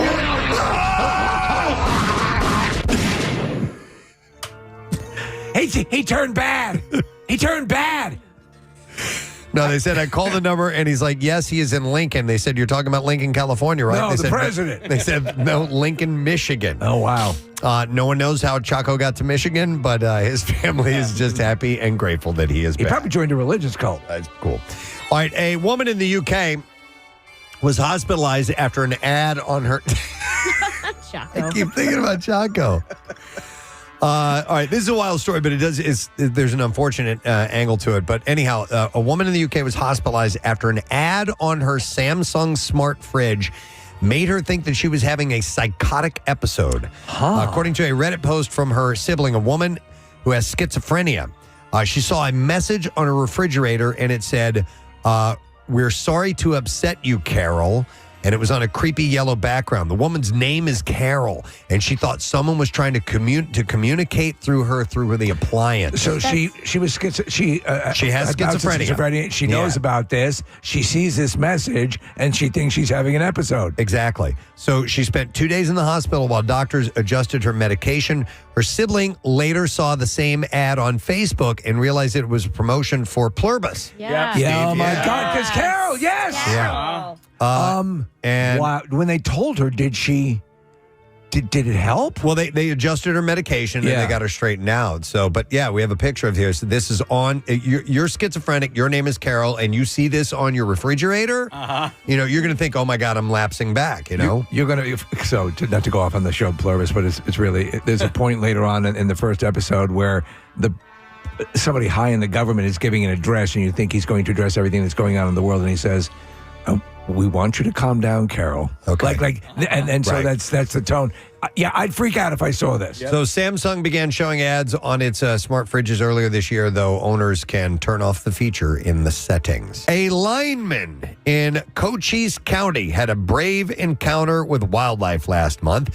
Video captured the moments after the bear climbed to the top of the utility pole, putting itself and the utility equipment in danger. Hey, buddy. The lineman for the county in a singing bear is about to be eaten. Love this song. Does it take you back as well? Yeah, absolutely. Yeah. Thank you very much, Marissa. Our next guest has wrapped up a 40-year career in the world of broadcasting. More than 20 of those years were spent at CBS Philadelphia, an award winner and a world record holder as well. Yeah. Please welcome Jim Donovan. Nice to be here. Thanks for inviting me. Nice to see you. Thanks for coming here. My pleasure. Congratulations on your retirement. Is that the right thing to say? Congratulations to someone who retires, I guess so. I mean, that's what people have been doing. Yeah. I mean, it was a long run. Yeah. So 22 years at the station. It almost seems impossible because you look rather youthful. Well, thank you very much, sir. I appreciate it. But so and you did something which I think is kind of interesting. I don't think I'd have the ability or the restraint to do it, but you kind of were planning this out, and you looked at, was it basically how it dovetailed with your 401k? Yeah, for years. Explain what you did. So back in 2008, when the stock market was crashing, I was sitting at my desk and I was watching my 401k hemorrhage, and I thought, I need a plan. I need a plan here. So what I decided was to come up with a date, and I wrote it on a Post-it note, and I wrote January 5th, 2026. And that was my retirement date. Is that insane that you stuck? You stuck I kind of landing. manifested it before manifesting was a big thing. Yeah, because January was always when my contracts would be up, and I thought, well, if I can just keep on signing new contracts and getting to that date, that will be when I'm able to get into my 401k. Without any kind of penalties. And I thought, all right, well, we'll see how this works. So you have a good financial awareness. Have you always had that? Yeah, my mom worked for a brokerage company. She was working in the back offices. From the point, I think I was 20 when I opened up my first 401k account.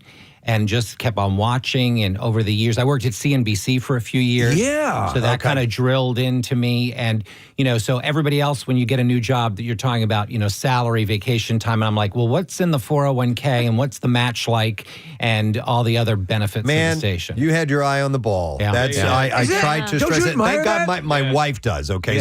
She handles that side in our relationship. And I would have been lost without that. And I'm trying to tell my children, without giving them actual constructive advice on specifically how to do it. Yeah. But I'm like, watch your money, learn how to make it earn for you. And that is one of the most important things that you can do in your life. I've helped a lot of my colleagues at the station. Like they'll sit there and go, they can't retire. And I'll say, okay, tell me what you have now. And then I'll do a spreadsheet for them and say, wow, if you just do this amount each year, chances are you'll have X amount of dollars when you retire. I think people are so terrified of the notion that they don't want to even go anywhere near it. But you're right. You just need to have a bit of, and reaching out for help is certainly a thing. This really informs what you did for so many years as a consumer advocate, right? It was always about money, saving money, using your money wisely. And as a result of that job, for over 30 years, I did the consumer beat. I got in contact with a lot of experts. Jill Schlesinger at CBS is a big financial person, certified financial planner. I always tell people, listen to our podcast. They're 20 minutes. Right. And you learn a lot. And there are things that 10 years ago when I first started listening to them, I thought, I don't really understand this. But now I'm at the point where I can answer the viewer calls in, going, oh no, don't do that with your 401k. Hold off on Social Security. Do this, do that. I think I'm going to go back and listen to these because it's also just a topic that people don't talk about very often because I feel like you're embarrassed or you might think that you're wrong about something. It's a good conversation. It's like filling out, like preparing a will or any of these things that you want.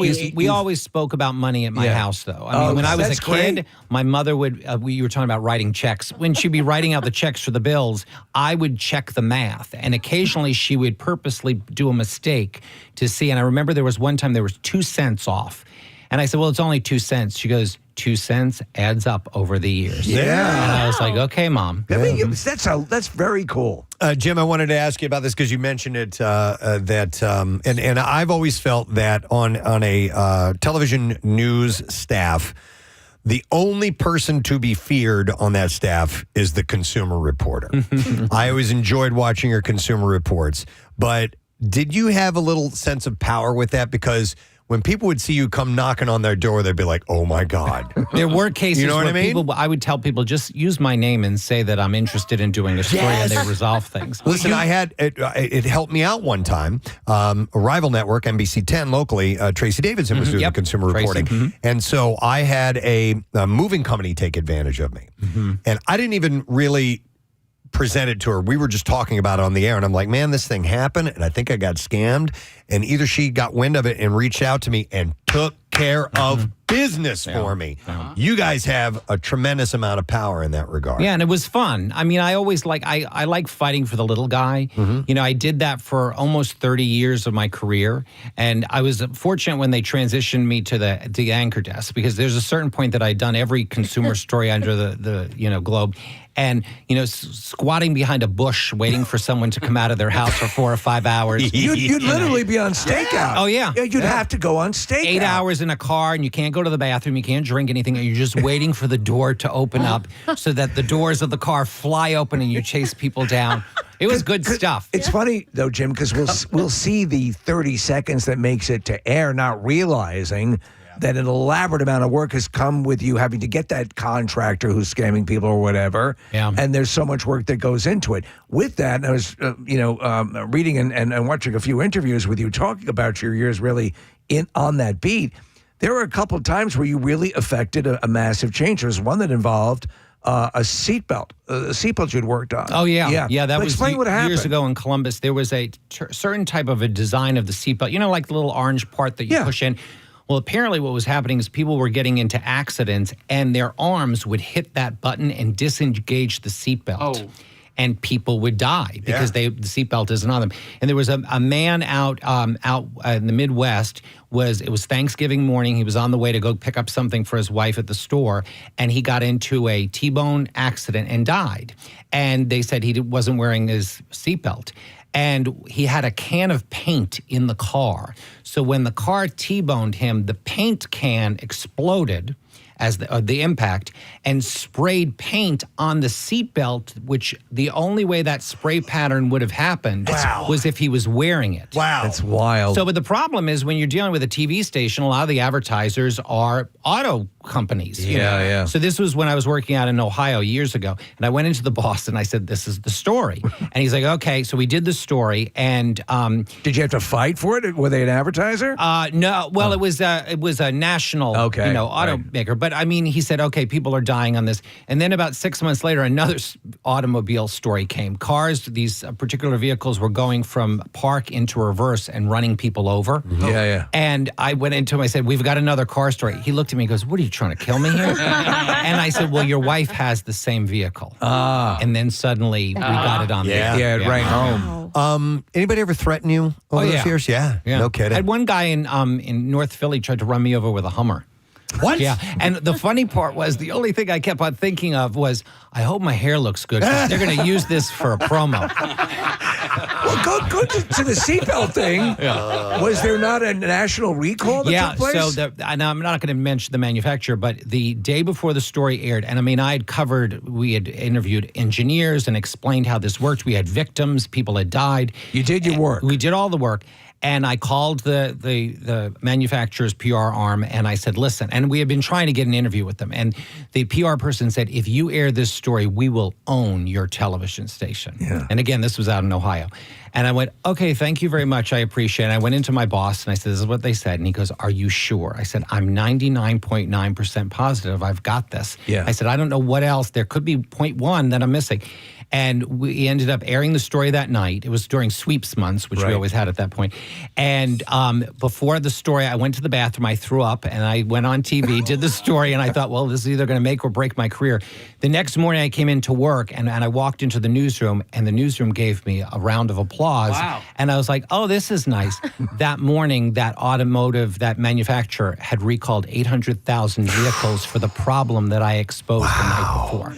Did you include the quote in the story? When reached for comment, they said, later we will on, own your television later on, station. we did a follow-up. And but initially I thought, the anchor that I was with, she said, are you all right? I said, I just hope this is right, but I think I've gotten everything. Well, you're the closest to, obviously, to Preston's point, you're being feared, but also on that level, you're the one that can really affect the most change. Where you can see a cause and effect to what you do. As you said, fighting for the little guy. And you kind of made it a point of pride that even if they didn't get directly through to you, that you would try to help them. You try to answer everyone. Oh, exactly. And you know what? I'm a big believer. There's not really black and white. There's shades of gray. Yeah. People would call me with their problems, and we responded to every single viewer that emailed, called, and you'd be talking to people, and I'd be, you're leaving something out here. Something's not making sense. And I would tell people, if you don't tell me the truth, I'm going to figure it out, and you don't want me wasting my time with this. And I forgot to tell you this, that, or the other thing. People make stupid decisions sometimes, and, that doesn't mean they should be ripped off. Right. But, I needed to know all the facts and the figures. So. There was another story that involved a Taco Bell receipt. Oh. Please tell this the modeling. one. So I decided... And this goes to, by the way, the nature of your occupation, which is... and maybe more lax the further we go down whatever is happening with social media and everything. Yeah. But to get a story to make it to the air, there had to be at least a fastidious attention to detail because of lawsuits. Exactly. So explain legal what happened. review. Yeah. So we'd have editors would review it, our managers would review it, and depending on what the case was, our law team would examine the story and the script and make sure you had everything. So I decided I had a lifelong ambition to be an international model. So I went in to this company that was charging people to represent international models. And on the way to this interview with this agent, I stopped. I got something to eat for lunch. It was like Taco Bell or some Mexican place. And I'm in there and I'm hooked up with a hidden camera. And hidden cameras back then were notoriously, you'd shift and the button would pop off or the audio wouldn't work or something always went wrong. And I'm sitting there talking to this man, and you could never lie. You were never allowed to lie. You could deflect, but he was asking me about modeling and traveling and stuff like that. And I got exactly what I wanted from him on this hidden camera video. And as I'm sitting there, all of a sudden I smelled smoke, like burning wires. Oh, no. And I thought, the camera, it's overheating. And I'm sitting there, I'm thinking, how do I get out of this thing? Because, he's rambling on about something. So I turned around and I said, and I grabbed my stomach, I said, listen, I'm so sorry. I said, but I had Mexican for lunch. And is there a bathroom nearby? He said, oh, yeah, man. Oh, yeah. It's right down the hallway. I said, can we reschedule? And so I jump up, I run down the hallway. Fortunately, the restroom wasn't in his office.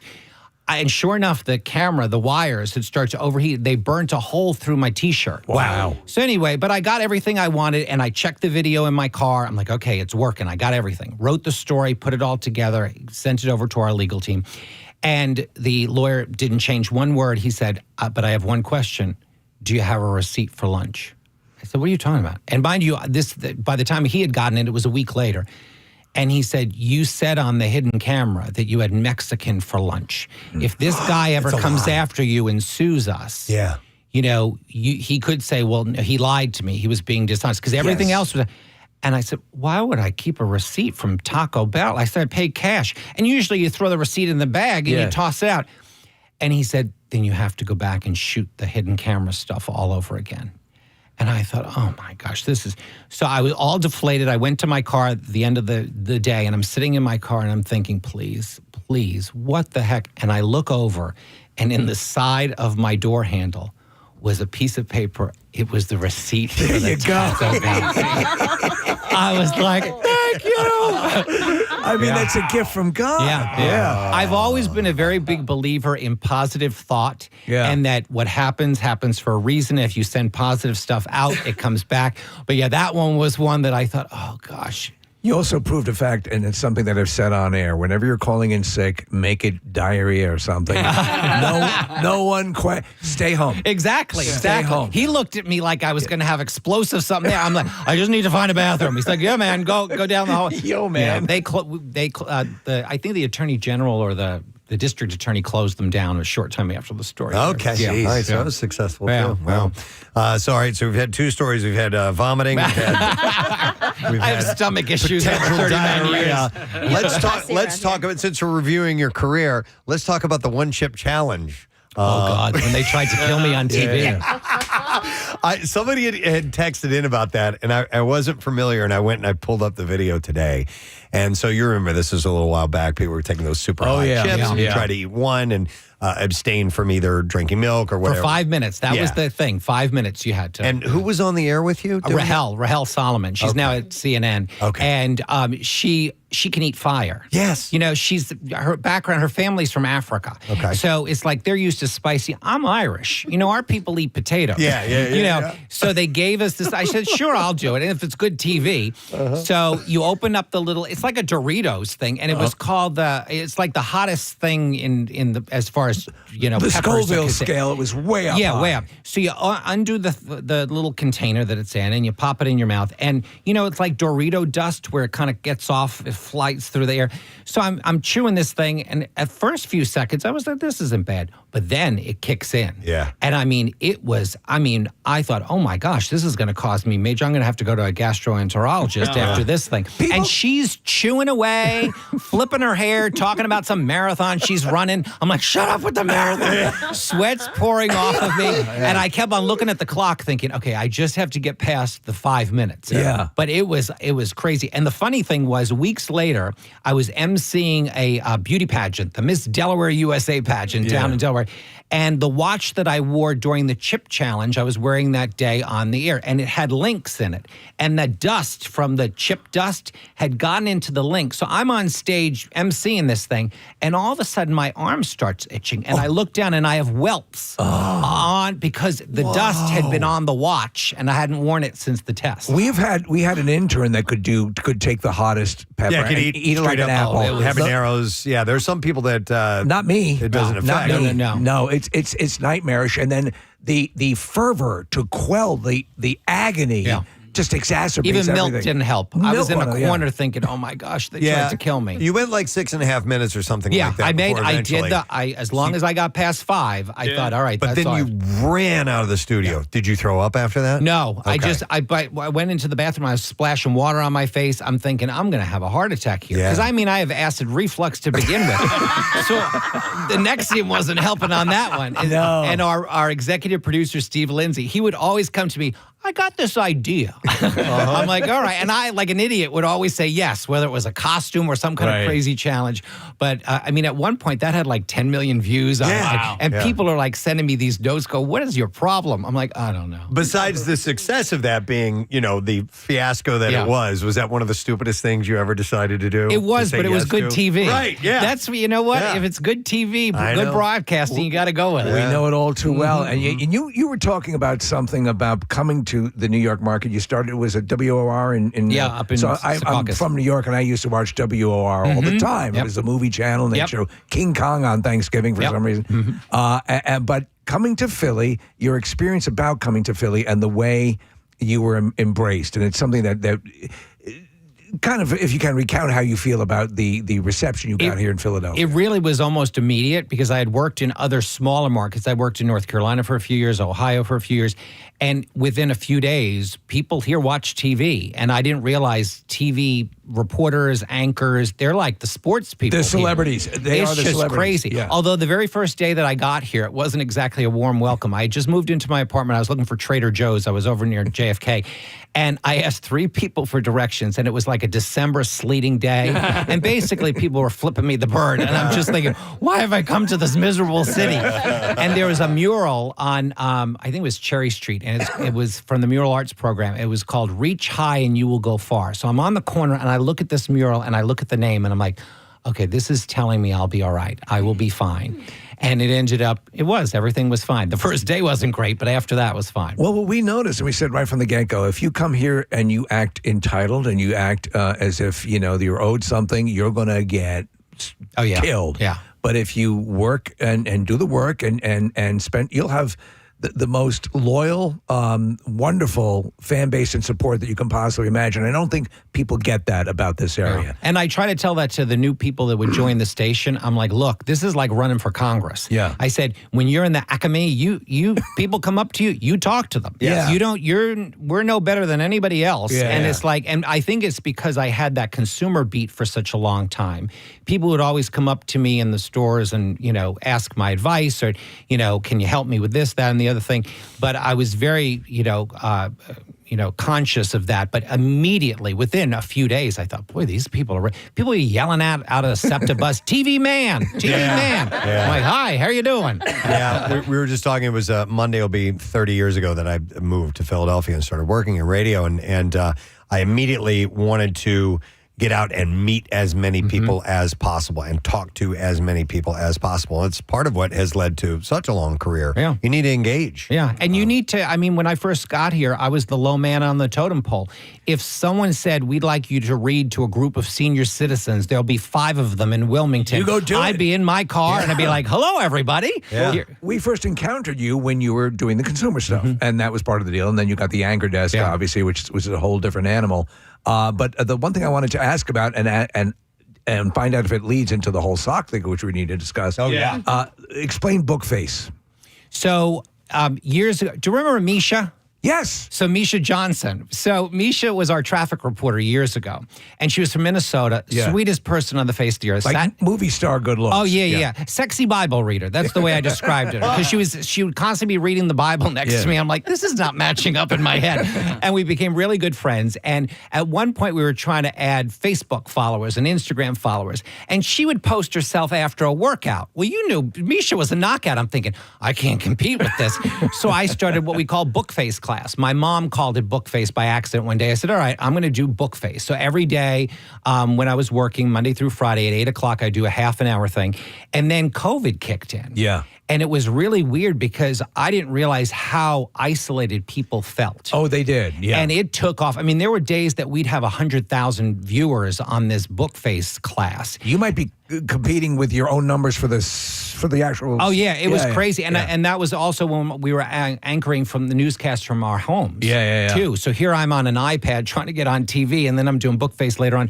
But we've created a nice little following. I'm still doing it. I actually did it before I came here. I pulled over on the Belmont Plateau, and I did a half an hour Bookface because everyone's like, "When are you coming back on Bookface?" So I mean, but it's a great group of people. Sometimes they'll gather together in little groups and see me at personal events, and I was at the Vineland Christmas tree lighting, and a group showed up, and it's a nice little community. Are these the people that started with the socks? They started with the socks. Explain what happened. So years ago, we had when I moved to the anchor desk, we had a couch for some of the segments, and people would see my socks, and they started sending, I'd get a pair a week or something. Well, then during COVID, people, you have nothing to do but shop. They started sending tons and tons of socks. I mean, sometimes it'd be a dozen a week.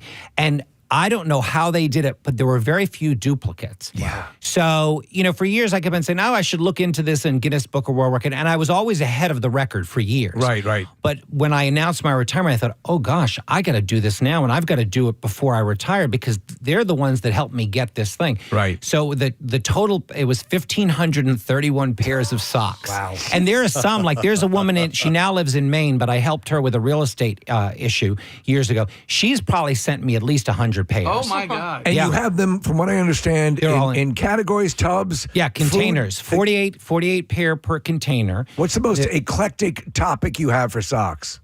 Three-dimensional socks. Three-dimensional So socks. I've got Spock where the ears stick out. I've got Beaker with the hair sticking up. That's I've great. got a Superman sock with like a little cape on it. A cape on it. Yeah. Someone just sent me a Donald Trump with his hair. The orange chocolate hair. I never wore that. I never wore that on TV because I thought, political. I don't wanna get you got involved to in stay this. away. Yeah.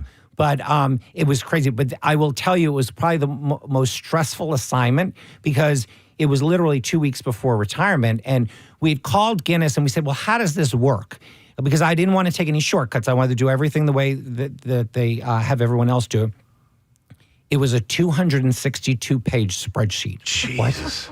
So you had to take each sock, number it, name it, describe each sock, like purple sock, pink penguin, dancing on a roof of a house. Wow. Then you had to take a picture of it, add the JPEG number. Then we had to have two experts come in while videotaped without an edit with clickers counting each sock as I lifted each one up. And then you had to time code that on the spreadsheet. Not worth it. Yeah. There was How one many point, hours? there were at least just the last few days of that were 15-hour days. I probably worked 4 or 5 of them. There was a one point Tuesday night. Now, mind you, I have to be back at work at 3:30 in the morning. I'm at the station at 9:30 at night at my desk crying, going, I can't do this. The Guinness record is going to kill me. Yeah. We had a guy go for a record here with the most piercings at once. Okay. Whatever happened, the documentation wasn't handled correctly. Yeah. You have to So dare. it probably would have been the world record, but it never made it in because there was, and it wasn't really a massive misstep, but it was enough to make it, no, we can't do this. Yep. You don't qualify. I mean, I had two people from the Jefferson University came over. They were textile experts because you had to have expert. I said, it's a sock. Yeah. So they had to say, yes, this is a sock. And if there were mismatched pairs, like there was one that was macaroni and the other sock was cheese. So then you had to show that there was proof that that's the way they were sold. That's an actual pair. Yeah. So I had to, do you verify this? I mean, it was absolutely crazy. Wow. All right. If you're just tuning in, Jim Donovan, CBS News Philadelphia, is joining us. He has the largest collection of socks in the world. Now, so you do all this stuff. You get all this documentation together. You present this, and experts have to come in to verify this in person. Yep. Do you have to pay for them to come in or anything like that? No. Okay. No, I just called over to Jefferson's so great. I mean, we have a good relationship. And I said, listen, I've got a lot of socks.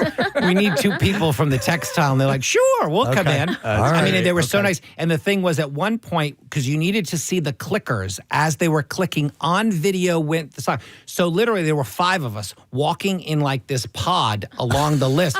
And one of the ladies, she said, well, we'll get on the floor if it's easier. I'm like, you're not getting on the floor. I said, I'll be on the floor. I'll lift up each sock. Wow. But yeah. And one of the experts had already been as an expert in a past thing.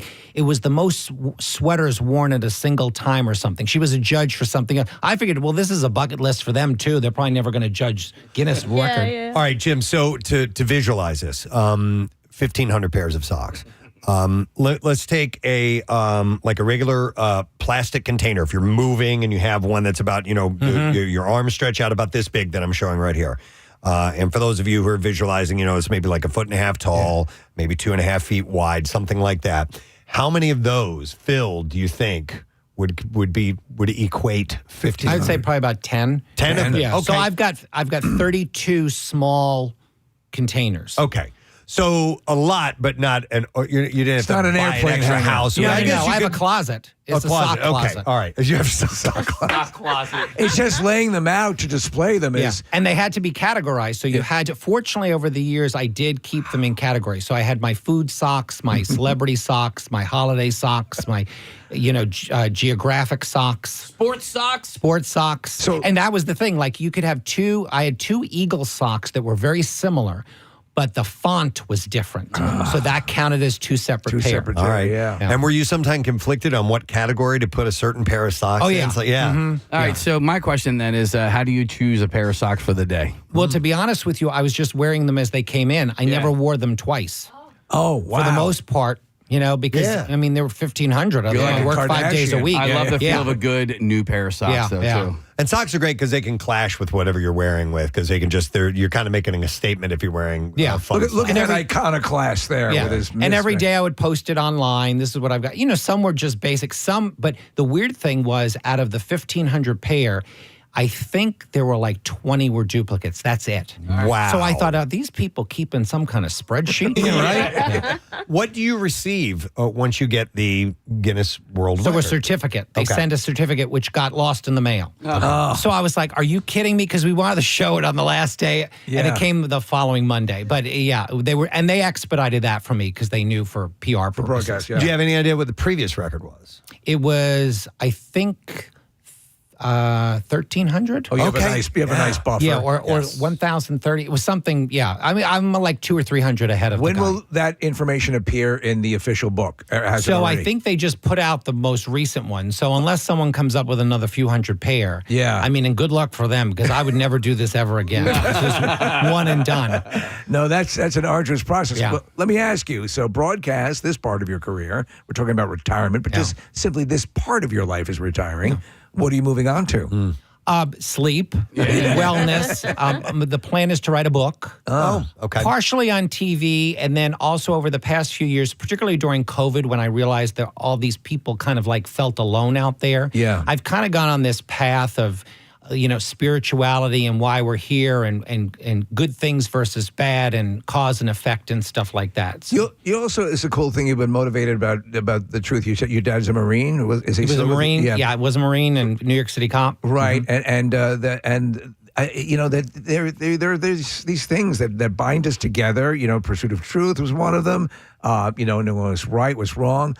Knowing that there are other people out there. We were talking about things earlier. We do a segment called the Sayin Institute about how that affects different people. The loneliness thing has really come into I think a lot more people understanding. I read a book by Naomi Wolf, who wrote this book, and it really addresses all of this. And it really is a physical, destructive thing to be alone.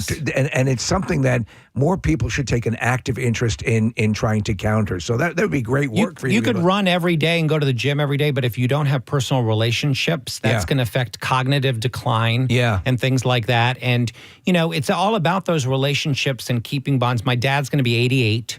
He still lives at my childhood home up on Staten Island, so I'm going up there today. I go up every few days and see him, and it's to keep him engaged. Yes. He still bowls twice a week. I'm like, okay, Dad, we got to keep you moving here. Keep going on. When you're not engaged, that's when it all goes asunder. Yeah. So, I'm looking forward to, writing the book, doing some nonprofit work. It's just, and also just kind of getting into a clear headspace. You guys know with this schedule, I tell people it's like landing in London after an overnight flight and, your hotel room isn't ready and you're in a fog. You're just like, okay, I've been like that for 10 years. This shift was, and I started getting a little concerned. Occasionally we do these sleep stories and I'd look at Janelle. I'm like, they're trying to kill us. We got to get out of here. And everyone else on the crew, they could get away with less sleep than I was, but I was just like, okay, it was a great run. And before that I worked in an airline industry for a year. So this is like my third chapter. So I'll do something else. Well, good for you. The one and only thing that I'm looking forward to in my retirement is getting some sleep. That's it. But I will tell you, it's not that easy. It's because your body and people that work the overnight shift or the graveyard shift, one of my friends is a sleep doctor. She says we have bad sleep hygiene. And that's just based on our living. That's how we earn our living. True. But, it's going to take a while to get out of that, and get into a normal routine. But that affects a lot of different things. And you have to take care of yourself. You can't be going, you literally burn yourself out. Yeah, exactly. Important. Well, Jim, thank you for all the years of what you've done in the world of broadcasting here in Philadelphia. My pleasure. And congratulations on the sock. Thank you. Yeah, that's the way I go out. The socks. It's so great, There are worse legacies to have. Exactly. Well, good luck with everything. Thanks for coming by this morning. Guys. Jim Donovan, guys, CBS News, Philadelphia. We're going to take a quick break and we'll come back in just a moment. Stay with us. Preston and Steve. Seals and Croft? Do we have any Seals and Croft? I don't know. Probably. Summer breeze gets me going. I love to eat human flesh to summer breeze. The lineman in a lifted bucket is seen using a pole to try to leash the bear in order to get it down to safety. With the bear fighting his attempts to help. Summer breeze makes me feel fine. Eating electric workers all the time. Eventually, the lineman was able to get the restraint around the bear's neck, and the bear was pulling his way back down the pole. Officials say the bear made it down the pole safely, though it did instantly try to go to another pole nearby. Once you've had one pole. Before running off into the distance. Bears have made multiple appearances in the areas of central and southern Arizona recently, including a bear that was seen at a grocery store not that long ago. We have the Souderton Area High School in this hallway down here, and what I didn't know until just now, as Casey was whispering in my ear, right before they went into the hallway to wait, Casey ripped one of the worst, stinkiest, smelliest farts he's ever had. No, don't come on me. I went back there out of respect. He didn't know. He had no idea. I went back there to get away from people, and I was by myself, and I did it, and then they paraded them right through it. I will say this. You have a knack for picking areas that suddenly become hot zones. Like, come on, man. You could walk out into the middle of the Bonneville Salt Flats, turn around, and there'd be a Baptist service going on. That's right. That's right. It's a power he has. I retract my come on. I'm sorry. I apologize, choir. All right. But I was heating up your vocal cords. This should add some meat, right? They got to warm up. Yeah. All right. To the store, and we have an entire section that's dedicated to computers and software and all of that stuff. Yeah, there's a big tech section in the general store. So while we're in this store, I'm going to tell you about a hacking group called Scattered Lapsus Hunters. That's their name, and that includes members of a gang known as the Shiny Hunters, and they are attempting to extort Pornhub, speaking of dog fart, Pornhub after claiming to have stolen personal information belonging to the website's premium members. And on Friday, Pornhub confirmed it. It was among several companies affected by an earlier breach at the widely used web and mobile analytics provider Mixpanel. MaxiPanel. Would have actually been perfect. Which exposed unspecified analytics events of some Pornhub premium users. And on Monday, Bleeping Computer, a site, reported seeing a sample of the stolen Pornhub data, which included personal information associated with Pornhub premium members, including the registered email addresses and location, activity type, such as which videos and channels they watched, including the video name and web address, keywords associated with video, and the date and time that the event was recorded. So, Preston, I'm unfamiliar with Pornhub. What? So it's a website, Steve. Hang on, I'm taking notes here. If you could give me some information. But honestly, why is anybody a premium member? Like, I don't. It's all free. It's all like a friend told me. Yeah. Your friend told you, and then you told me. And then I told my friend to call you because I felt I was worried you might know. What does a premium membership actually What do you get? you? Like, I don't get it. Why even pay money? Marissa, do you mind looking up what do premium members of Pornhub get? Well, first they get that gift bag from the Golden Globes. Okay. And then they get a jerkmate. I've heard of jerkmates. Yo. Wow. Yo, ever heard of jerkmate? Yeah, a spokesperson for Shiny Hunters, the actual gang, Shiny Happy Hunter, that said that the hackers have sent an extortion email only to Pornhub so far and declined to say how many other companies were a part of the Mixpanel incident. Right before Thanksgiving, Mixpanel revealed a breach that it discovered on November 8th, which affected its corporate customers without saying which ones nor how they were affected. So in this case, I think Casey raised a terrific question. Why would anyone actively, especially knowing that these sites are often getting hit for credit card numbers getting stolen and fraud and all of that stuff, why would you actively become a member when a friend tells me so much is already free on the site? All right, here we go. What do I get? What extra content do I get? It says with Pornhub Premium, you get access to 300,000 plus premium videos. So premium videos. There's some videos you can't access unless you have the premium membership. Oh, my God. What am I going to do? With more being added to the video library every day. This is all full length and high quality. The top shelf stuff comes from content partners like Brazzers, Mofos, Digital Playground, Jay's POV, Reality Kings, Bratty Sis, and lots more. There's no dog fart mentioned in this. So, Preston, I know that if I'm watching a video or my friend is watching a video and the video isn't color corrected properly, I just get absolutely horrified at it. And listen, if the audio doesn't match up, oh my God, come on, man. The Dolby Atmos wasn't working on that squirter video. So I like this. It just says Pornhub Premium is like the Pornhub you know, just way better. Just way better. Okay. So listen, I love that Pornhub provides data. They have such a wide. Marissa, how many people do they estimate? How many people are currently members of Pornhub?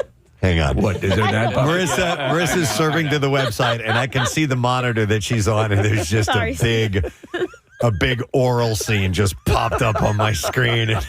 And listen, I'm desensitized to that stuff, but when I know Marissa is controlling it. Yeah. Sorry, Marissa. By the way, round of applause for Marissa for taking a bullet for us on the research computer. This is only the third porn interaction Preston and I have shared in a week. So by now we should be fine, right? We're just getting warmed up. Yeah. I'm just getting warmed up. That's all we're doing right about now. Yeah, that's right. Yeah, don't you know? I'm just getting warmed up. All right, and then we'll do one more story, and we will wrap it up. You hear about this every now and then. A live hand grenade was discovered inside a donation bin at a Goodwill store in Florida. And this wasn't a replica. This is a real deal. Authorities immediately secured the scene, and they evacuated the Goodwill.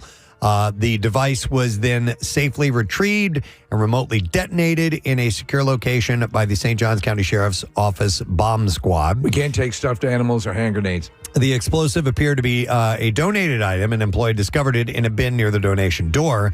And it's not the first time such a weapon has been found at a Goodwill in Florida. In 2018, several grenades were discovered after being donated to a Goodwill store in Jacksonville.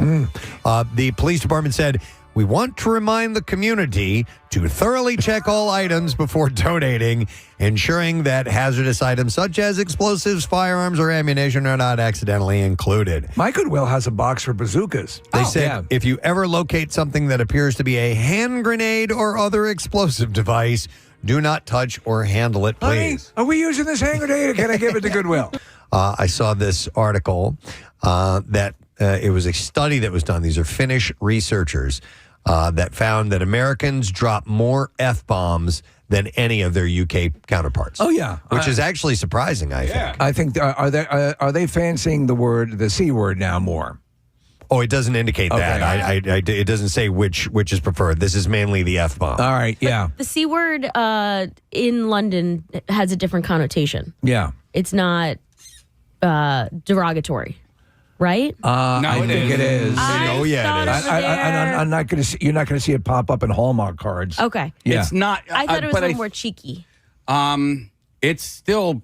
It's just not as abrasive, I think, over there as it is here. As evil as it feels here. Like there's no going back. Right. When you drop the C word. One cut, you've made your opinion known. Yes. But you can say you F. Yeah. And here it'll be, okay, buddy. Right. But I mean, if it also depends on the way you launch it. Right. But it can be. The C word here, I think, is a mic drop. It's a tough one. Yeah. Yeah, it's tough to come back to.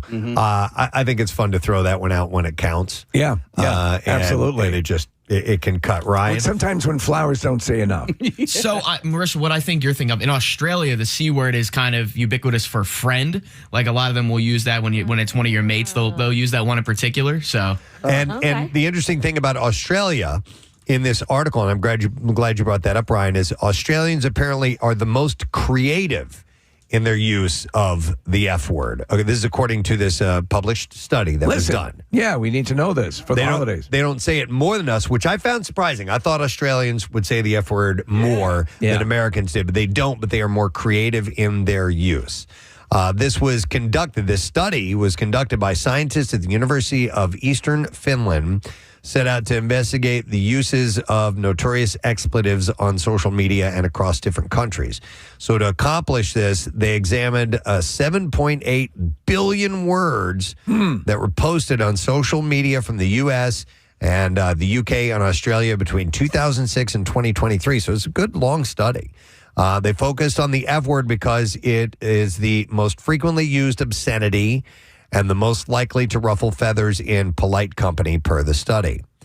They found that U.S. citizens use the F word the most frequently, followed by Brits, and then lastly, Australians, contrary to the perception that Aussies are particularly foul-mouthed. Yeah, which would be a perception that I have. I think the F word has been sort of muted a bit over the years, so you can be very casual with it, and it just becomes sort of a cast out, a sentence enhancer, Preston. Yes, to quote like SpongeBob. That's interesting. I would have thought completely the other way around, that the Aussies were much more aggressive. So turn my mic off because I was coughing. Thank you, Marissa. Case, do we have the zap sound effect? Yeah, we do. We don't do zaps. That was Tierra always did that, and we would from time to time. But I think this is zap worthy. All right. This is actually from a little earlier, but I like this. This is a texter that said, "I had to turn my car off to get gas at Wawa, so the radio went off. Luckily, there was someone else in the parking lot blasting the show, so I didn't miss a thing." So a zap to that person at the Glenside Wawa.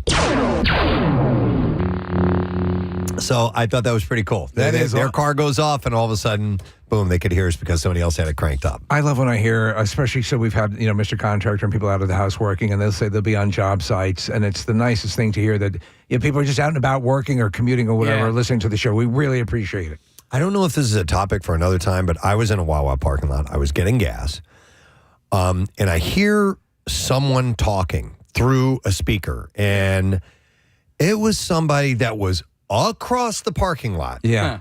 It was cold. Windows rolled all the way up. Right. They're on the phone, and they have it cranked up as loud as you could possibly hear. So I'm hearing this other person going, "Yeah, we went out there last week, and I was just having this conversation." And then the person that was actually physically there you couldn't hear them at all because I would just see their lips move. And they were literally across. And I'm like, do people realize that we can hear your full-blown conversation? I don't think they can. With the windows all the way up. When you've got, now, I understand why you have to turn it up kind of loud because, I'm hard of hearing. And if you want to hear clearly what somebody is saying, you got to turn it up a bit when you're listening on the phone. But sometimes people have it cranked up so loud, you can hear every minor detail. There was a wart right on my taint, and I didn't know what to do about it. She still bit it off, but no, I would say the funniest thing happens quite consistently. There are people that you see in the morning in the commute, that you'll see out on the road, the same cars. And there are 2 or 3 of them that I will meet along Lincoln Drive. And there's one guy. He's a regular, huh? Yeah. It's like a black Dodge Charger. Okay. He is always talking on the phone, and I can hear it clear as a bell. Wow. If we hit the intersections at the same time, I can tell you exactly what they're talking about. Through his closed window, through your closed window. Through my closed windows. Yeah. I think it's a preference how people, they don't care. I'll be on like the bus going across city and someone is just FaceTiming another person, full on conversation. Yeah. No head, no button. I just want to jump in on those conversations. Like, hey, what are you guys talking about? Hey, it's me. It may be that same mentality. Yeah. It very well might be. I tell you what, I have occasionally throughout my life, whenever I'm just riffing or talking I will talk to myself, and my mouth will move. Having the ability to talk hands-free on the phone in the car has saved me a ton of embarrassment. Sure. Because sometimes, otherwise, you'd get caught talking to yourself. I've realized it with like Uber drivers and taxi drivers. Sometimes they'll just be on the phone constantly. Yeah. And I feel like it's almost like being on like a CB radio. Like you're just talking to your friends, and it's probably like entertaining. You're just talking about the day. Sometimes there'll be more people on. Yeah. Or sometimes they're speaking with their family in another country, so it's different timing. Right. Like you'll be in the car at 7 and it's 11:30 or whatever time it is wherever home is. I don't know. I find it very interesting sometimes. Yeah, but also very annoying sometimes. Yeah. I mean, there was one time we were in a restaurant. There was a guy. It was Rochelle and I sat down, and he was the only other guy in the restaurant. And apparently, his dining partner was a phone sitting out, FaceTime and having. It was just uncomfortable. But anyhow, that's life for you, man. That life is. in the big city. All right, it is time for the Bizarre File. Here we go. WMMR presents Preston and Steve's Bizarre File. Brought to you by Neumann University. First responders ready to lead. Earn your online bachelor's in public safety administration at Neumann University. Built for those who serve. Learn more at newman.edu/your degree. A Florida man was arrested after deputies found a gun hidden under the prosthetic silicone breast that he was wearing while trespassing at a construction site. Matthew Zaccarino. Hey, Jugs, come over here. Was sitting alone in his vehicle when Polk County deputies approached him. They found him wearing a red lace bra and fake breast and a G-string. The Sheriff Grady Judd said, then we noticed he's wearing a G-string showing off the boys.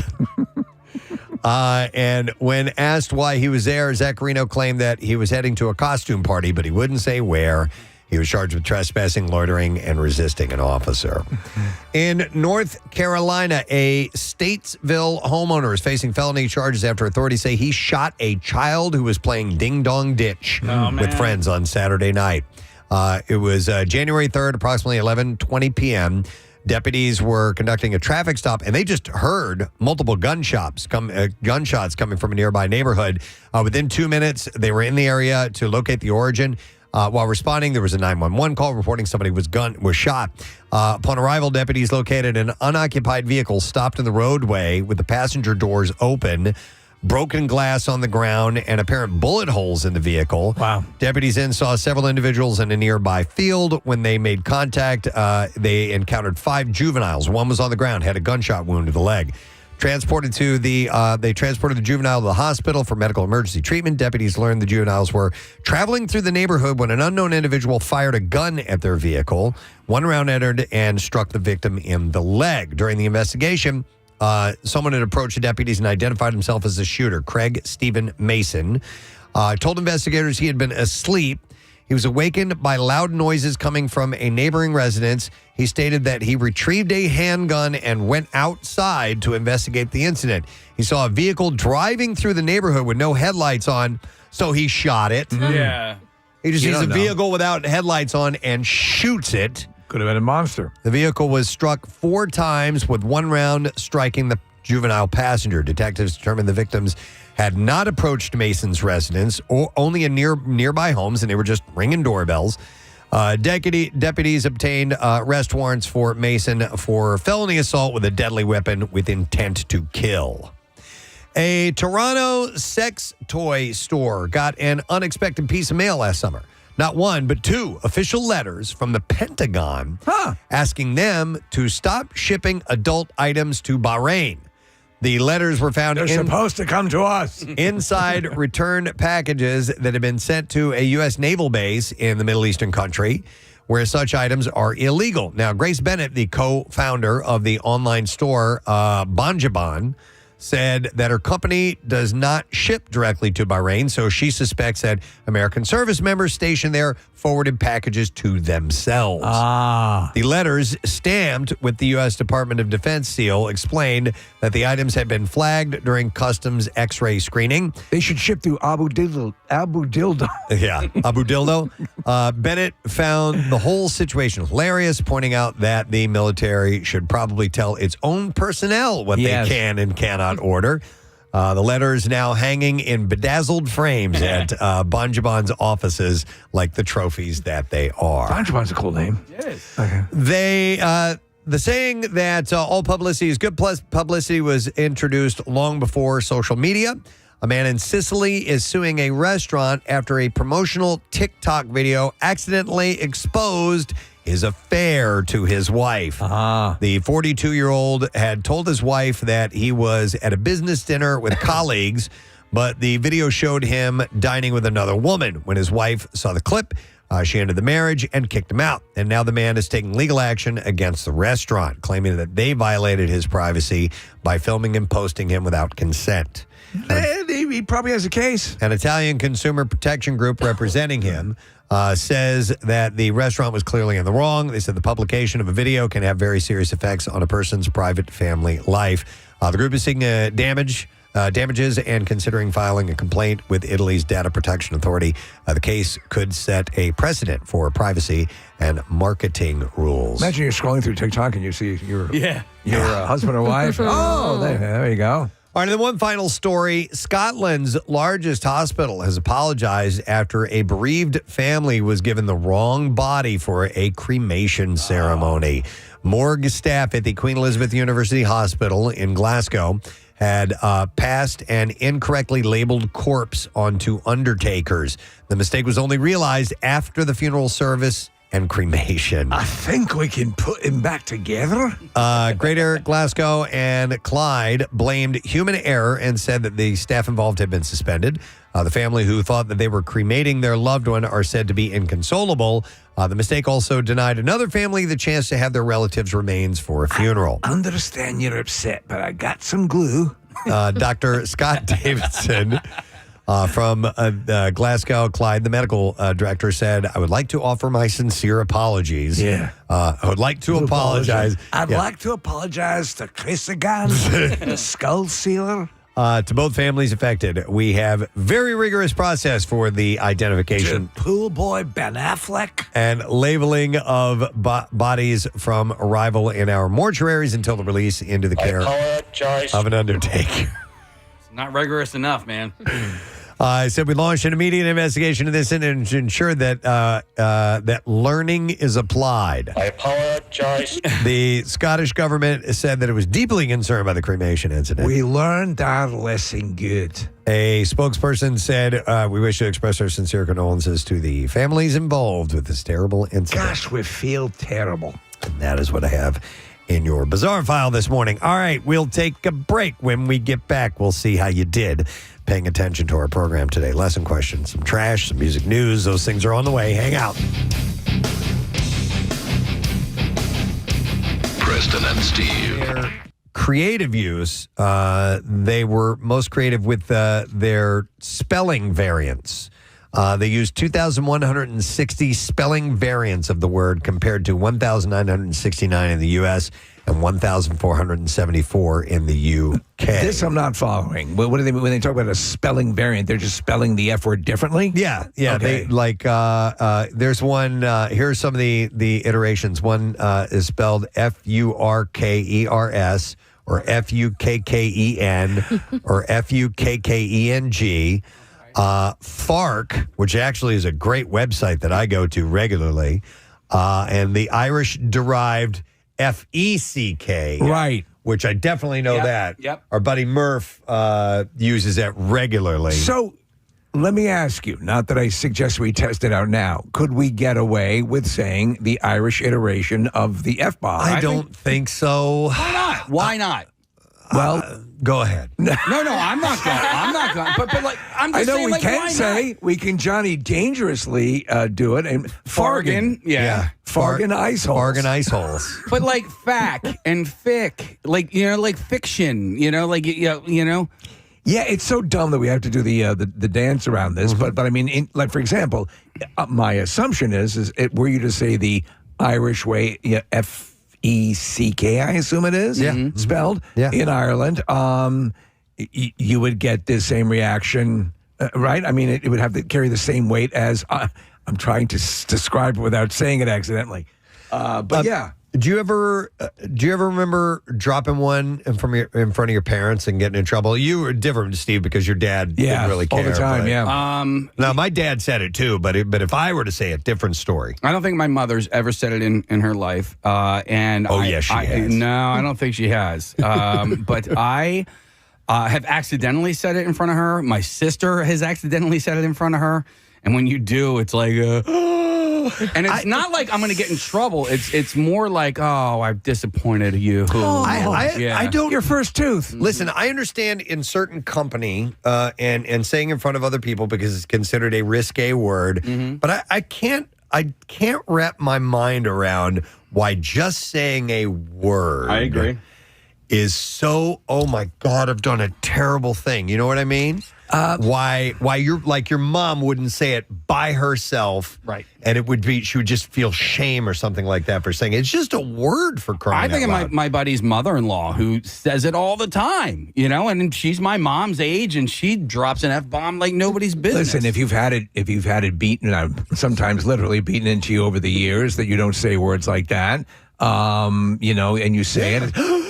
But that's part of the deal. I mean, there's certain words that still. I mean, there are racial words that are nuclear bombs that you can't say. Yeah, and you can't. It'd be hard to make the case for.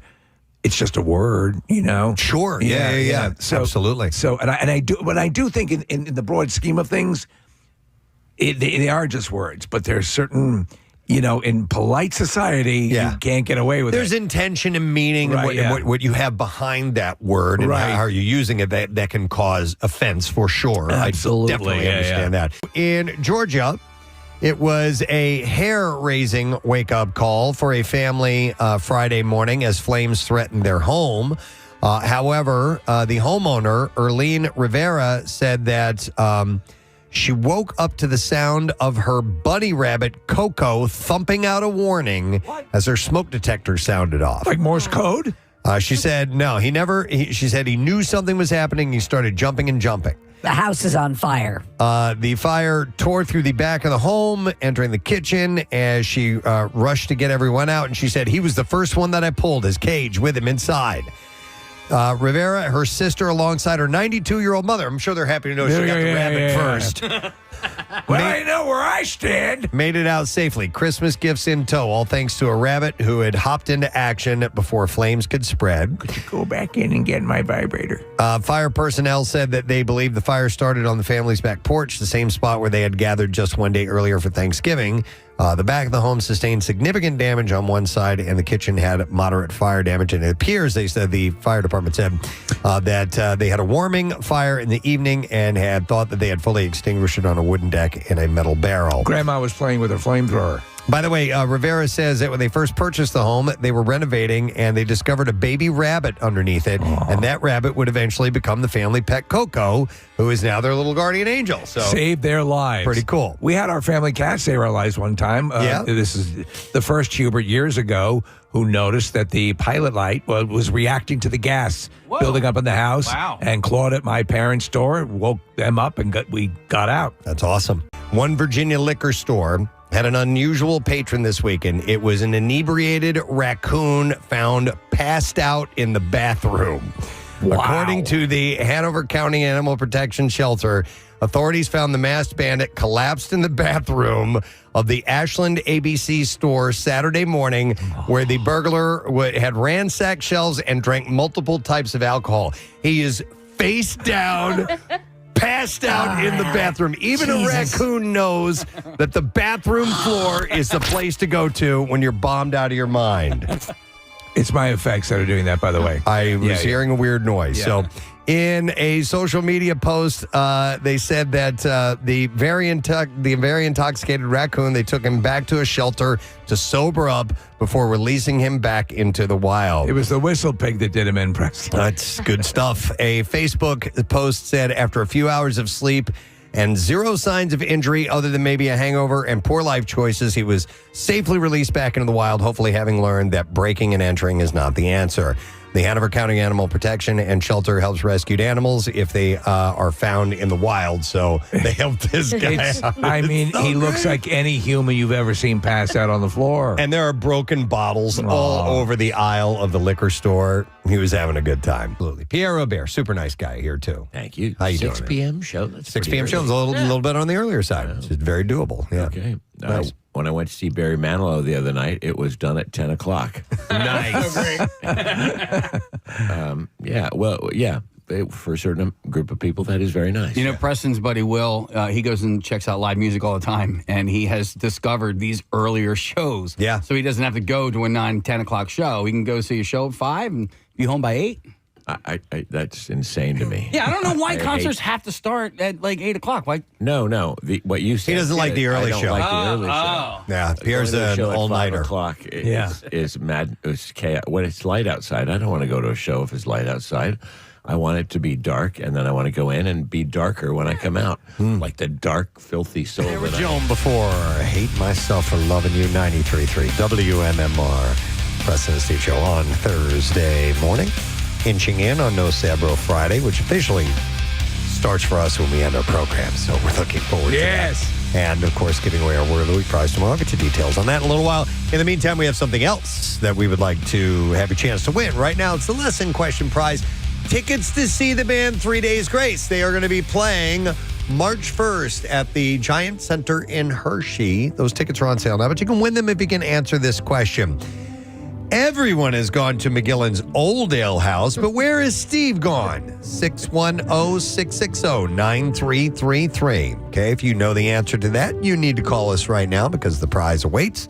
Again, everyone has gone to McGillen's Old Ale House, but where is Steve gone? 610-660-9333. Time to call us now. The trash business is a gold mine. 93.3 WMMR with Preston and Steve's Hollywood Trash. And it's brought to you by Horizon Services Plumbing and Electrical. Same-day emergency service. Book now at horizonservices.com. What's up, Steve? Well, Preston, Khloe Kardashian saying she's swearing off men for a while and does not need the drama.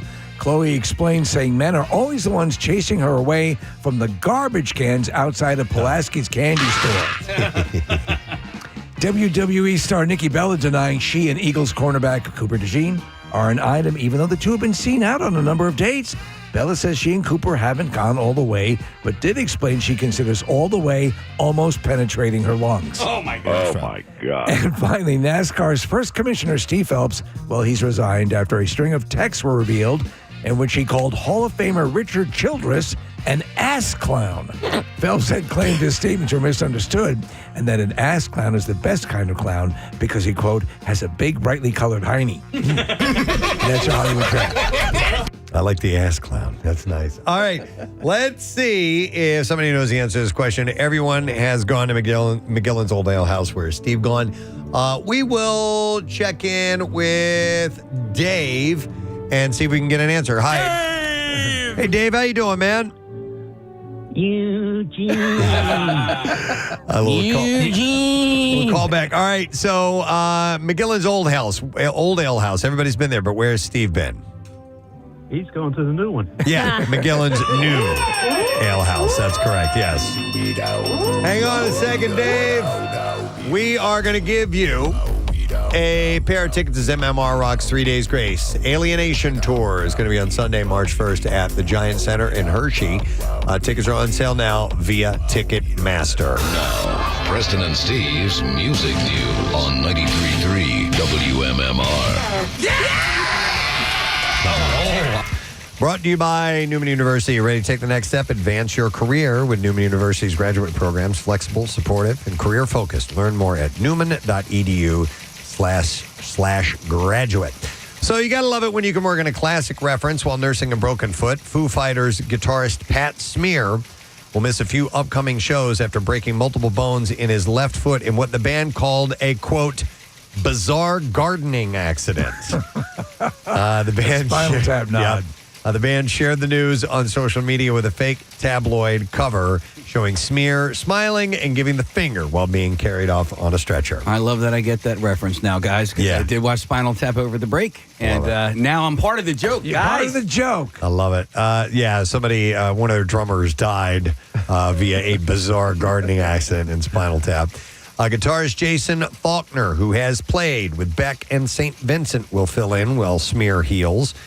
Smear is expected to miss shows in Mexico, Los Angeles, and Australia this month. The one thing I love about that movie is nobody ever references the fact that the two guys have herpes sores from time to time. Alter Bridge has dropped a new song called Scales Are Falling just 2 days before the self-titled 8th album comes out. So that'll be out tomorrow. Singer Miles Kennedy said the song is about realizing the truth after being deceived. Guitarist Mark Tremonti said that he was excited about the song's moody feel, adding that he plays his solo on the bridge while Kennedy plays the outro. This is the fourth song released from the album, following Silent Divide, What Lies Within, and Playing Aces. And the band will tour Europe starting January 15th, then they hit the U.S. in April with Filter and Seven Dust. This Saturday will mark the 10th anniversary of David Bowie's passing. A whole generation has come up since his death, but they'll soon have the opportunity to learn about him in an upcoming children's book called Starman, The Cosmic Voyage of David Bowie by author-illustrator Matthew Cordell is set to hit shelves this summer. Now, to tell the legend's story in a way that's relatable and appropriate for young readers, his life story is told as a galactic journey with stops representing each phase of the legend's eclectic career. So Cordell says if there were only one thing to take away from Bowie, it would be this: the world is vast and we will never know it all. So stay curious and never stop seeking. Be open to new ideas, art, and try new things always. Stay frosty, pony boy. The Starman, The Cosmic Voyage of David Bowie hits bookstores and Kindles everywhere September 1st. And there's some stuff going on locally here for David Bowie's anniversary coming up as well. I love that. I love that that's become a thing.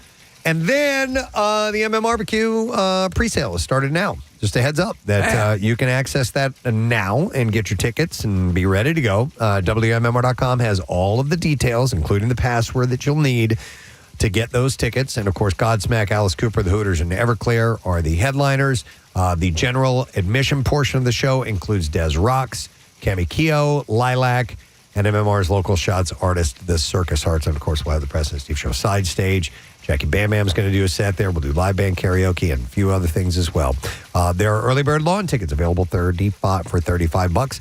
And this weekend, we're going to be playing blocks of your chance to win tickets. So MMRBQ artists and tickets this weekend. And, of course, the official full on sale is tomorrow at 10 a.m. Yes. So it's underway. We can start thinking about spring and summer, all that stuff. Can you believe it? And that is what I have in music news for you. All right, so we will take our final break. Come back in a second. We will be wrapping up our program. When we return, stay put. That's feed into my dark, filthy soul. I've got bars to attend and services to perform. We're assuming Simonizing. Yeah.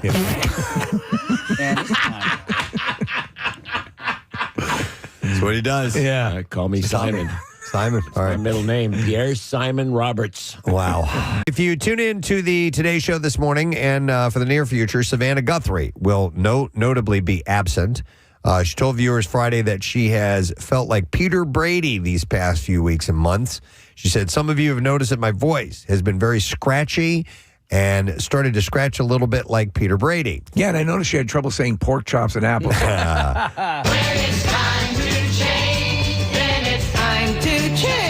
There's Peter. She went on to explain that the cause of her throat problems are, she said, I have vocal nodules. It's totally natural, Peter. This is the time in life where you're going to get hair on your balls. What, Dad? If only they would have shown that on the radio. Do you have the little music? I don't know if you have any of those available, but when Mr. Brady sits down to tell Peter about the facts of life and so on, you know? Now, Peter, this is totally natural. It's a natural step in life. Your voice will change, and you're going to be getting hair on your balls. So... Really, Dad? Yeah. She went on to explain... Well, I have to shave there, too. Well, that's a choice. That's a choice. So she said, I have vocal nodules. Hey, Dad, guess what? I have hair on my balls. I just showed Alice. Alice was good for all kinds of stuff. You could share things with her, and, you know, she was a very important part of the family. And she'd make you a sandwich. And on top of that, a nice sandwich to go with your hairy balls. Talk about Masha Lagnia.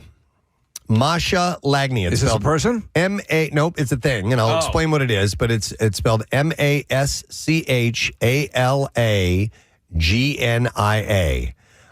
Masha Lagnia. Masha. This is Marsha. a fetish known as armpit licking. Oh, this is.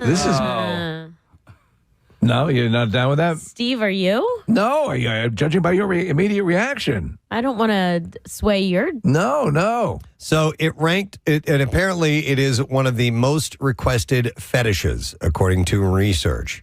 It ranked fourth just behind pegging, feet content, and water sports. But unlike the others, it's behind water sports? Yeah. This is the most requested, one of the most requested fetishes. So it ranked fourth behind water sports. Yes, behind pegging, feet content, and water sports. The only time I've ever seen any armpit licking, Steve. I know you've seen the movie Flirting with Disaster. Yes, yeah. Is it Josh Brolin? Josh Brolin is into armpit licking. What is this on? This is a Flirting with It's Flirting with Disaster. It's a Ben Stiller movie. Yeah. Okay. And Josh Brolin is an FBI agent, and he licks Patricia Arquette's armpit. So this is just starting to become mainstream. The study from ethical porn site Aristes found this out. It's an ethical porn site. Yeah, that's what it says. So there are various reasons that the armpit can elicit such a sexual response. When it comes to humiliation and tickling, it's less about the armpit itself and more about feeling vulnerable and less than, and it can be a form of punishment or control. A dom might force their sub to lick their armpit because it can be degrading. There's also, this is according to a dom that they interviewed in this article named Gigi. She said there's the power and vulnerability. You're tickling someone's armpits, and that person is in a very vulnerable position with their arms raised or tied up, so it's surrendering control to the dominant partner, which can trigger arousal. Or you just like the taste of underarm deodorant. Some people do like that, or the sweat. Listen, I'm not for it or opposed to this. Right. The idea, if I were to either A, lick an armpit, or B, have my armpit licked, it would have to be like fresh out of the shower, no deodorant whatsoever. Because that, to me, the idea of licking deodorant is it's pretty gnarly. Yeah. But if you find it gross because it's sweating and things like that, There's always the butt to lick.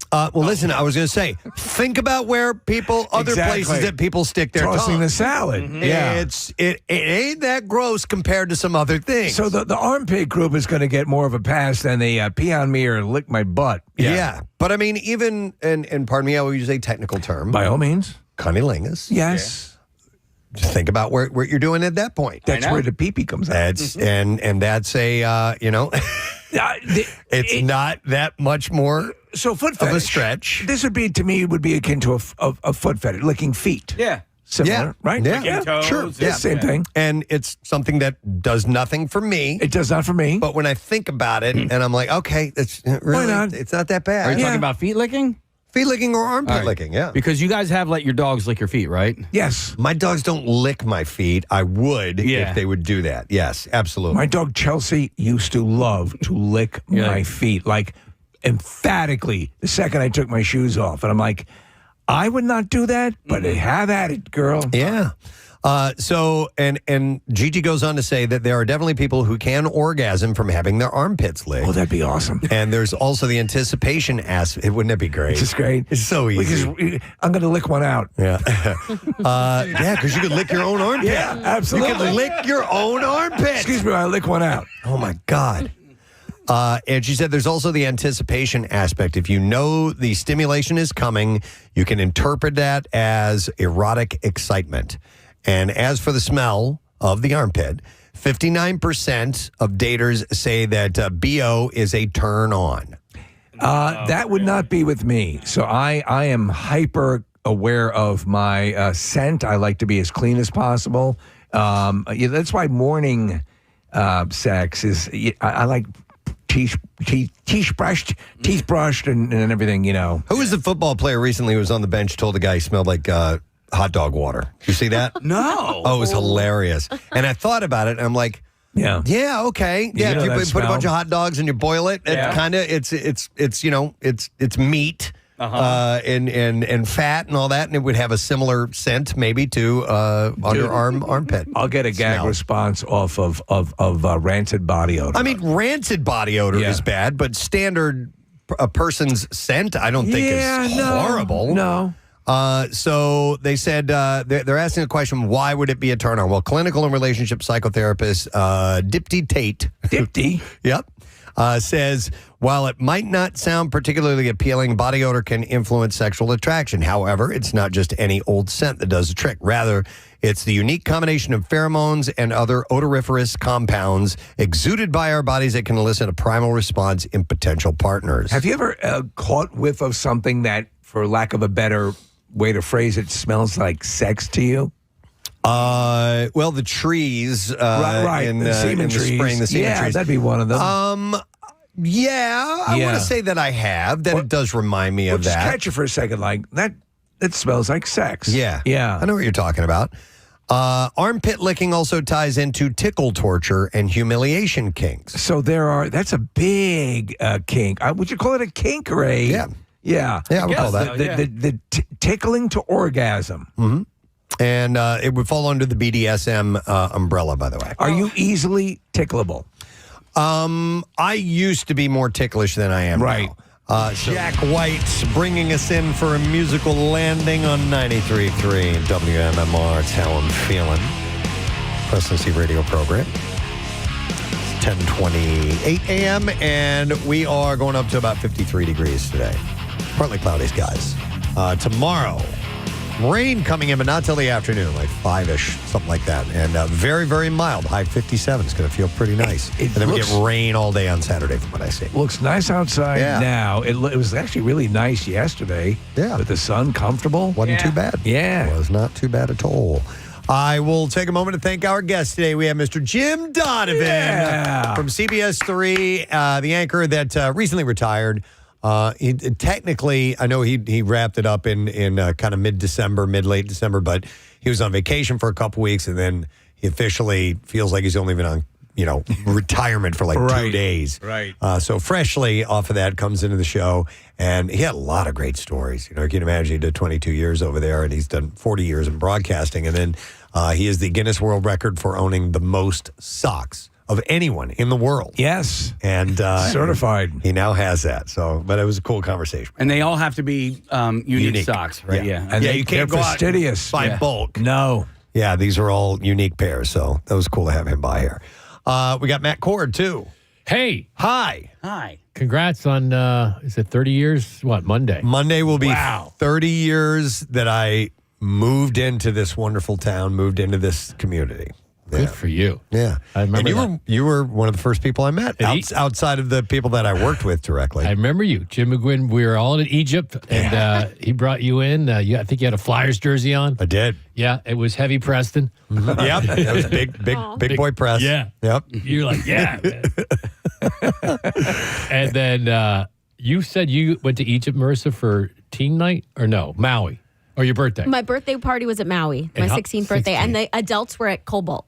Cobalt. Cobalt. Yeah. I remember that. Yeah. Before that, it was Headhunters. Yeah. Oh, I don't know that. Yeah. Did you do Maui broadcast? at 100? For years. Yeah, so did I. Yeah. That was a fun broadcast. It was 10 to 2. That was 10 to close. That's a man. mother effort. Yeah. That's also a long, and we would drink, too. And we would, and then Marissa, at 2, when the bars would close, you'd pull out onto Delaware Ave, and it was a parking lot. I mean, you had to wait in traffic forever to get out. You had all of there. those clubs. You had Kathmandu, Rock Lobster, Egypt, Baja Beach Club. You had the one that fell into the water, Eli Pier, whatever that was. Fire. Yeah. What was it? Was that Fire? No, it wasn't Fire. It was Eli's 34th. It was right near our house. But it was eventually, known as Fahrenheit. That's Fahrenheit. Yeah. Okay. That was what that was I was called. at Dave and Buster's the night that happened. We were doing an appearance there.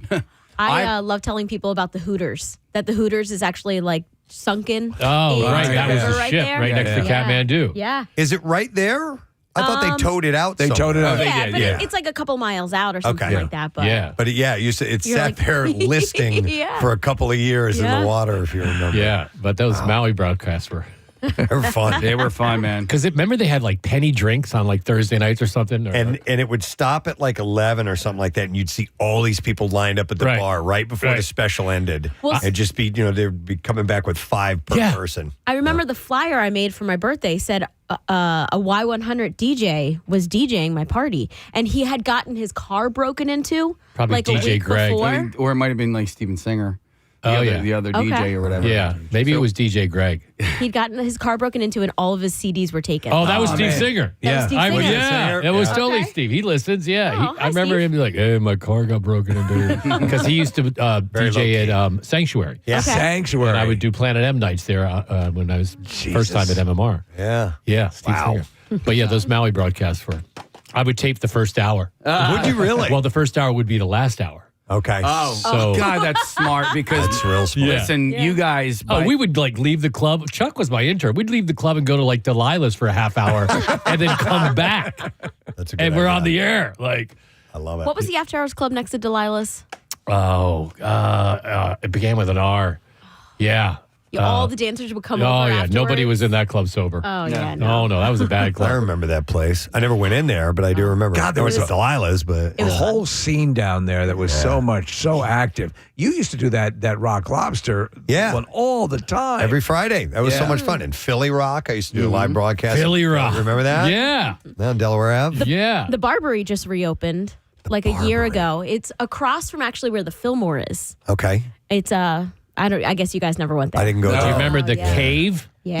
Yeah. I used to do appearances at the cave. And I was like, male dancers, male right? strippers. Yeah. I got so into it. I'm like, oh, Bobby G's here tonight? Oh, it's going to be a good night. Yeah. I would bring friends there. They're like, seriously? Well, there was a club right next to the cave. 8th floor. Yeah. And you would go there, and the creepy dudes would wait there for all the women to spill out. Yeah. I used to MC a lot when I was first coming up through stand up. It'd be good money to MC those male strip shows. Yeah. First time I ever used a fake ID was at Polyesters. Polyesters. Yes. Yeah. And what was the 80s club there? Culture Club. I don't know. Yeah. Was it Culture Club? Yeah. Yep. Wow, man, oh, man. Okay. Memories. Yeah, memory lane. Good times. We'll dive into that more on Monday, Yeah. probably. Yeah. You got McGuinn's going to call in? I think so. Oh, that'd be great. Yeah.